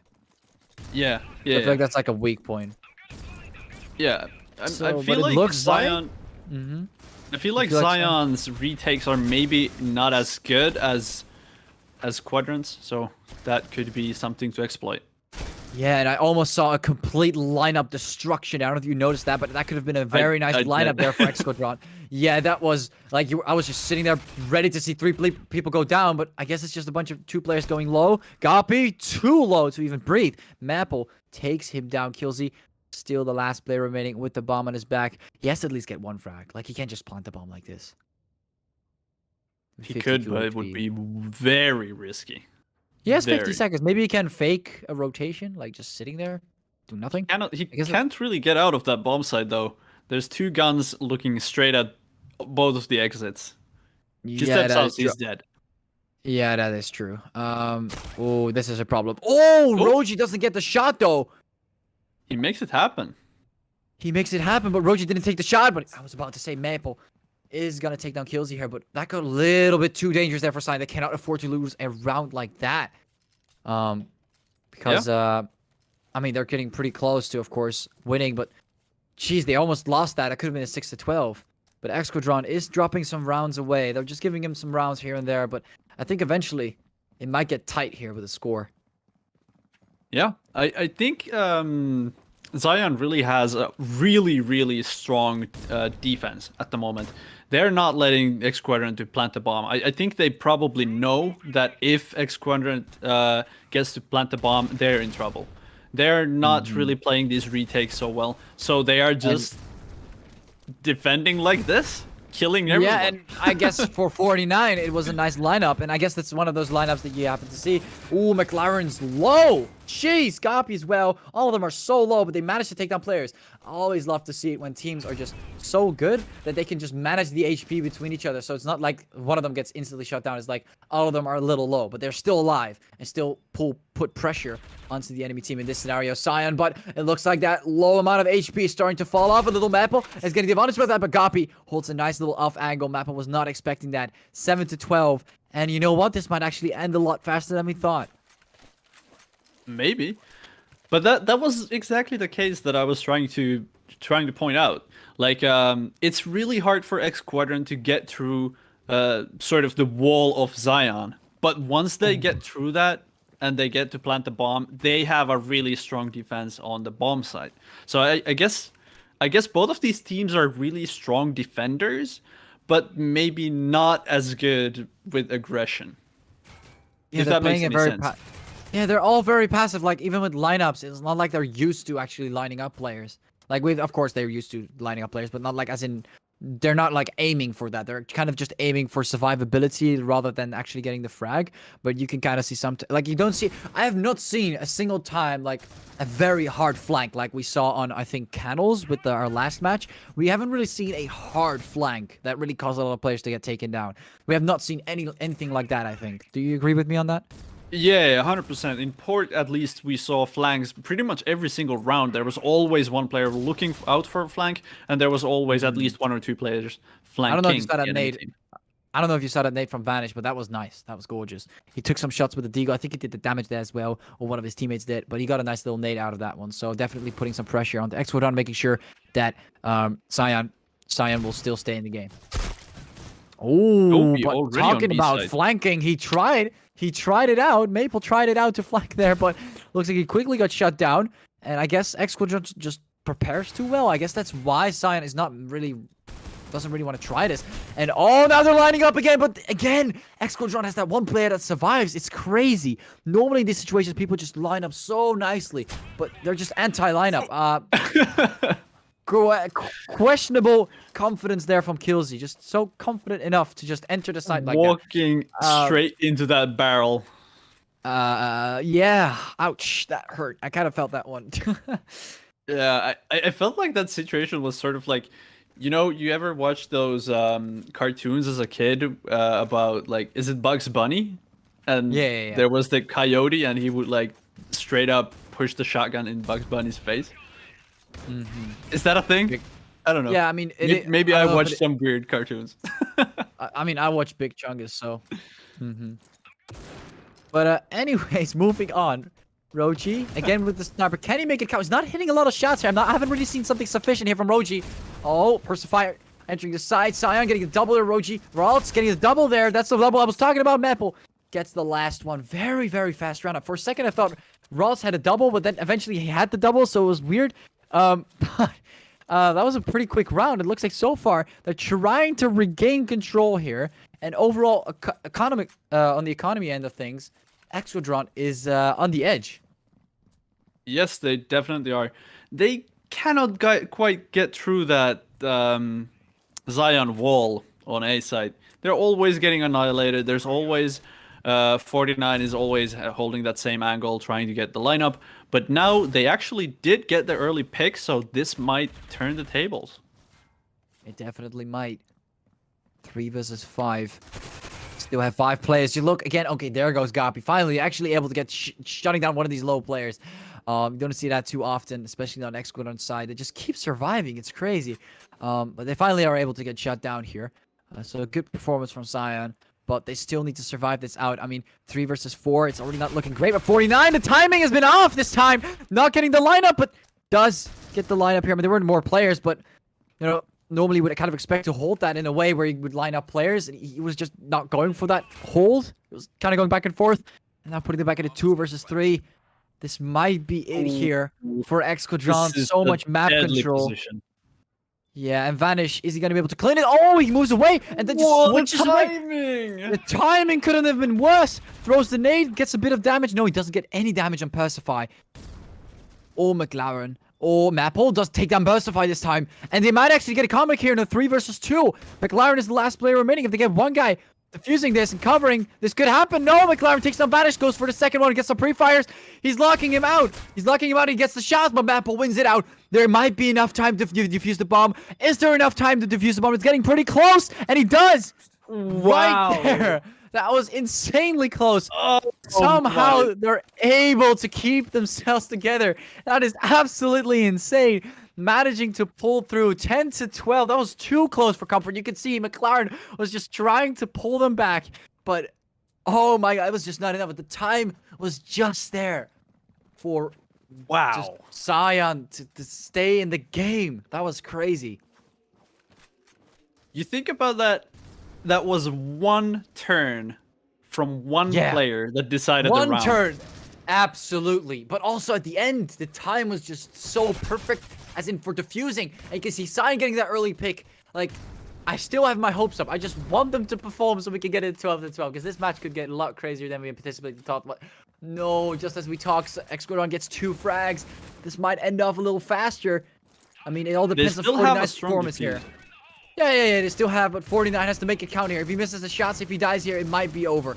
Shooting through the smoke, dodging the bullets. Maple gets Persify, balancing things out. And there goes the nade kill from Maple. Huge nade right there. Maple could take down Reborn. He's going to find him right there. But Reborn is so mighty. He actually survives that. And Roji tries to switch to the AUG. McLaren takes down 49. It's just Roji remaining here. Roji has to make it count. He's not confident in sniping anymore. He just switched to the AUG instantly. Well, and this Roji is going to be it. Could get behind them. Ooh, he does actually. But Reborn quickly running away, throwing the nade. Oh, 44. What a sweaty situation for both sides, even though it's a 2v1. And Roji, he's going to try and make it count. The player is behind. He doesn't find McLaren, and it's going to be it. What unfortunate for Sion here. They could have definitely won this one out, but X-Squadron, they actually, they win it out here. GG, well played to both sides, and definitely Sion. They put up a fight here, I must say. Definitely great performance from Sion, not just X-Squadron here. And, 100%. Yeah. Both teams, really, really great teams. As we said, at least what we saw in Grounded, it seems like both of the teams are playing rather defensive, more defensive than aggressive gameplay, I would say. Really, really amazing defense on Zion's side. On that A side, X-Squadron had a lot of trouble to get through that defense. And yeah, X-Squadron taking the first map by 13 to 10. And we will hop. I think we will take a short break in a while. Yes, and the next map will be after the break. What was the next map again? It was on port, so that's the pick from X-Squadron. So if we first played on the pick from Sion, which already kind of gives me a bad feeling that maybe X-Squadron might end this in a 2-2-0 because they already performed very well on Sion's their own map on the Grounded. But hey, I'm hoping that this will work out great for them, and we might see a full bowl 3. What do you think, Mako? How do you think they will perform on port? Because first, a person that I feel like X-Squadron is going to perform just a bit better, and because it's their own map pick, of course, and things might get a little clunky. Yeah, well, port is a lot more close quarters, as we have already seen. It's a lot more close quarters, and we already saw on that A side that X-Squadron has a lot of people who can flick very well. So those flicks will be really, really necessary in port. And yeah, I think this will be a really, really hard map for Zion to compete in. Definitely true there. Anyways, I guess we're gonna head over to the map break now. Is there anything else you want to mention about last game? Is there anything else we could maybe talk about Grounded? Some things that we noticed? No, not really. No, not really. It was a really good game. Yeah, it was a great game to watch. I was really hoping, crossing my fingers for Sion to maybe make something happen there and drop a comeback. That would be crazy. But hey, sadly that did not happen. X-Squadron was just too strong here, and McLaren's hold, that was definitely key. And also the way X-Squadron was trying to, pull them to them instead of engaging them. In the first play, we saw this with McLaren trying to do the same thing. You see them with like throwing nades and backing off. Just playing a little bit more defensively, which of course you would do in a situation like that if you want to win. And yeah, that caused them to win eventually. But yeah, great performance by both, and I guess we'll be seeing you guys in a short break. We'll take a short break. So Mako and I will be back, and we'll be on the second map, Port. Yeah. Frost and Trax have actually traded spots. Trax was the one that was kind of playing that rotate position. Birdie does spot one out. He's going to conference teammate Frost to come in for the double kill and potentially the triple. Yes, he triples up. Be enough to buy him some time. So there's 20 seconds left on the clock now. Abuse spots one player. Arson comes in for one, but does he reveal his space in the back? No. Erupt gets the trigger discipline. Could be potentially a B split, but the bomb is over towards storage. So with 30 seconds left, Xenocide are going to have to do an almost perfect execution here. Grenade does get him down, and Vaping, he's just doing everything. 3 kills. Third kill. Incredible. Yeah, that is here. Scott is ready. Trade one out. Does take good damage on the Naruto, and Vaping does get shot from the side. Does take down Naruto though. So a 2 versus 2. Dave pulls out his weapon at the last moment and flicks around. What a clutch there from Day. Vision or presence from Hammers. They finally actually do get on into Lab 1, but they have so many players here from Xenocide ready to protect. Clutch is in a perfect position. Does take good damage though, and Ottawa's there as well. So will he peek out? Yes, he does, but Mirzi takes him down, and this is a good round here from Hammers. They're able to get onto the bomb site. Ottawa finally breaks to get 1, 2, 3! Another triple spraying down. And so Xenocide now, they're aware that there's so many players over towards that intel area. They're going to back off, and Xenocide making sure that they have all the utility that they want, all that they need, and eventually this hit's going to make its way on over towards the B-bomb site here. Dave picks up just before he gets information. Oh, but Mirage triple my kill! God, He Mirage! stops it, and I think Xenocide, they've won it! They have made the comeback work! A triple spray down, Xenocide, they are your champions!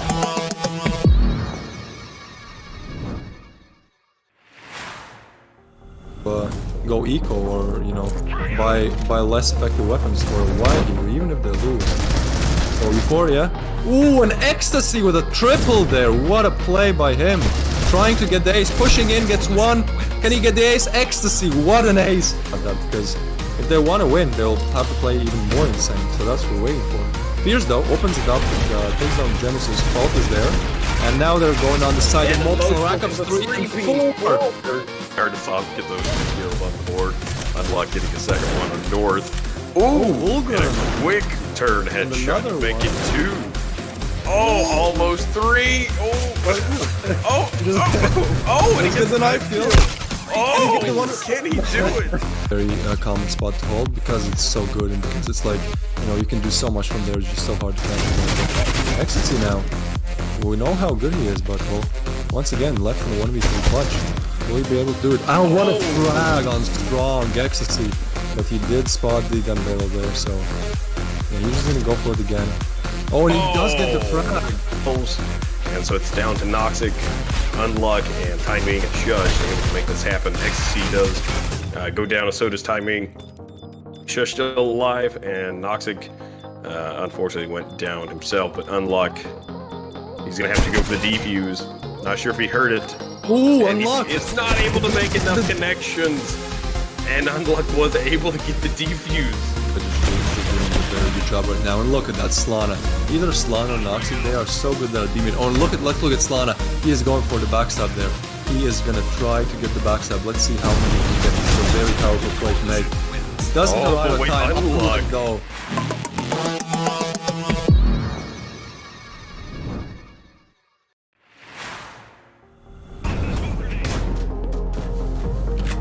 Essa luva fica diferente no modo Spectre. Segurou o spray, o Taro já levando o spray pra coisa. Eita! Double kill ele, a casa tinha ganhado de gol. 3, 4, o Taro bate no Ace, o garoto segurou ela sozinho. Continuar assim, queremos o terceiro mapa, hein? Eita, o spray de double. O Rafa tá de luck já no calo. Tá cansada, a de cara cansada. Eita! Double! Ó, olha o Henrique. Já fez a play. Ei! Garoto, câmera vem. Foi lá do cara, pô. Eu tô vendo isso, ele falou. Aí eu... Segurou o play, Eita. levou o aiado. O metal tá ralfado. Será Já teremos juego, teremos sonho. Tá metal. Olha ele, ficou muito roubado, já tá no vermelho. Nossa, meu Deus, ele conseguiu um triple kill. É rápido.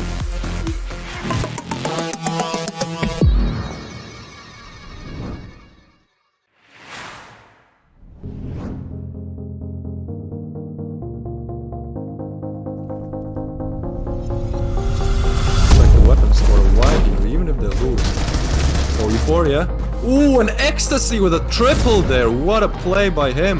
Trying to get the ace, pushing in, gets one. Can he get the ace? Ecstasy, what an ace. Unlock getting a second one with North. Ooh, And a quick turn headshot Another to make one. it 2. Oh, almost 3. And he Gets gets a knife kill. Oh, Get the one- can he do it? So that's what we're waiting for. Fierce though opens it up, takes down Genesis, Fault is there. And now they're going on the side of multiple rack-ups, 3 and 4. You know, you can do so much from there, it's just so hard to capture. Ecstasy now. We know how good he is, but well, once again, left in the 1v3 clutch. Will he be able to do it? I don't want to frag on strong Ecstasy, but he did spot the gun barrel there, so yeah, he's just gonna go for it again. Oh, and he does get the frag. Ó, olha o Henrique. Já fez a play. Ei! O Rafa tá de luxo já na sala. Tá plantada. Mas aí o cara plantado. Ele. Double! Frost and Trax have actually traded spots. Trax was the one that was kind of playing that rotate position. And Birdie does spot one out. He's going to comfort teammate Frost to come in for the double kill and potentially the triple. Yes, he triples up. Is over towards storage. So with 30 seconds left, Xenocide are going to have to do an almost perfect execution here. The nade does get him down and vaping. He's just doing everything.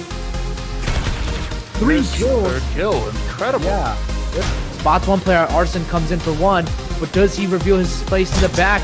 No, Erupt gets the trigger discipline. Have one, but they have so many players here. And Xenocide ready to protect. Clutch is in a perfect position. Does take good damage though, and Ottawa's there as well. So will he peek out? Yes, he does, but Mirzi takes him down, and this is a good round here from Hammer. They're able to get onto the bomb site. Ottawa finally breaks to get 1, 2, 3! Another triple spraying down. Damage on Naruto, and Basie does get shot from the side, does take down Naruto though. So a 2 versus 2. Day pulls out his weapon at the last moment and flicks around. What a clutch there from Day. No area. They're gonna back off. And Xenocide making sure that they have all the utility that they want, all that they need. And eventually this hit's going to make its way on over towards the B bomb site here. Dave picks up just before he gets information. Oh, but Mirage triple Oh my kill! God, He Mirage! stops it, and I think Xenocide, they've won it! They have made the comeback work! A triple spray down Xenocide, they are your champions!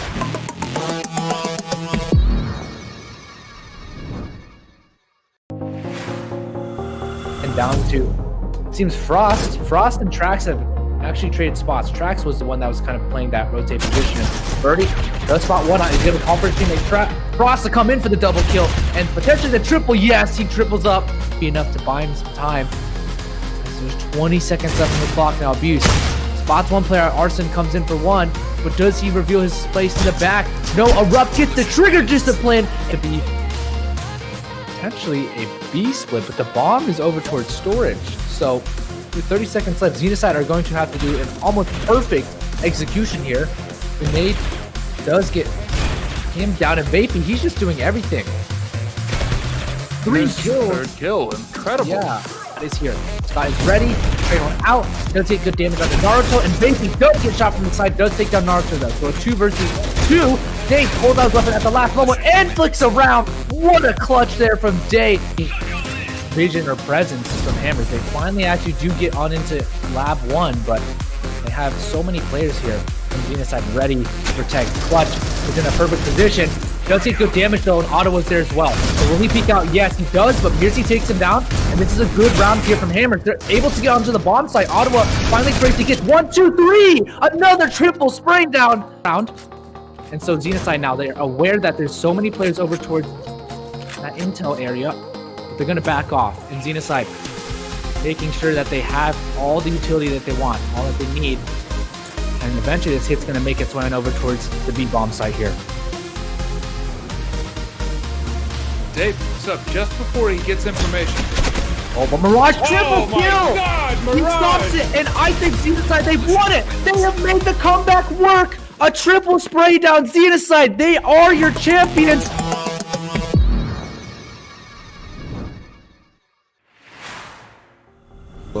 Go eco or buy less effective weapons for a while here, even if they lose. So Euphoria. Ooh, an ecstasy with a triple there. What a play by him. Trying to get the ace, pushing in, gets one. Can he get the ace? Ecstasy, what an ace. Because if they want to win, they'll have to play even more insane. So that's what we're waiting for. Fierce though, opens it up, takes down Genesis, Fault is there.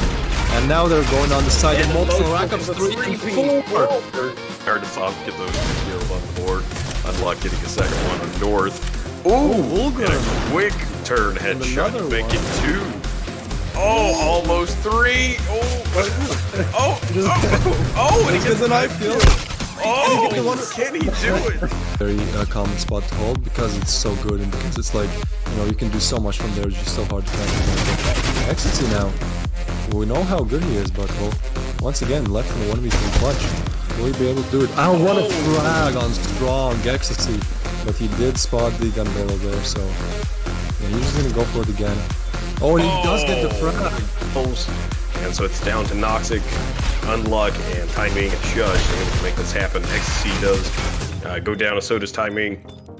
Shush still alive, and Noxic unfortunately went down himself, but Unluck, he's gonna have to go for the defuse. Not sure if he heard it. Ooh, And Unluck! it's not able to make enough connections. And Unluck was able to get the defuse. Doing a very good job right now, and look at that Slana. Either Slana or Noxic, they are so good that demon. Oh, and let's look at Slana. He is going for the backstab there. He is gonna try to get the backstab. Let's see how many he can get. It's a very powerful play to make. Doesn't Oh, arrive wait, at time. Unluck. Go.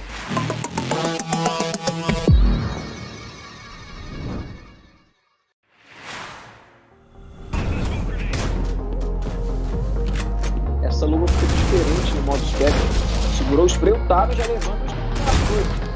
Eita! Double kill ele, a casa tinha levado o gol. 3, 4, o gato bate o garoto segurou a sozinho. Continuar assim, queremos o terceiro mapa, hein? Eita, o spray double.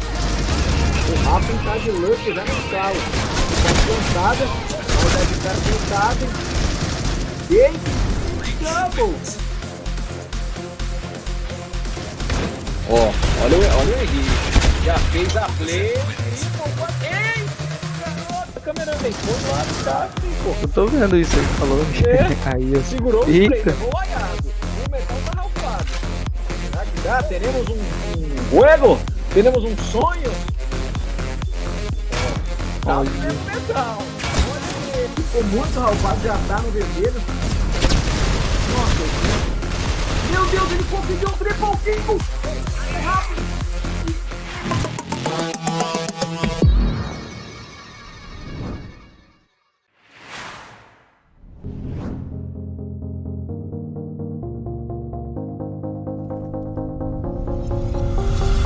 Like the weapons for a while here, even if they lose. So Euphoria. Ooh, an ecstasy with a triple there. What a play by him. Trying to get the ace, pushing in, gets one. Can he get the ace? Ecstasy, what an ace. Unluck getting a second one on North. Ooh, Vulgar. And a quick turn headshot to another make one. it 2. Oh, almost 3. And he gets a knife kill. Oh, can he do it? So that's what we're waiting for. Fierce though, opens it up, takes down Genesis, Fault is there. And now they're going on the side of multiple rackups, 3 and 4. You can do so much from there, it's just so hard to catch. Ecstasy now. We know how good he is, but well, once again, left in the 1v3 clutch. Will he be able to do it? I want a frag on strong Ecstasy, but he did spot the gun barrel there, so he's just gonna go for it again. Oh, and he does get the frag. Ó, olha o Henrique. Já fez a play. Ei! O Rafa tá de luck já no calo. Tá plantada, a maldade do cara plantada. Ei! doubles. Frost and Trax have actually traded spots.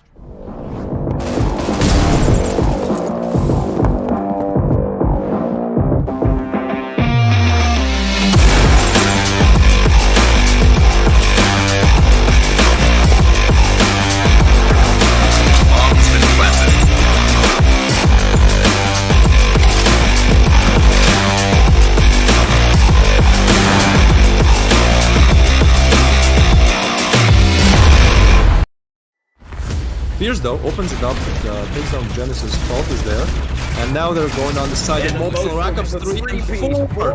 Naruto though, so a 2 versus 2. Dave pulls out his weapon at the last moment and flicks around. Spot one on his hit with Humber's teammate Trap. Frost to come in for the double kill and potentially the triple. Yes, he triples up. So Euphoria.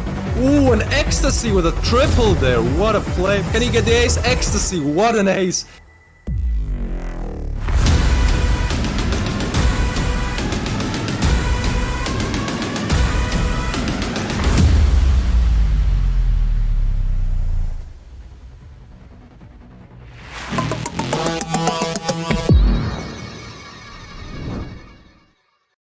Welcome back to the Critical Ops Circuit Season 3 Main Tournament 1 semifinals. This will be the second match of the semifinals, the second map between X Quadrant and Zion, and we are hosting here as Mako and Arde Purge.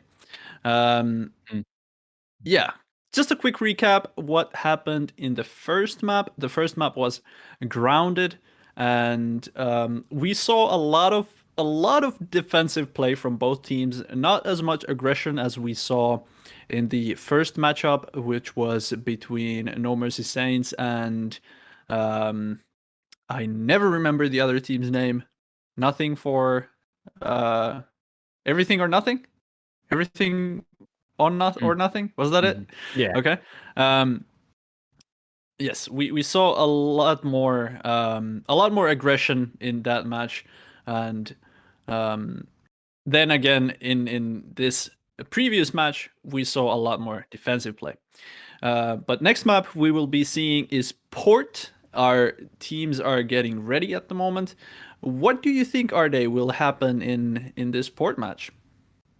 I think honestly straightforward. I think X Quadrant is gonna win this one. Not just because what their performance was on Grounded, like a map that has been picked by Sion. I also don't really know that much about Sion, and X Quadrant has just been reputable overall, and I had the same kind of feeling with No Mercy. So I feel like X Quadrant is just gonna win it out. I don't know how they will win it out. That's still something that I'm questioning. But I feel like in general, just winning out more gunfights. The rotations were pretty good on Grounded, so I feel like that might also be very good on Port throughout Coalition Spawn, abusing that rotation.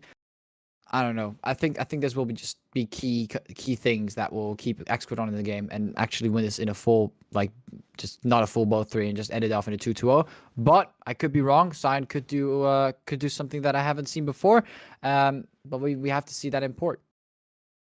Yeah, I'm kind of leaning towards the same thing as you, that X Quadrant will probably win, although you never know. Like, as far as I know, Zion is sort of an underdog in this matchup, but they did show a lot of potential in last map.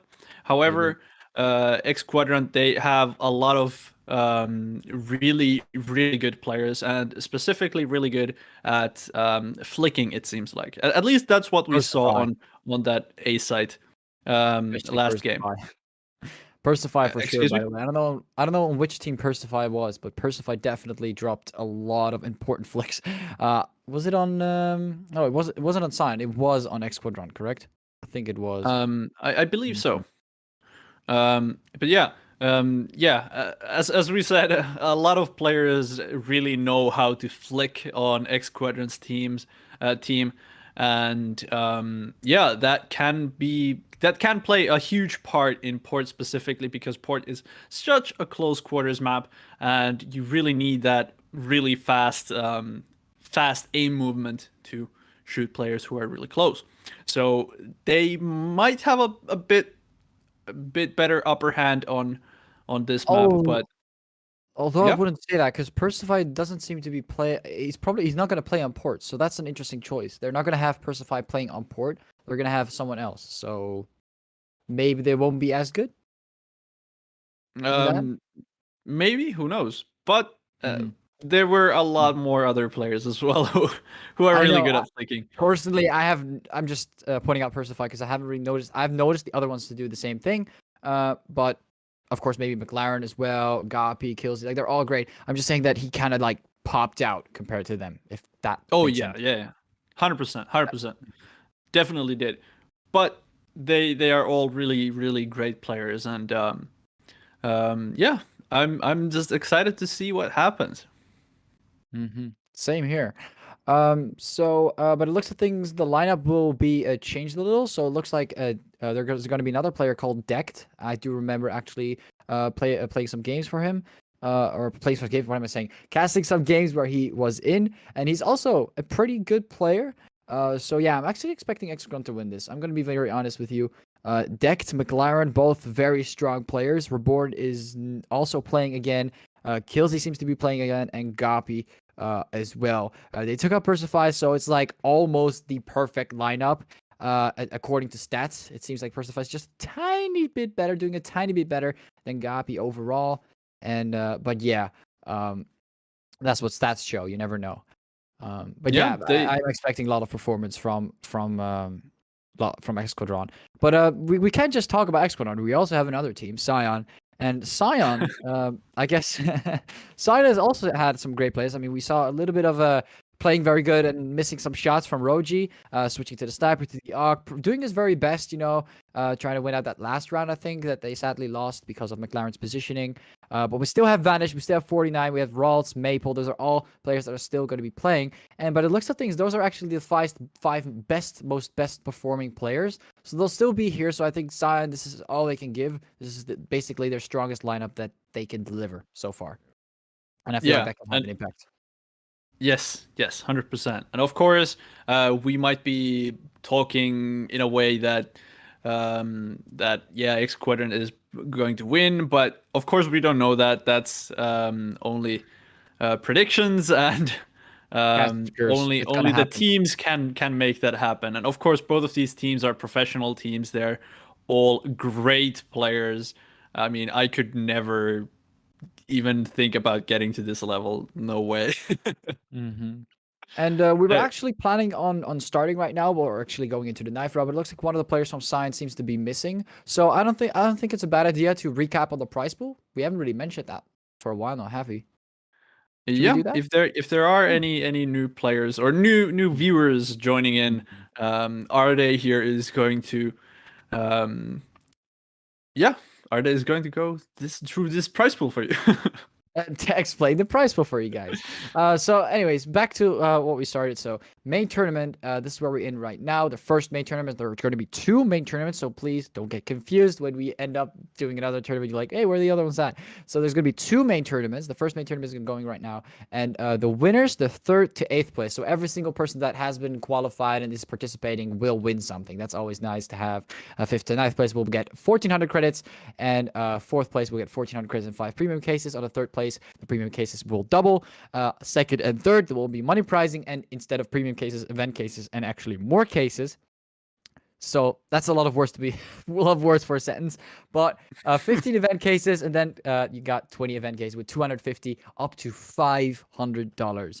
And then after, that's per main tournament. So this is one main tournament, then they have another one that's like the exact same thing. But then you have the final tournament, and in the final tournament, the 4th gets $200, 3,000 instead of 1,400 credits, and then 10 premium cases. And as you guys of course can see, the weapon here that was previously shown, that was of course the weapon that the teams will win. Okay, knife round apparently happened. It's happened. That is interesting. So there was so that's what we have. Okay, so technical team. We were expecting Scion to take a while, with that one player. So I thought, let's go over the prize pools. But it seems like they just did the knife round. Yeah, the knife rounds go so fast. Yeah, but It's I was hard kind to of keep up. expecting.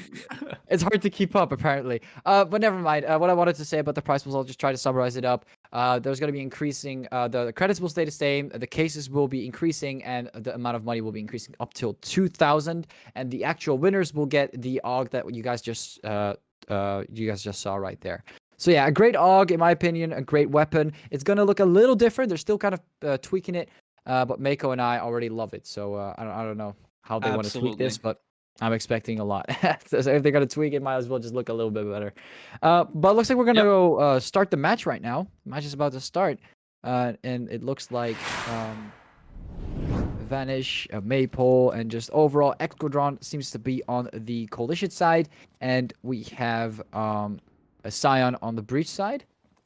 And so far, it's starting off nicely with a couple of nades going down, but looks like overall Exquadron is just actually in the other ways around. Sorry, Scion is on the Coalition side, and Scion is on the Breach side, and on the other side we have Exquadron for Coalition. No, Getting X Quadrant is on Breach. Yes, I'm getting the it was a little too. I couldn't read it. Now I can read it. So, but yeah, that was Marco. Just start talking. I'm joking. Just start talking. Yeah. One more thing about the prize pools, real quick. Just that.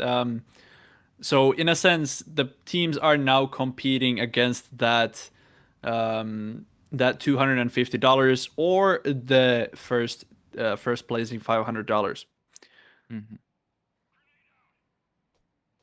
And yeah, X Quadrant on Breach and Zion on Coalition. All right.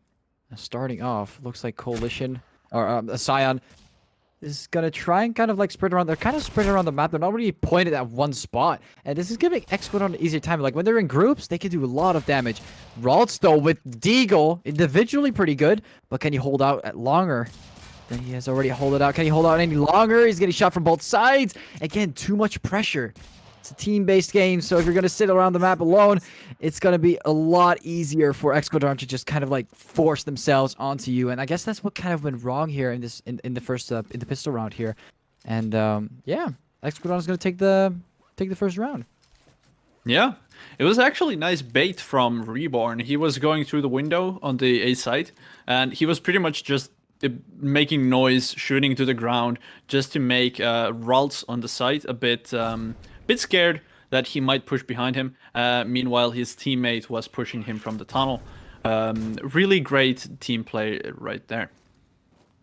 That is true indeed. And these rounds are very slow. I don't know if you noticed it, but I can legit hear the background audio of the game. Like, when you're like in certain situations, like the ambient audio, I could just hear that more than actual gunshots. It's crazy. Like there's so much silence. Like they're just now finally they're of course engaging. Reborn is checking heaven and 49 peeked it. So yeah, this is like the first pick. But Roji coming in with the utility, throwing a nade, doesn't even have to take a single shot to kill this person. Reborn just gets taken down.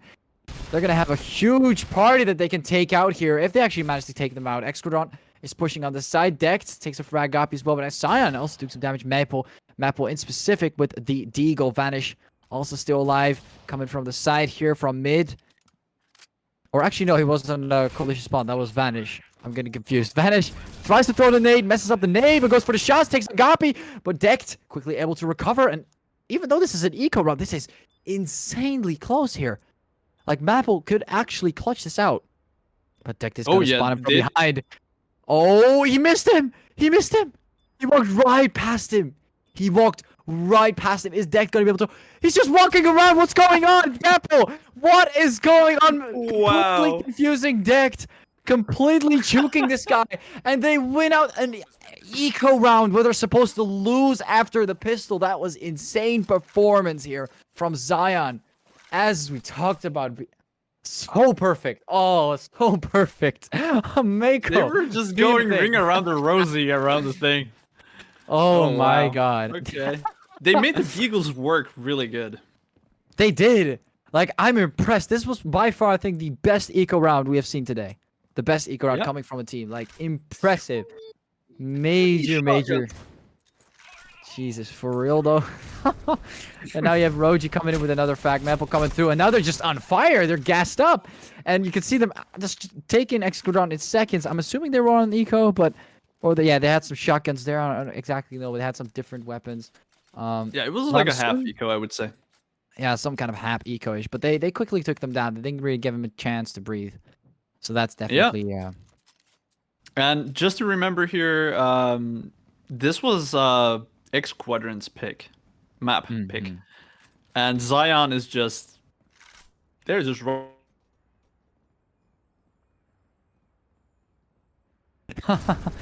This is also interesting. Look at what Excadron is doing. Oh. They're- Okay, so wait. Wait. What exactly were they doing? I was just looking at them like they're lining up for heaven. Why are they lining up for heaven? Interesting move by Excadron. Don't exactly know what the strategy behind that was. But I can't figure that out myself. I'm pretty sure there's a reason for that, but it failed pretty hard, and they all quickly got lined up, and there goes all their utility and their money. That is quite unfortunate. Killsy also getting taken out, and this was faster than the eco round they were playing against, which is actually kind of devastating if you think about it. That was quite I'm fast. pretty sure they tried to do some sort of execution. At least they were one of the players were looking at a specific spot on the sky. It looked like he had like memorized a specific grenade throw line, and I think they were trying to do some sort of execution on A side, but they weren't expecting the enemy player Ralts to actually peek them through the window. Yeah, I think they definitely did not expect that. And you can see Maple coming from the side with the AUG. And, you know, they're on full deagles. But again, these eco rounds are actually not going that bad. Like, it's a 2v2 now. And Reborn, the last player remaining here with a deagle on the side. If he actually gets the bomb plant as well, that would be crazy. But he's already getting flanked from behind. Or not. Vanish is not pushing him. I don't think they want to push before they hear the bomb plant. And he's about to be found. Vanish takes down Reborn. But they still got 3 frags. Like, that's quite decent for an eco round. Not gonna lie. Yeah, that's not bad at all. But yeah, it's actually interesting to see those kind of executions, or at least try to do those kind of executes. I would have loved to see how it would have gone if Ralts wouldn't have peeked them in that specific spot. That would definitely have a huge difference, but I mean, let's just be honest. Like, if they were ready to shoot, I think that would have completely turned the tide of the game, honestly. Because after you lose so many players in a row, your motivation goes from 10 to just 0. Just drops down massively. Of course, I'm a little exaggerating here, but let's be honest. If, like, your entire team just dies like that, and if you're Killsy and you're just sitting there on A long, you're gonna think, well, this was over. That was the round. You're not instantly thinking about clutching it in a 1v5 session. I mean, that's pretty difficult so far. Yeah. And now they're slowly moving up. They got Ralts flashed nicely. Very nice use of utility. And X-Quid is just getting on the side. Maple could maybe change the ties. No, McLaren accurate. Very accurate. I think we talked about this as well with like Persify, but McLaren also being one of a kind here. Very accurate with the SG, taking him down, putting this back to a 4 versus 2. And as the bomb is ticking, Vanish and Roji still unsure about. You can see the foot, yeah. I mean, that is true. Yeah, you can see the foot, but maybe you can see it on the map as well. Ooh, Gapi. Sidestabbing Vanish here. Yeah, Denying. deadly flank right there. Deadly flank indeed. Does not want anyone to take any feet picks in this game. Does not allow it. I think they now actually did the execution on the A side. They were again stacked on top of the pipes right there, and they were throwing grenades in the same fashion, but now they did not get shot by Ralts. Ooh, Roji. Deadly nades on mid right there. Yeah, Raji's somehow able to survive that and get in that corner. Ooh, those nades and those flashes. Like, the amount of things you have to dodge in this game sometimes, it's ridiculous. And look at them. They're all just looking in the sky, just waiting to nade. If Raji peeks them now, that would be so no. That would just be a free double. I know if he will die in the process because McLaren and Killsy There's the execution. Yes, there's the execution with the nade that we talked about. Or actually, you talked about. Ralts gets taken down this time. So he gets a triple, but at the same time, he gets taken down by nades twice. Or at least nades, a weapon, could be. Ooh, Gapi. getting very low, but Reborn takes down Roji and 49. This smoke, very nice use of utility, making it very hard for Vanish to do anything here. Maple gets one frag, McLaren takes him down. Vanish has to make a move here, but Gabi again, same spot, he goes for the reload. What's he doing? He misses the player. Vanish just walking past him, but he could I don't still think kick he him out. saw him. No? I don't think he that saw would've him. No, I really felt like he saw him for a second, but of course we have that crazy wall hacks. We have this crazy wall hacks here in our client. But hey, Gabi able to take that Vanish there. There's 3 players remaining, and it looks like X-Squadron is starting to catch up again. Yeah, I mean, they have done like really crazy executions all the time. Like if you can see that utility usage they're always throwing a double nade at the beginning of the round behind the forklift on A side. Their last round they got a kill from that. Then one of the players goes back to that position that we just saw and is ready to throw a smoke grenade again right here, so they can get a lot more room on the side. So they're doing this perfectly planned execution and making it work. Unfortunately, now it doesn't happen. Caster's curse. No, it looks like it definitely is. And Ralts, especially with those very nice picks here and there on the side. No one's able to take him down. Gabi could have gone for the tap there. Gets the wallbang eventually, but so low. And Raji just cleaning it off with a wallbang as well as he saw him on the map. 5-3. And Sion still holding on tightly. Also, one thing in terms of round balance and what like I think what server they can choose. Am I correct? Like they still get the chance to choose their own server and stuff. I think in terms of round balance, they will be able to actually win it out if they win on this map with just 9 rounds as like losses. So 13-9 maximum. Otherwise, they will lose out the round balance, and it might impact their performance on the 3rd map. Right, Mako? Am I saying something wrong? Maybe. No. I'm just watching these beautiful executions. I love to see these. Look at this grenade line right there. Yeah, They're it just is holding working. and waiting. Didn't go well the first time, but it seems to work now. McLaren even getting a frag here as well. X-Squadron pushing forward. McLaren coming with the 2nd one, doing so much damage. Gabi as well, taking on Vanish on the side. And now they're pushing the side, and before Ralts actually gets a double. Ralts is really dangerous for X-Squadron so far. He's been a very dangerous boy. Taking on a lot of players here. And Sion. I don't know if they'll get back from this. Like, it's going to be difficult because actually want to show some firepower again.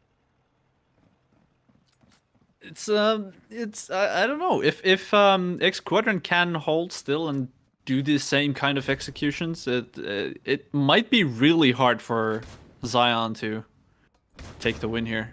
Though that's a deadly spot right there with the shotgun. Oh, that is true. And X Squadron, damn nasty. I mean, even though Roger had a deadly spot, they still pushed through. So they did quite a well job. Like they could have gotten killed by the shotgun regardless, but they still managed to pull through. And Reborn takes down Ralts here as well, already shutting down one of their most dangerous players. Maple takes another one. Killzy taking on Vanish. Gonna be 1 versus 3. And Maple's still alive, but he's so low. I don't know if he's able to even get a defuse here. No, he's definitely not. McLaren not even missing his shots. Gapi was even faster than McLaren there.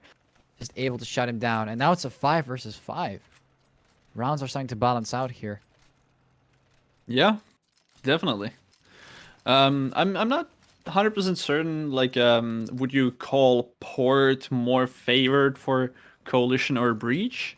Of course, it as you said during Grounded, that it 100% depends on how your team is playing different positions and how you're taking map control. But like in all around general sense, I'm not sure if Port is favored for either of the teams. Maybe it's more of a balanced No, map. because like for the Breach side, you have a lot of control you can just hold on to, and like the Coalition side is kind of stuck on the A side and on the B side. There's not really much they can go, otherwise they'll get destroyed by someone lurking, you know? Like, it's very difficult, and if they pull it off and they do it well, then it's just a mistake on the part of X Squadron in this scenario. I'm more so like, if you kind of look at the map, you can kind of see like A and B are like just 2 connections where they can rotate between, and oh, that nade! What's up with X Squadron and throwing nades? What are they doing? Look, they are exactly, doing that same execution. Yeah, and I think the thing is with like Port, like the trade-off you have with like this fast rotation and Coalition just holding on sites nicely and sitting in these corners is that nades are so much more annoying because they just come from the air and there's like nothing you can hide from unless you're where Maple is. Maple might be able to dodge it, but the rest is just gone. And talking about Maple, he's getting a triple. He's gonna get a triple with the Deagle. That would be insane. That might actually finish him off. No, he gets one, but Roji actually able to land the sniper shot. We didn't see him land a lot of shots on grounded, but this was a crucial shot. Otherwise, this might have been a 5-6, and then X Squadron would have been a lot more in the lead on this one. Yeah, and as you said, there's a lot of raining grenades on port. You really need to be aware of those, and they definitely give like a different kind of element to the map that you really have to be careful of those. And especially on the A side here, X Squadron has been doing the same kind of grenade stack on A side, and now they got grenade stacked themselves. Yeah, they have been grenade stacked. 49 just taking Reborn, Gapi, McLaren all down, and then Killzy actually able to shut him down. It's going to be a 4 versus 1 as Killzy gets taken down. Decked, the last player remaining with the bomb. It is not looking great here for Decked, and it just felt like he got killed by a nade for a second, but it was the AUG. I don't know if you heard, like, the nade just dropped the exact moment he got killed. I did. It gave me a feeling of like, nah, come on, don't be dirty like that. But yeah, he did get killed by a rifle, not the actual nade. It felt like that for a second though. I don't know if you had that same feeling, like he just died. It showed itself, and then suddenly out of nowhere he just. But hey, it's all right. I guess we're starting off with the pistol round now on the second half. Yeah, the Deagle's on the board. Every single player has a Deagle except for Decked. That armor is not gonna do much against Deagles. Yeah, I don't know. It's. I mean, it has some armor pen. I'm assuming it has some armor pen, correct? I have to rewatch this video about the guns, but I'm assuming it has some armor pen. So yeah, it definitely does go through nicely. I guess that's why a lot of people are starting to use it, just overusing the Deagle a ton. It's just becoming like one of those custom games where people just have only Deagles, and it's like right now it's the pistol round. And you can kind of see X Squadron is performing a little bit better. They're taking out a lot more players, and it looks like Cyan is a little bit of a difficult situation. They did get the bomb plant, which is good, but Roji, I don't know, man. You got to go for some wallbang shots if you want to prevent him from... Okay, that's the complete wrong spot. He is going to get a free defuse. He tried his best, though, and he eventually also got taken down by Decked here. 6-7. Yeah. I think Killzy sort of noticed that, okay, the bomb is planted here. They're probably going for the wallbang spot. So maybe he tried to defuse the bomb from like from a side angle in order to not get wallbanged. As far as I know, that's a pretty general spot even in ranked mode, to sort of bait out the enemy to defuse the bomb right in the corner and getting wallbanged. That is the case, and McLaren getting the double here.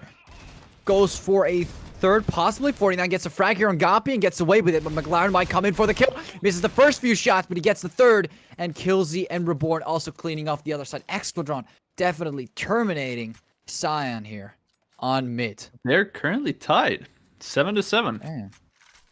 It's going neck on neck right now. Absolutely. I think this is still an eco 49 bot. Yeah, I'm interesting. Not sure why the rest of the team is ecoing on Zion's side. I mean, they are pretty low on money, though. I mean, but then again, 49 just bought an SA and some armor. Maybe they want to have 49 kind of try and get a few picks and then have the rest just walk around the map. Still Yeah, but I mean, if you buy like this, if you buy an SA and an armor, that kind of means that you're trying to win the round. And if that happens, the winning of the round is most likely not going to happen, and then you just pretty much lost all the money. True, It's I don't definitely know. a risky buy from 49. Yeah, and he did get killed. And maybe if Maple picks it up, then it's different. Ooh, yeah. Reborn just gets another lined up kill on the crosshair. Ooh, That grenade! Ralts is definitely poking some of those nades back into their own faces. X Squadron getting a little bit of karma for that. Because they did nade Ralts quite a few times. So he deserves to get some of that as well. Oh, yes. Oh, well, 49 can afford an SA and an armor again. Okay. Well, I stand corrected. Maybe it was a good try last round. Yeah, but he Maybe. did lose it, so eventually it wasn't in the long run. No, in the long run, no. For what he was trying to do, yes, sure. Yeah. And now Roji. Oh, he got flashed while he threw a nade. I don't know if that messed up his nade a little, but he still took down Dex, and they're quickly pushing on the side. Sion, what's up with your map control today? So nice, just checking every single angle, and they already just got the entire team. They got the bomb plant and the entire team in seconds. Very fast, good, nice. Just I don't know what compliment, like just every single compliment in the world. That was just good. I don't know what that one's so good. Just one player dying. I'm actually surprised. Like we were just talking about how both of the teams are playing really passively and defensively, and then Zion just comes out. Yeah, but they did it the right way, like the right way. They checked everything as they moved, like they flood out the side, like bacteria invading a body. Like it was just going, like it was just filling it up like a water bottle. Like just checking everything. I like it when players do that because that just shows the coordination is on point. Yeah, they have now- definitely practiced that kind of. Ooh, that Flow did hurt in. a little. But Vanish and Roji take down 2 more players, and they're already planting on the side. Again, these pushes are good. So right now, they made a little mistake on A-Lo. I guess just not winning out the gunfight, simply. 49 just wants to go for those solo pushes. He likes to do that, but it's kind of costing his life right now. Maybe he's good at it, and he's just messing up here. But hey, who knows? They're still in the win right now, in the lead right now. They took down Reborn. It's just McLaren remaining behind the smoke. Does take down Rawls. He did see those bullets coming through the smoke, and oh, that's a nice dodge on the nade. That would have been dangerous. I love it when players are always, you know, using their audio to their They advantage. definitely hurt him. Ooh, McLaren quickly pre-firing there, making sure that Vanish gets some pressure, but Vanish still able to take down McLaren regardless of that. Very impressive performance. Yeah, I saw in the minimap Maple turning immediately towards McLaren when McLaren was jumping on A-Long, so they True. definitely heard him. Maple must have given the call, and a player was in the middle already waiting for McLaren to come out. That is definitely the case here. And you can kind of see they're starting to play passive again. They had 2 quick rushes, and now, I mean, passive. I'm looking at Belong right now, and I don't know what's going on over there, but there's no one on the B side, and they have to move back, and McLaren, oh, there's one of them. Oh, and there he goes. He's going to get pushed from right, and oh, he does take down Vanish. Oh, no, Vanish actually takes him out. I was about to say, where did the kill go? If Vanish takes him down, but Reborn comes and taking out 49. Again, 49. He tries to go solo every time, but maybe he's doing it on purpose, because it's kind of pulling a lot of X-Quadron players away from the site. I don't know if you saw that. Like, they're just right now running towards B. Ooh, Gabi. Yeah, I mean, Zion has been going to A side for, what, 5 rounds in a row? Ooh, Vanish has to watch out. He's opening himself towards one of the players here. And he does open himself. And X-Quadron actually gets the defuse. I feel like the mistake that Zion made here is being too open. Like, they opened themselves up too much here on the B side. They should have maybe stayed where they were. They were just kind of engaging a little too much there. Not really holding their positions or trying to lure them out. Like the same thing X-Quadron was doing on Grounded. And by the way, if they want to win out round balance, they got to win out all these rounds, actually. If they want to win out the round balance. Ooh. Looking Yep. pretty tough here for Sion. Oh, 100%. Yeah, maybe they don't want to go on B again. I'm not sure, or if they want to go on B, they should definitely rethink the way that they're doing it. They... Okay. Okay. No idea where the grenade came from. What is going on? Routes is definitely pouring salt into their wounds, man. This guy has had it with these nades. Absolutely. It is so fun to see players just doing the exact same, the opposite thing. Like it's fun. And Roji accurate with the sniper. I'm so proud of this guy. Like he started off to make a little bit of mistakes here and there. Now he's actually Ooh. I didn't know that was a way. lot of damage with that jump shot. Yeah. Beautiful. It did cause Deck to be distracted there, and 49 just took the kill there, and Maple also able to take out kills. So that was actually good, and at the same time, you can get vision over the boxes. I didn't know you could actually do that. That's kind of impressive. Me neither. Cool. Wow. No, okay. I learned something new today. Nice one, Roji. Nice one. Watching too many. Sort of the same way as I believe it was Circuit Season 1. I don't remember the player or the team, but I remember that it was on EU. It was the first guy who got the kill through the boxes on the backside of B. And everyone was like, whoa, what is going on? Like, I didn't know you can wall shoot through the bang. boxes. Oh, And now I knew everyone that is shooting so- through the boxes. Oh, no, everyone's shooting through the boxes. It is wonderful. And now they also know how to counter it. Like, watch out for it, pay attention to it. So it's always fun. Like, it's always fun to see, like, new Exactly. things out of We're- nowhere. Yeah. Exactly. We're always learning something new during circuits. It's just amazing, like, about the tactics that pro players comes up with. Oh man, I mean, their manager, I don't know who they get cheats by, but jeez, man, Roji as well here with the frag. I mean, Sion, they still have a chance to win it here. If this actually goes to the third map, I would be very excited. But Ooh, decked. okay. Oh, Ralts get destroyed there by the shotgun. That felt painful. Like, when the bullet hits it nicely, you can hear that audio, like the audio play out. Well, let's see if they can do better this time on the B side, because the last time did not go very well. Gapi finds Roji, and there goes one of their players, being a little too aggressive with the jump there, not clearing out the side properly. Small mistake here that could actually eventually lead into them losing out the round here. Vanish comes in, does not get the kill on decked. Shuts down Maple. They both lose out the gunfight, and he defuses the bomb. 10-10, and it looks like round balance will still be on X-Quadron's side, but if they're going to shut this down right now or on the third map, that's what we have to see. I'm not sure has a breach ever won a round on A side on this map right now. No, sorry, on B side. On B side. No.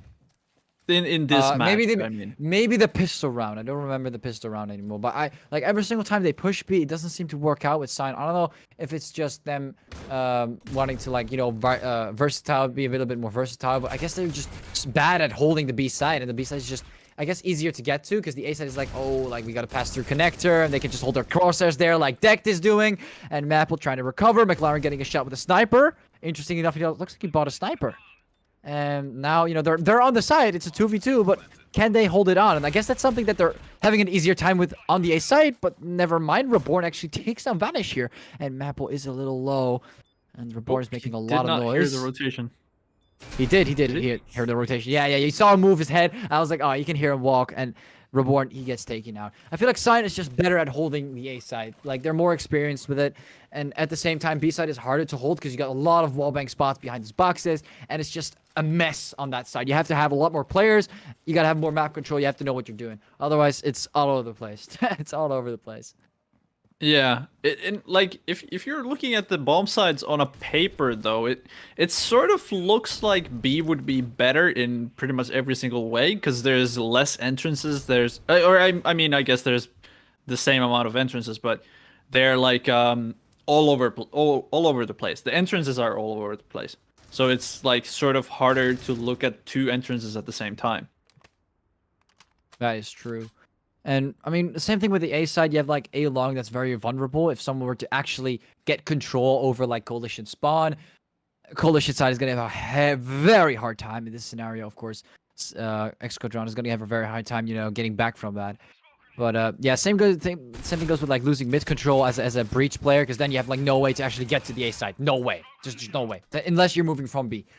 And kills you, taking out 49. And this time they're planting the bomb on the B side again. Will they finally get through? Because this time it's looking a lot nicer. Roji is pretty low. He gets the kill on Killsy. So this might finally be it, but they also might get clumped down. No, Ralts is holding a very nice side angle, or a very nice off angle there. And Maple shoots through the smoke. It's 10-12. And Sion might actually deliver this time, ladies and gentlemen. We might see a third map. I'm excited. It's looking pretty cool. I feel like I can control the game whenever I say something that something has not happened, and it instantly happens the next round. I mean, of course, it just happens to be the case. But they had I told you, more players. Like, if there's going to be like more players on the B side, they have all these angles, like the wallbang spot. Like they have an easy time. Like last time, they were just 2 or 3 players, and 90, I think 49 got taken out. So it's very hard to hold that site alone over just 2 players. Reborn just being nasty with the shotgun as well, taking down Ralts. Oh, it's not 49. Don't try it out. Oh, 12. Oh. But he's so risky. I don't stuck like now? risky. He's so risky. Yeah, he's quite stuck. He got a player stuck right now, so it's basically a 4 versus 3 right now. If they're just gonna sit here, okay, it's gonna be a 3. Oh, he pushed and he actually got taken out. And it looks like it's a 3 versus 3 as McLaren takes down Maple. Ooh, almost gets shot by the sniper. Tries to dodge those shots. Killsy tries to make it count here, and he does. Take down 49 with the Deagle advantage. Quickly goes for the refrag. And McLaren has to make it happen here. He has to keep X Quadron in the game. He's the last player remaining near the B side. They're going to plant on A. And it's all coming down to McLaren. Mako, who do you think will win in this 1v2? I Go, have drop it. absolutely no idea. I mean, No, you they Vanish. know where McLaren is, and Ooh. there he goes. Vanish taking down McLaren here. Sion just pulling through. I'm very impressed with their performance. Like, I'm happy to see them come through. Like, for early on, it just seemed to stabilize, and now X Squadron actually made it happen. Very impressed by their performance. And yeah, we're going to bring this to a third map. Yeah, and That's great. interestingly enough, this was X Quadrant's pick again. So Did not Zion expect this on the Zion box. Zion won X Quadrant's pick, and X Quadrant won Zion's map pick. So this could go either way, honestly. Yeah, at this point, I have no first clue. map- We are, First map won by X Quadrant. I believe it was 13-11.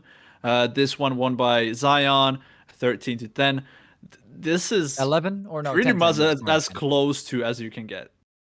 Very close indeed. But in terms of round balance, it looks like X Quadron won, so I don't know what kind of impact that's going to have on the third map, which will be on, correct me if I'm wrong, was it Plaza?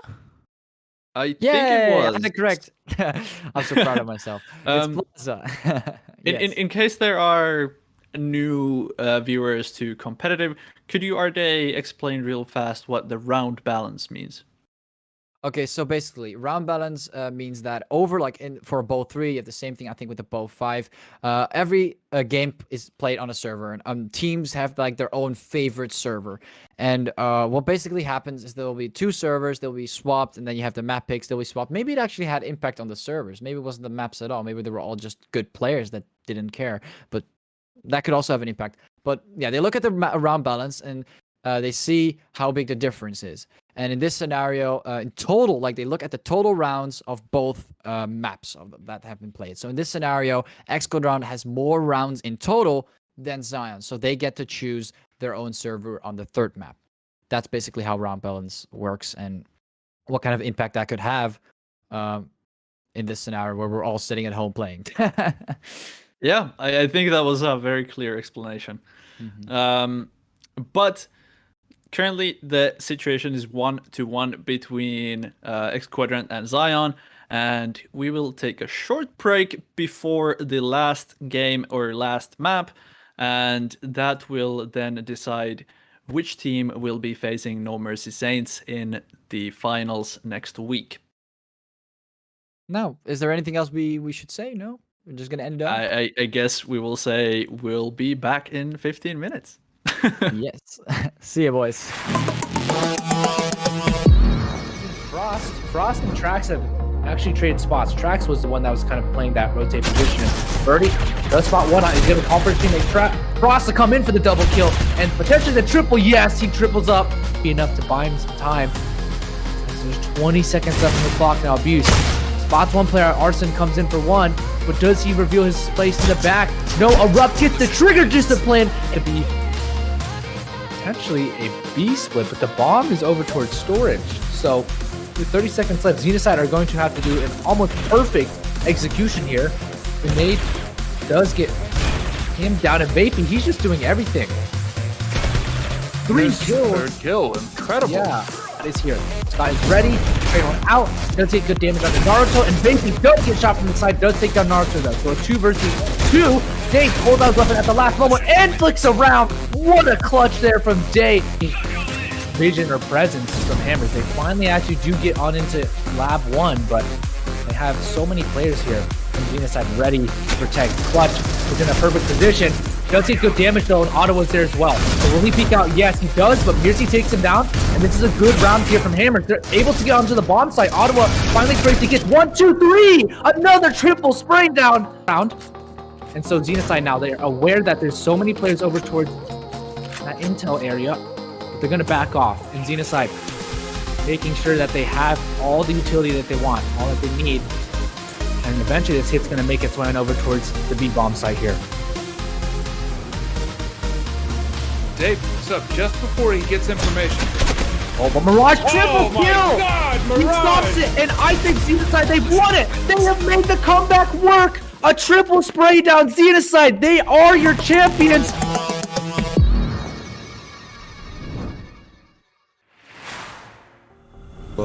Go eco or, you know, buy less effective weapons for a while here, even if they lose. So Euphoria. Ooh, an ecstasy with a triple there. What a play by him. Trying to get the ace, pushing in, gets one. Can he get the ace? Ecstasy, what an ace. Because if they want to win, they'll have to play even more insane. So that's what we're waiting for. Fierce though, opens it up, takes down Genesis, Fault is there. And now they're going on the side of multiple rack-ups, 3 and 4. Hard to stop, get those kills on the board. Unlock getting a second one on North. Ooh, and a quick turn headshot to make it 2. Oh, almost 3. And he gets a knife kill. Oh, can he do it? Very common spot to hold because it's so good and because it's like, you know, you can do so much from there, it's just so hard to catch. Ecstasy now. We know how good he is, but well, once again, left in the 1v3 clutch. Will he be able to do it? I want a frag on strong Ecstasy, but he did spot the gun barrel there, so yeah, he's just gonna go for it again. Oh, and he does get the frag. And so it's down to Noxic, Unluck, and Timing and Shush to make this happen. Ecstasy does go down, so does Timing. Shush still alive, and Noxic unfortunately went down himself, but Unluck, he's gonna have to go for the defuse. Not sure if he heard it. Ooh, And Unluck! it's not able to make enough connections. And Unluck was able to get the defuse. But just doing a very good job right now. And look at that Slana. Either Slana or Noxic, they are so good that a demon. Oh, and let's look at Slana. He is going for the backstab there. He is gonna try to get the backstab. Let's see how many he can get. It's a very powerful play to make. Doesn't arrive on time. Unluck. Though.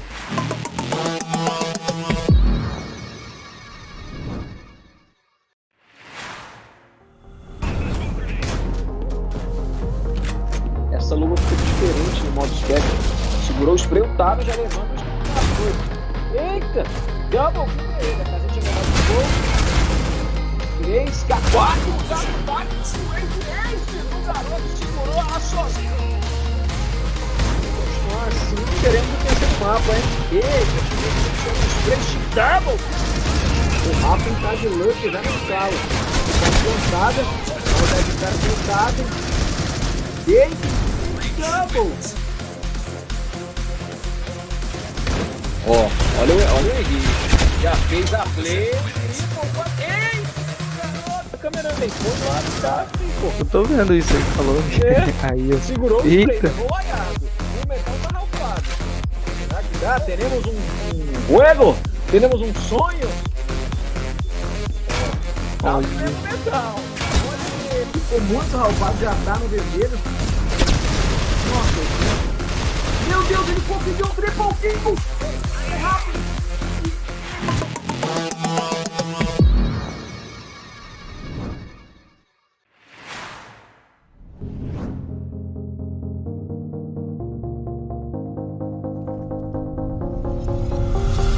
Like the weapons for a while here, even if they lose. So Euphoria. Ooh, an ecstasy with a triple there. What a play by him. Trying to get the ace, pushing in, gets one. Can he get the ace? Ecstasy, what an ace.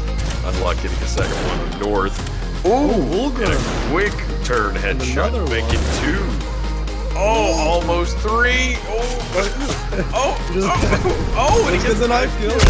Can he do it? So that's what we're waiting for. Fierce though, opens it up, takes down Genesis, Fault is there. And now they're going on the side of multiple rack-ups, 3 and 4. You know, you can do so much from there, it's just so hard to catch. Ecstasy now. We know how good he is, but well, once again, left in the 1v3 clutch. Will he be able to do it? I want a frag on strong Ecstasy, but he did spot the gun barrel there, so yeah, he's just gonna go for it again. Oh, and he does get the frag.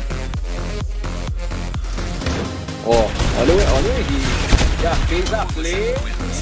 Ei! O Rafa tá de luck já na sala. Tá plantada, o deve estar plantado.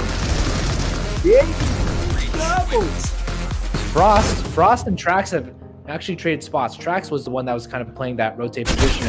Birdie does spot one. He's going to conference teammate Frost to come in for the double kill and potentially the triple. Yes, he triples up.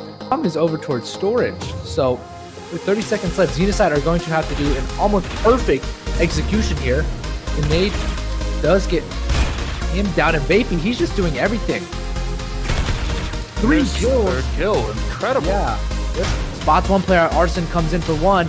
But does he reveal his place in the back? No, Erupt gets the trigger discipline. Have one, but they have so many players here. And Xenocide ready to protect. Clutch is in a perfect position. Does take good damage though, and Ottawa's there as well. So will he peek out? Yes, he does, but Mirzi takes him down, and this is a good round here from Hammer. They're able to get onto the bomb site. Ottawa finally breaks to get 1, 2, 3! Another triple spraying down. Damage onto Naruto, and Basie does get shot from the side, does take down Naruto though. So a 2 versus 2. Day pulls out his weapon at the last moment and flicks around. What a clutch there from Day. No area. They're gonna back off. And Xenocide making sure that they have all the utility that they want, all that they need. And eventually this hit's going to make its way on over towards the B-bomb site here. Dave picks up just before he gets information. Oh, but Mirage triple kill! God, He stops it, and I think Xenocide, they've won it! They have made the comeback work! A triple spray down Xenocide! They are your champions!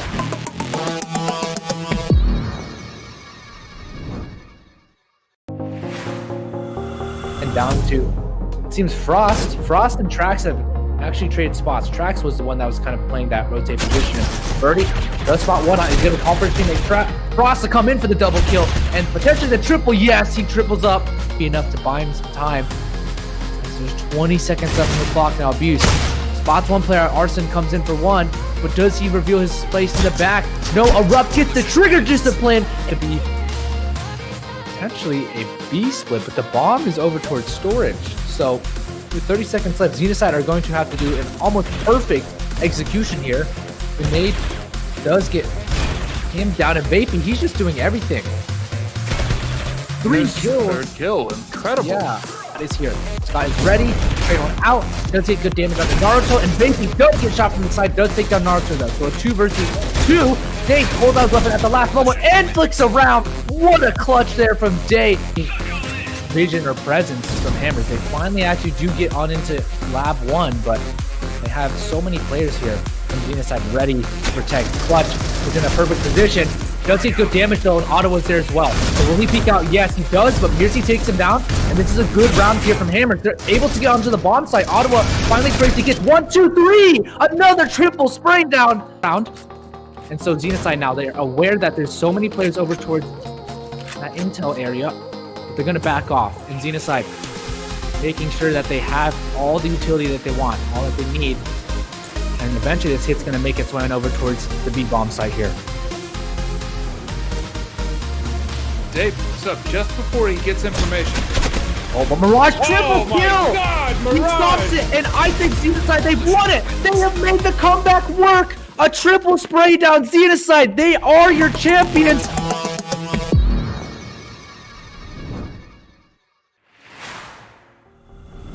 Go eco or buy less effective weapons for a while here, even if they lose. So Euphoria, ooh, an ecstasy with a triple there. What a play by him, trying to get the ace, pushing in, gets one. Can he get the ace? Ecstasy, what an ace. Because if they want to win, they'll have to play even more insane, so that's what we're waiting for. Fierce though opens it up, takes down Genesis. Fault is there, and now they're going on the side in multiple rackups, 3 and 4. Hard to soft, get those 2 kills on the board. Unlock getting a second one on North.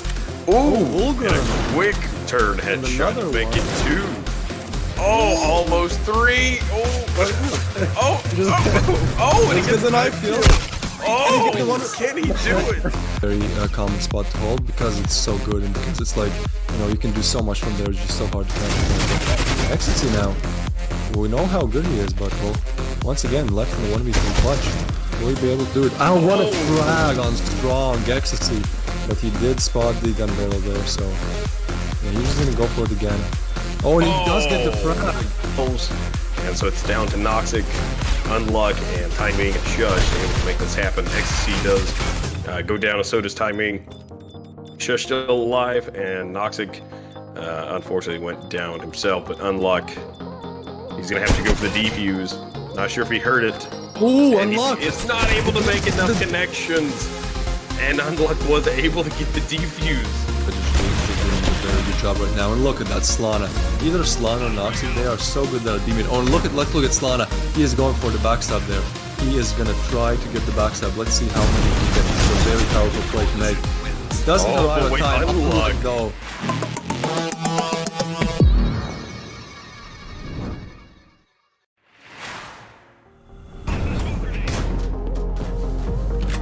Essa luva fica diferente no modo spectrum.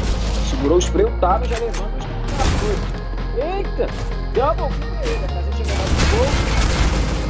3, 4, o garoto segurou lá sozinho.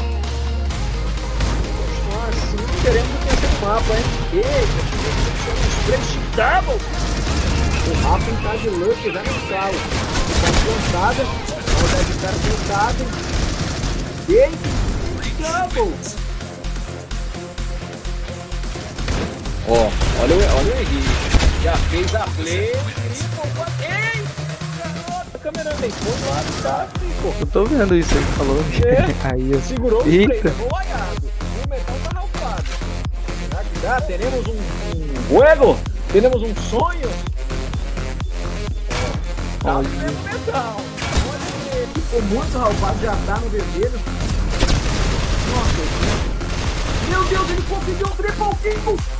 É rápido!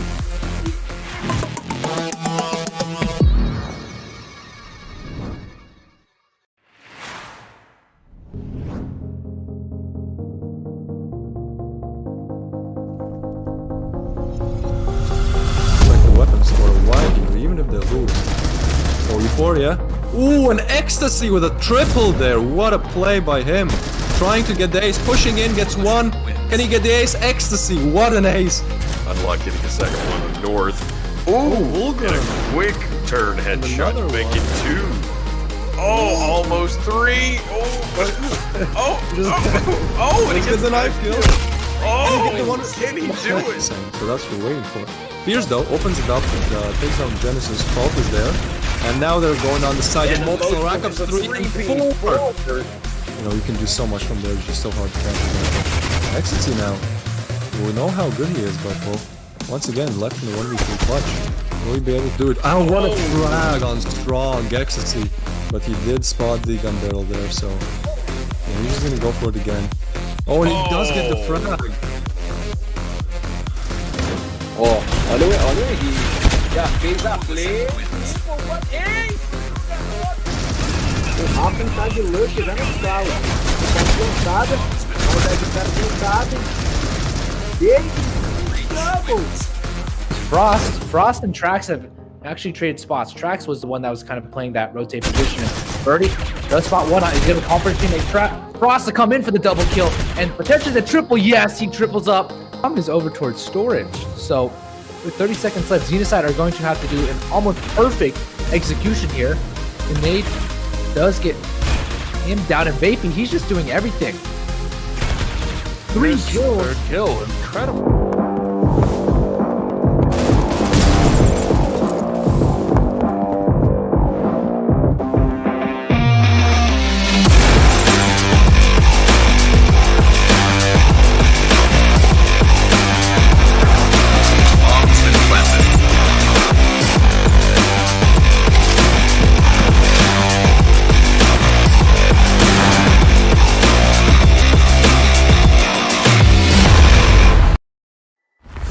Fierce though, opens it up, takes down Genesis. Fault is there. And now they're going on the side. And multiple rack ups 3 and 4. Naruto though. So it's 2 versus 2. Nate pulls out his weapon at the last moment and flicks around. Spot one on. He's able to conference teammate Frost to come in for the double kill and potentially the triple. Yes, he triples up. So Euphoria. Ooh, an ecstasy with a triple there. What a play. Can he get the ace? Ecstasy, what an ace.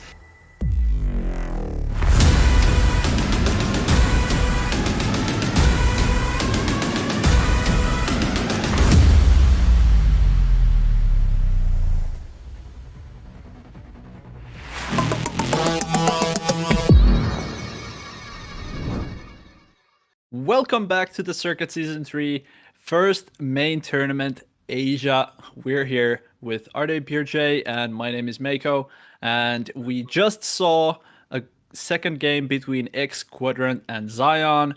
And we are now in the situation 1-1 from this BO3. The first maps we saw was Grounded. X Quadrant winning that by 13-11, if I'm not mistaken. And the second map was Port, which was won by Zion, 13-10. And the last map, Decider, will be Plaza. Now we saw a lot of utility usage from both teams in Port, and I believe in Port utility is maybe not as needed, but it can be really deadly if used correctly. Now Plaza is sort of similar map to Port, where you have a lot of tight corridors. The bomb sites, well, at least one of the bomb sites is pretty small, and you have like a lot of room to throw grenades. Except in Port, you don't have like really tall buildings, so it's really easy to throw grenades pretty much anywhere from anywhere. But that is not the case in Plaza, because you have a lot of tall buildings, so the utility usage will be more of like straight lines instead of just raining grenades from the sky. Yeah, exactly like that. But yeah, what are your predictions, Arde? What do you think?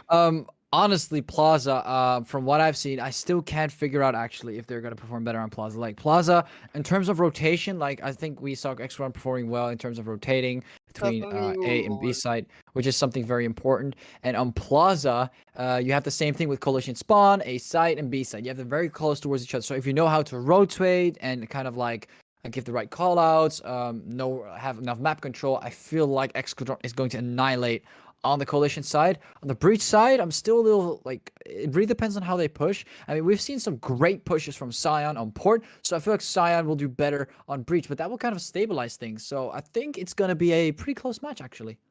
I don't exactly know who might win this. I think eventually X Quadrant on like a slight edge, but I could be wrong because it's like minor. Like if I had to make a choice, X Quadrant, but it's a little tight. It's a little tight. Yeah, but like you said that X Quadrant might be better on coalition here because of their fast rotations. However, I would like to have a different opinion on this. First time today. Yeah, since Zion, they have slow rotations on coalition, as we have seen, or at least I would think so, and I'm pretty sure you would agree with that. They have a bit slower rotations, but in Plaza, I don't think that matters that much, since the rotation from A to B is literally a straight line. super slow. No, slow. Sorry, really fast. Oh, thanks for agreeing with me, by the way. No, but I do. No, it was a joke because you said like slow, but it doesn't matter. But yeah, okay. So I know where you're coming from, but the reason why I feel like rotation is difficult sometimes is mainly because of on coalition spawn. Like when you have like that truck there, sometimes people like to flank them off by going in those corners, and you got to check those corners, make sure that's all right. So I feel like with like the way X Quadrant held everything together on Grounded is also something you have to do on Plaza, because like you got mid and A mid, like those two are because the camera is flipped, it makes no sense what I'm doing right now. But A mid and mid, you have those two just sitting here, like two openings where people could just come out of nowhere and just straight up fire them down. So yeah, those are things that might happen underneath the way. So that's why I feel like it's not like, oh, we just walk here and we just walk there, because you could see the same about Port. Like Port is very close. Like they got full coalition spawn, they got it all closed up. As long as they keep control over A long and don't get picked off on mid and smoked it up, like they can easily rotate. But with Plaza, there's like these two openings and you have to check them at the same time, and that's very difficult. So I feel like with the way X Quadrant also played on Grounded, that is what really they like excel at, and that's why I think they personally would do better on the coalition side. on Plaza, even like with those 2 openings, like something that they could do well because they can coordinate that. So I feel like that's the reason why I feel like they will perform better on Plaza. That's just my take. Could be completely different. We saw the same thing happen. Last match was a win, and now we're sitting here in a both 3, and Sion just delivered. So Yeah, that So is those are my correct. expectations. For now, let's see what has happened before this from the brackets. So as we saw earlier today, we had a match between No Mercy Saints and Everything or Nothing, and No Mercy Saints did take the victory, 2-1, and they moved to the finals. Now we're still watching the games between Quadrant, X Quadrant, and Zion, and this map actually decides whether or not they get to, or which team gets to fight against No Mercy Saints for the spot in the actual final tournament, not the final, or not not the final match of the main tournament, but the actual final tournament. They also do get a money prize from this main tournament as well. And for this to be a bit more clear, let's go through the format real quick. Sorry, the prize pool. Are they? Yeah, I'll do my thing here. I'm doing my thing. So yeah, starting off, we got 5th to 8th place, 1,400 credits. So you can basically buy yourself a little pass. 4th and 3rd, you can see some premium cases coming through. You got 5 premium cases for the 4th, 10 premium cases for the 3rd. The 2nd and 1st place, you get $250, and you also get $500 or US dollars, however you want to call it, on the 1st place, like for the main tournament. There's going to be 2 main tournaments, so that's all going to be great. You also get some event cases on the side. So both those main tournaments give those prizes, but eventually everything comes down to the final tournament where the bigger prizes will fall down. Not for the 4th, not for the 3rd, but the 2nd and 1st place will drop major prizes. And yeah, that's just great because we can see like even the credits got bumped up to 3,000. So that's like 2 passes or a couple of cases if you want that instead. And 10 premium cases. All of them are going to be 10 premium cases. And then you have on the 2nd and 1st place, you actually get 15 event cases with $800. So that's more than the main tournament from there on. And then on the 1st place, we actually have 3,000 credits and 20 event cases and a unique Circuit Season 3 champion skin, which looks fabulous. And I think me and Mako have already said this millions of times, but for you guys, it looks beautiful. It might, vary a little. It's going to look a little different in game, but yeah, keep that in mind. It's going to look great. It's going to look great. You can already see it looks great. It's going to look great. Oh, 100%. But yeah, as Arda said, the skin is still a bit under construction, but nonetheless, it will look most likely more or less like this, and maybe even better. But definitely, if you see someone in game with this skin in the next 4-5 months, you better run the other way. And before we actually go in the match, because I think all the players seem to be ready, I'm not quite sure. But yeah, we actually have a esports Discord server. So if you want to join that, I'm assuming that's in the description. I'm gonna double check that right now, actually. Yes, it is. So it is down there in the description. It's the Discord link on the official TOPS Esports Discord server. So join that server where you guys will be kept up to date to all the esports side of things for COPS. So yeah, if you guys are up to checking that out, it's in the description. And yeah, I think without further ado, let's get straight into... As well as if you are interested to join the tournament yourself, you can do that from that server that Arda just told you about.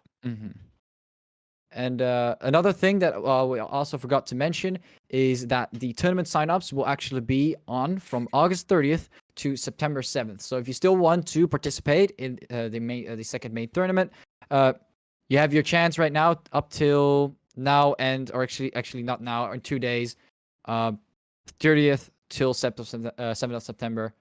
You'll be able to pick up your chance and actually participate. Yeah, and it is still not too late. Like, if you sign up to the second main tournament, and if you actually manage to win it, you get to play in the final tournament. You actually do have a chance to get there, even though if your team didn't play in the first one. So, if you're thinking about it, you should do it. Because you do need a team, though. You do need a team, and you need to check all the rules. Because some of them, I think we've had that on the EU side on season 2, where I think that happened between Ruthless and Rain. Am I correct, or was that not the case? Ruthless and there's something happened, and they got DQ'd because they messed up something in the rules, and gone. There goes their chance at playing in the finals, which is unfortunate. So I could be wrong with the way I'm explaining this, of course, but it's like an example. So yeah, sometimes that happens with disqualifications and stuff. It's really annoying because let's be honest, most of the players probably aren't cheating, but then they forget to do that one specific part and they're out. So yeah, make sure you read the rules, make sure you check everything thoroughly, and I think that basically summarizes everything. Is there anything else you would like to add, Miko?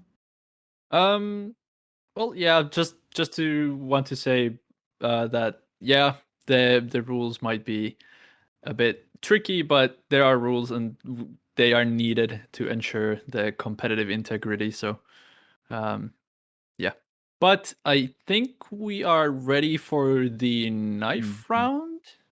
Before we should actually, I think before we actually get into the knife round, because I think Excadron is not ready yet. Before we're actually gonna go into the knife round, we want to talk about another stream that's popping up through for South America. So if you also want to follow South America, it's gonna start at 5 p.m. BRT. So check that with your time zone. It's gonna be a few hours later on today. So check your time zones. Type it in Google. Type it in wherever you want. 5 p.m. BRT, August 28th. Nakamo and Pelin will be casting the South American semifinals of Circuit. So yeah, if you guys are interested in that, take your notes, pick your date, and just stay sub to the channel and pop those notifications. So it looks like the teams are ready, Mako, and shortly we'll actually be starting on the knife round. Yeah. At least this time we're early here. Yeah, we're early. Let's go. Yeah. This time, yeah. And off they go. Do you think we will see a charge or a tactical retreat? Both. I think we'll see both, actually. I think we'll see Alright. both. Yeah, you go. Like a bit of a this, and then they charge. And then, yeah, there you go. And Cyan actually won this one out. Normally Excadron wins it, but I guess Cyan won this. Actually, I don't remember even watching a knife round. I think that's because we kind of failed to show that last time, didn't we? Yeah, we're just talking too much. No, but then they tell us like, oh, there's this one player that still needs to join, and then we start talking about the prize pool, and suddenly they did the knife round. Well, what's going on? What are we supposed to do about that? But something's at least we're not missing out on the actual match, which is of course the part that you guys are here for mostly. Yes. So yeah, we're just waiting for Excadron and Sign to hop in the right and correct teams, and after they restart it, we should be good. Yeah. I mean, I kind of want to say something here, but I don't know what to say. You pretty much covered everything. Yeah, I did. Maybe you can talk about what kind of weapons they'll buy right now, because it looks like it's kind of dualies. We see those. Yeah, apparently. I was about to say that I'm expecting pretty much only Deagles and PT50s, but I stand corrected. Is that on XD as well on Roji? I think that's an XD on Roji. The XD is so underrated in my opinion. I don't know if he's gonna die right now because of that. 100% agree. It's like a P90, but it's like the baby of the P90. It shoots so fast. Yeah. But yeah, that's basically it. Checking on the lineups, looks like it's the exact same thing from last game. So there's not really much to talk about over there. And Excadron, oh my god, give us time to breathe. Already 2 players going down. And they're all still alive. You can see Roji trying to spot a player, and already 1 player. The XD gets a lot of important shots here. Like you gotta just make it count. You gotta keep shooting, and not get hit. That's like what's a little bit more difficult with the XD. I don't know if Roji's gonna be able to pull this off here. I mean, it's a 3v5, so it's already not looking great. But look, he's getting a decent amount of damage without actually getting hit, which is something that I would agree on with the XD because it has a fast fire rate. He's pushing up, but those Deagles do tons of damage. And, you know, no vision, no control over the B site. They're just entering it from everywhere. Gapi even getting some kills-ish with the MTX, and McLaren following up. 49 taking out Killsy. Gonna put them in a 0-1. And it looks like Excadron. Trades going all over the place. Interestingly, though, Zion, they knew that the whole X Quadrant team was on the B side, but they still were trying to flank from the A long area. I'm not sure why. Maybe they try to just let the enemy team on the site and try to play sort of flanking game. I'm not sure. I mean, McLaren though, popping off. Yeah, he is popping off. And a third one there as well. He might as well just go for the ace. Never mind, Reborn takes down Ralts. But, jeez, like, it's crazy. Like, I think the main reason why Excadron is doing so well, I mean, that headshot there from Maple was beautiful, by the way. No comment on that, but does get shut down here. One round on the eco. It's not really great for looking great for our Scion, but Excadron, like, they have so much control in that midsection. I don't know, every single time they push it, like, there's no one to stop them. So I think they need to buy some Super 90s and just chill there. Honestly, I don't know. Yeah, well, there are your shotguns already. Yeah, you can see Ralts and Roji already getting some shotguns. Are they going to go towards mid, or will they even make it in time? Because, oh, they're already pushing A-ish? Or not? No, the bomb is being taken towards A, but it's just one player. Oh, here he comes, Roji. Ooh, if he had a Super 90, that would have been it. Could have been bad. That could have been real bad. That's true, that's true. But Roji, he gets taken out. McLaren does get taken under the process. McLaren is one of the main damage dealers so far in this game. So this might actually be a good thing. A good trade. A trade here. Ooh, 49. Spots the player, Gapi. And they did, in fact, spot the bomb. So it looks like Gapi quickly trying to get away from the ace, but does get low and gets punished for that. Maple also taking down Reborn. And it looks like 49's got to push through the smoke. Get one. Goes for the second one. Quickly turns back. Tries to take the shots, and he does take down Gapi. Huge play here by 49. Changing the momentum of the game slightly, but slightly enough. And Exwoodon completely gets taken down there. 49. Huge performance here. Getting triple in total as well. That was insane here on Plaza. Definitely impressive performance by 49. That should not have happened, I feel like. Yeah, like, they were checking it. I feel like he should have not gotten that kill over on top of the trash can in mid. When he jumped through the smoke on top of the trash can. I feel like he should have died there. But, well, not everything goes according to the plan every single time. That is true, and 49 quickly going for another one. Like, this guy gets gassed up, and then he just starts dying and getting 1 or 2 kills. Like, he's just going full in, like, I'm COD mode right now, but not quite there yet, 49. Not quite there yet. Looks like we're bringing us back to a 3v3, and those nades are going to do a bit of damage. Ooh, that sniper shot actually put him to a little bit to sleep there, a little bit. Like, it's a little bit low. I don't know how low he is. I'm assuming 20 HP or something. Gapi's going to be able to plant the bomb now, though.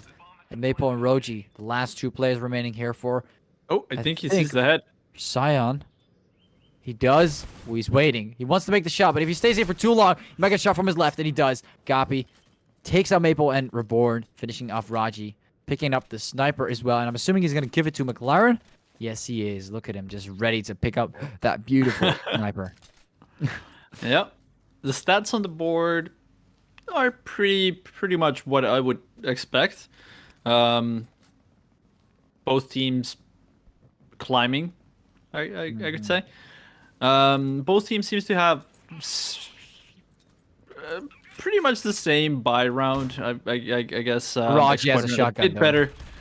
Yeah, he does. But shotgun is actually really good on Plaza. Like, he would have had enough money to buy an M4, for example, but he chose to go with the shotgun because that's just super strong. Yeah, but he did push. He didn't land the shot there, sadly. But still, Ralts gets the double there. And shotgun also gives you, like, more money. So economically, it's a better option. Ralts getting a triple. Ralts gets a triple here. He's at 3 kills. 3 kills in total so far.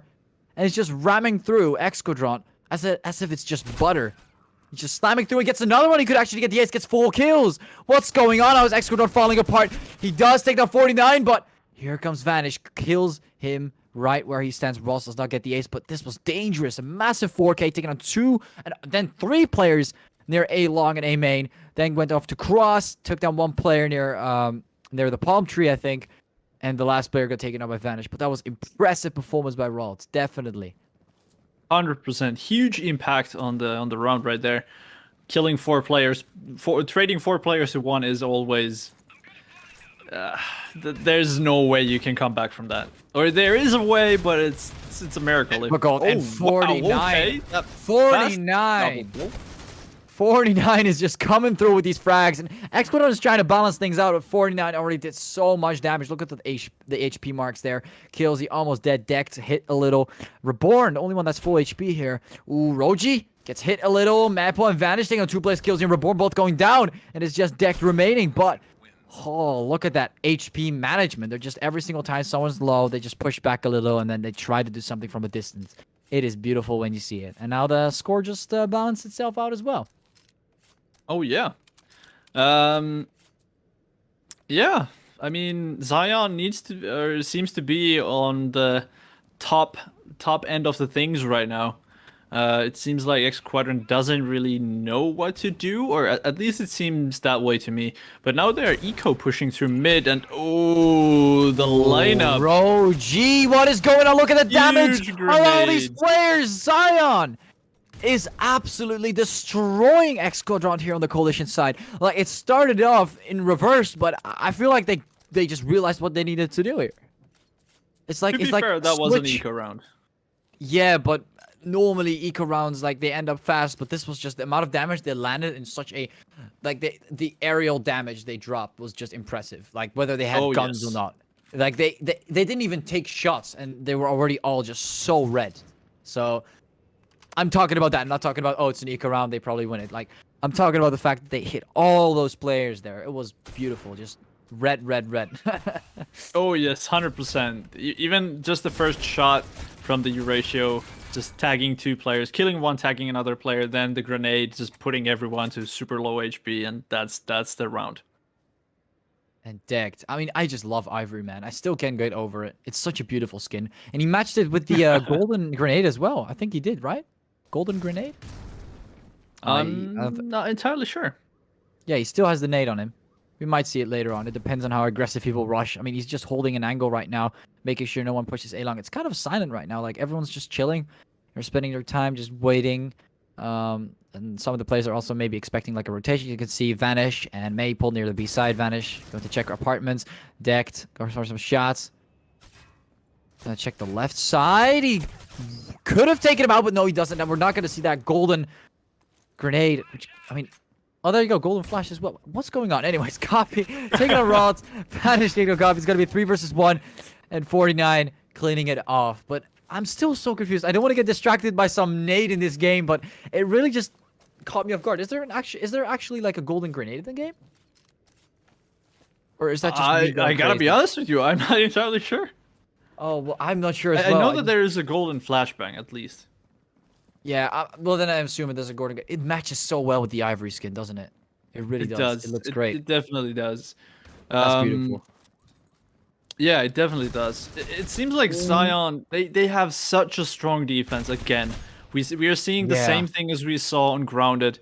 They're just having such a strong defense, and of course immediately. Oh, never mind. Oh my god, Caster Curse didn't go through. Caster Curse. What are you talking about? I just saw them all getting taken out as you were like, oh, they're pretty good at this, and you can see extra god. Oh. But I'm actually impressed by Zion's performance on Coalition. I'm not gonna lie. I feel like they're actually gonna win this one out. Like, if they continue playing like this, and eventually, like, they could get over it. I'm not gonna lie, Mako. I might be surprised here. Yeah, I'm not expecting it. I told you, the slow rotations doesn't matter in Plaza. I mean, no, that's specifically to like I'm saying like X-Quadrant would have had a specific advantage. I'm not saying I've never said that they would have a disadvantage on the Coalition. I just said I don't know what to expect from them because normally they're like how they performed on ground. It wasn't really great in terms of rotation, but I'm not saying like they're bad as in like overall defense and just making sure that no one's getting through. And so far, that's going so well that I don't think rotation even matters. Plus, X-Quadrant never even rotated. Have they ever rotated? They tried to peek, get some free picks, and then they got the bomb back to where they started. Like, they didn't really drop a rotation, so you can't really test this out, like, in real life. Oh, that nade. Rods. They're doing, like, sort of half rotations, like...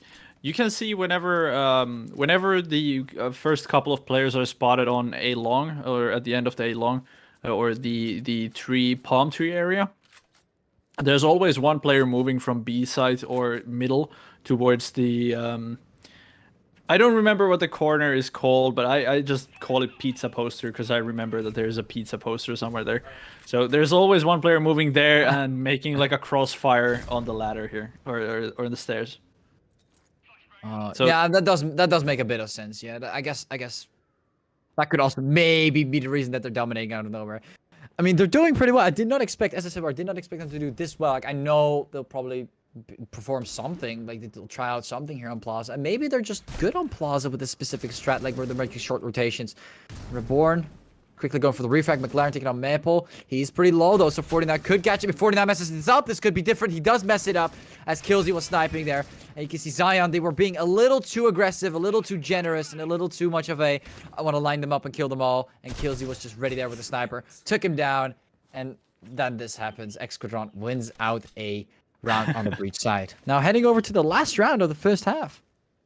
Yeah. Mm-hmm. I think Zion might be getting a bit too Confident. aggressive even. Yeah, That's a good word actually. Too confident, yes, and that might actually be quite risky on the breach side for them, or it might actually just pay off. Yeah, and 49 just completely, I mean, ignoring the fact, like, he bought an SVD. All right, well, that's fun to see today. But, ooh, that nade, I don't know if you saw those. This is what I love. Like, look, they do the exact same thing here on mid. They drop all these HP marks down, and then they just become quick kills. I mean, especially with the SVD, I feel like that will be very easy even if you hit, like, a side shot. I mean, he's a one-shot anyway, but ooh, he tries to actually take down Killsy. He does take down Killsy. Beautiful 49, recovering from the last round, but he might get backfired. Roji has a sniper here as well. They're all sniping, but he's already on the side, entering it right there. He's not going to peek it. Gapi takes it down. 49 is also down. Maple has to make it happen. Takes down McLaren. Gapi, last player remaining. He's going to go for the bomb plant. Maple knows this. Oh, grenade. Ooh. Is he going to throw it? I don't know. Gapi's actually pushing it.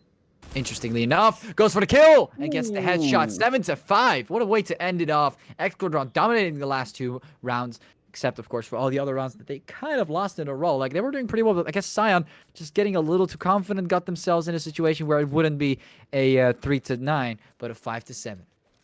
Yeah, I think they won the first 3 and then the last 2. True. Correct me if I'm wrong, but I think Zion won 7 rounds in a row. They might have actually, because there was like a consecutive, like they just dropped down X Squadron's mid control. They first had the mid control, then they just buckled down on that, and then X Squadron came up with a new idea to just push A or actually get a few kills because my boy or our player here 49 got a little too confident there with the AUG on the stairs and kind of opened it up for an A push. But putting that aside, we can see a very interesting pistol around here. They're moving all around the map, and I mean, X Squadron, they're just running all around Plaza, getting pretty low here, but actually getting a kill. Rawls takes down McLaren though, and Deck is pretty low. There's planting the bombs, so they get the bomb plant. It looks like they were just going for the retake. Ooh, 49 surprising kills behind that board. They had that billboard, Reborn, and Deck. Ooh, 49 gets the double, takes down Gapi, Dex, and Reborn. Huge performance here. You know, when this guy's confidence is up there and he's not being too risky and he pushes him up nicely and drops that crosshair nice, he's perfect. But sadly, he's just mowing through. He's mowing through. 49 definitely. I think in my 5 opinion so shotguns. far, just insane. My man could play with a deagle and get a 1v5 against rifles, honestly. Like if he does it correctly, he's waiting in corners, surprising the enemy. He's doing it so well at this point. It's astonishing in my opinion. 5 shotguns. Yeah, I was about to talk about that. I think that's like a better thing. I think you can explain that because you know all about close quarters. I mean, casters. I mean, there could be even a 1 rifle, maybe. Because what? Who cares? Who cares about long range? Who cares about long range? When I you're mean, close up? if they get on the B side and they get the bomb plant down, the retake is going to be horrible with 5 shotguns. I mean, they tried. Oh, they get one. I mean, economically, it's good. He picks up an... Okay, he's dead. He's very dead. That nade is gonna... Yep. Yeah. I mean, it's if you want to buy 5 shotguns, then you really need to lock down everything. Like you don't want to let them on the side. If even one of you dies, if they get on the side, especially on B side, that can be super deadly. Or have 2 players with shotguns, like one to the left of the wall, one to the right side of the wall, so it's easier. It's not as easy to line them up with an SA, or I mean, especially with a rifle. It's just not easy to line them up. Yeah. And if they said, like, if they're gonna stack up on each other, it's gonna of course be pretty useless in a weird way. I mean, they're gonna get 1 kill, but they're gonna shoot at the same time. So yeah, having 2 players in one corner with the shotguns, I guess that would work, but individually, you need a lot of skill for that. Just by super 90s at that point. Just by super 90s. But let's see, Roji. I would say it's sort of one of those plays that's high risk but high reward.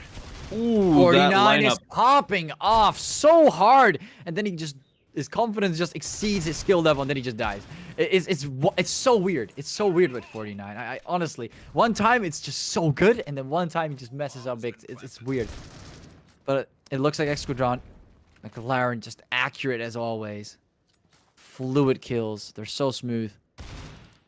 Ooh, Ralts does take down Killsy, but McLaren is capable of 1v2ing this. Ooh, never mind. Maple did actually shut him down there. It's going to be a 5-10. And, you know, we've not been paying a lot of attention to the score. 5-10. Sion is like 3 rounds away from winning. Yeah, they are. And 49 with 20 kills in 15 rounds. He's 20-9.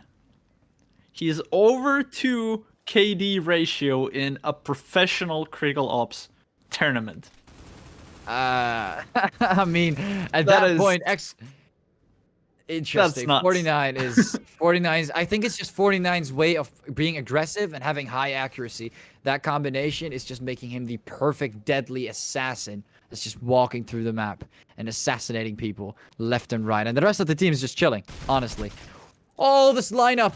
I predicted it. Oh, the nade. No, Ralts. Jeez. That's a close one. Ralts just survived that. Okay, he managed. He's managing right now with the HK. Ooh, he got punished so hard for throwing that, but Vanish still managed to take down Gapi, but Ralts got punished so hard for about like getting close to throwing a flash. Reborn holding the same angle. 49 is coming through. He's pretty low though, and Killsy's gonna shut him off with his headshot, so it wouldn't have mattered that much anyway. And now it's just Maple remaining, and you can see Exquadron. I guess they did lock down the site, or just overall the map a lot better than last time. And he's just walking past Killsy. Killsy? I was just about to say that's pretty ballsy to move through mid without even checking it. I mean, Killsy's just not. He didn't like peek it a little. Like if Killsy peeked it just a little bit more, then it would have been it. Then the round would have ended. 100%. But Maple, he's gonna not straight go for A. Look, interesting. 18 seconds. Like, or save or try. Doing? Like, I'm kind of confused. Like, oh, that is. All right. If he did it faster, I would have been impressed. Interesting. I think McLaren would have caught off guard. If he just killed, if I holded him there and then killed McLaren as he rotated, then he could have gotten him and then moved over to the A side. That would have been perfect.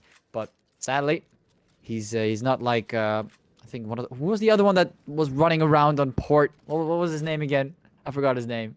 He was running around on port, like around the middle part, and he just like juked one of these players very hard. I don't know what it was. It was like the biggest juke we've seen today. It was on the A side on port.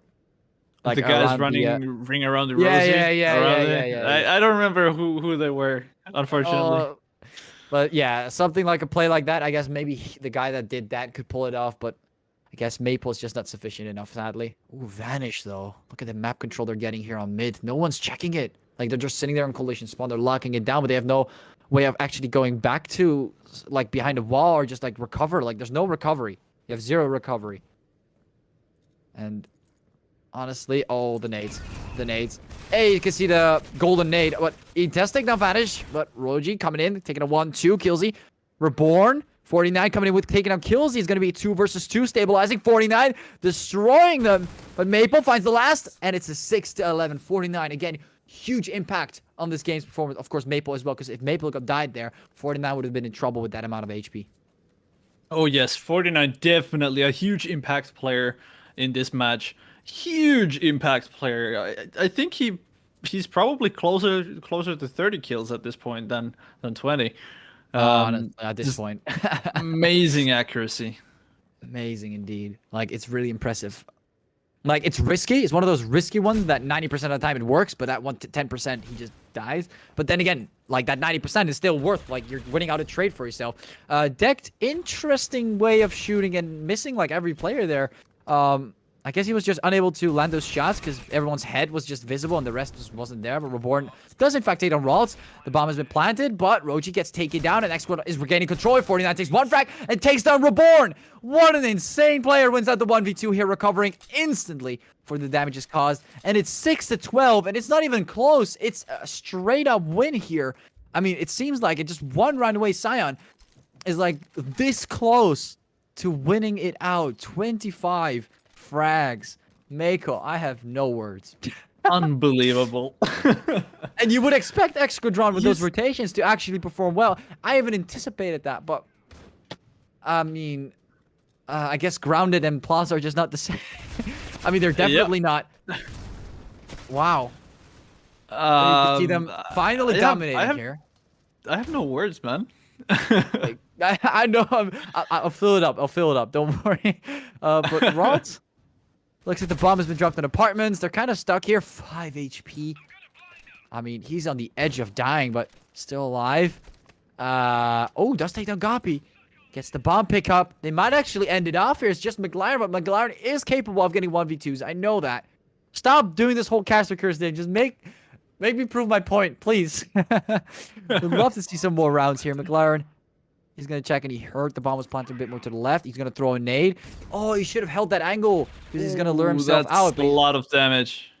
Yeah, he is a lot of damage. But if he kills the guy on Paul, he gets double crossed, and that's it. They all actually leave instantly. 6-13, and Sion just winning it out marginally. Like, impressive. Congratulations, Sion, for winning out the semifinals here. That is impressive. Yeah. I did not expect this to happen at all.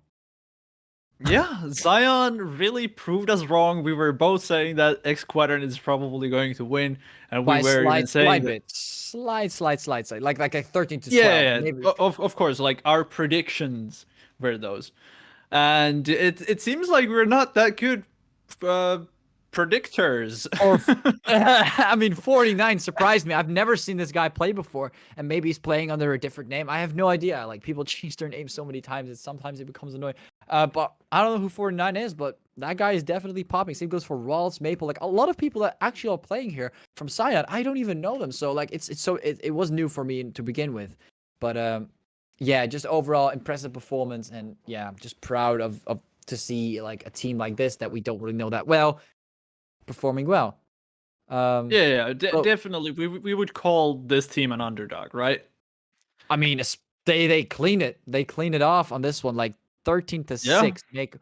They did their job. And they did, and they are moving to the finals of the first main tournament of Circuit Season 3, and they will be playing against No Mercy Saints next week.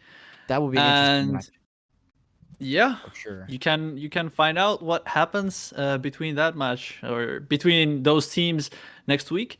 At this point, we have no more matches today, but we do want to thank all the players for playing, or the viewers for watching, of course, as well as our sponsors, Gizer, Compact Esports, Critical Force, and last but not least, again, our lovely viewers. Mm-hmm. And supporting the stream. 100%. And of course, if you're interested, Circuit Season 3 South America is going to be as well today. The first main tournament semifinals will be today, and they are being casted by Nikamo and Pelin, and you can join that stream 28th of August, so today at 5 p.m. BRT, which on is the same channel. which is in 3 hours and 37 minutes. Just searched it up. So yeah, in 3 hours and 37 minutes, the match will start, at least based on planning. At least it's 22 p.m. CET, if that helps out for you guys. Thanks everyone for watching, and yeah, it's great. And like and subscribe to the channel and stay tuned. So I guess we'll be seeing you guys on the next stream.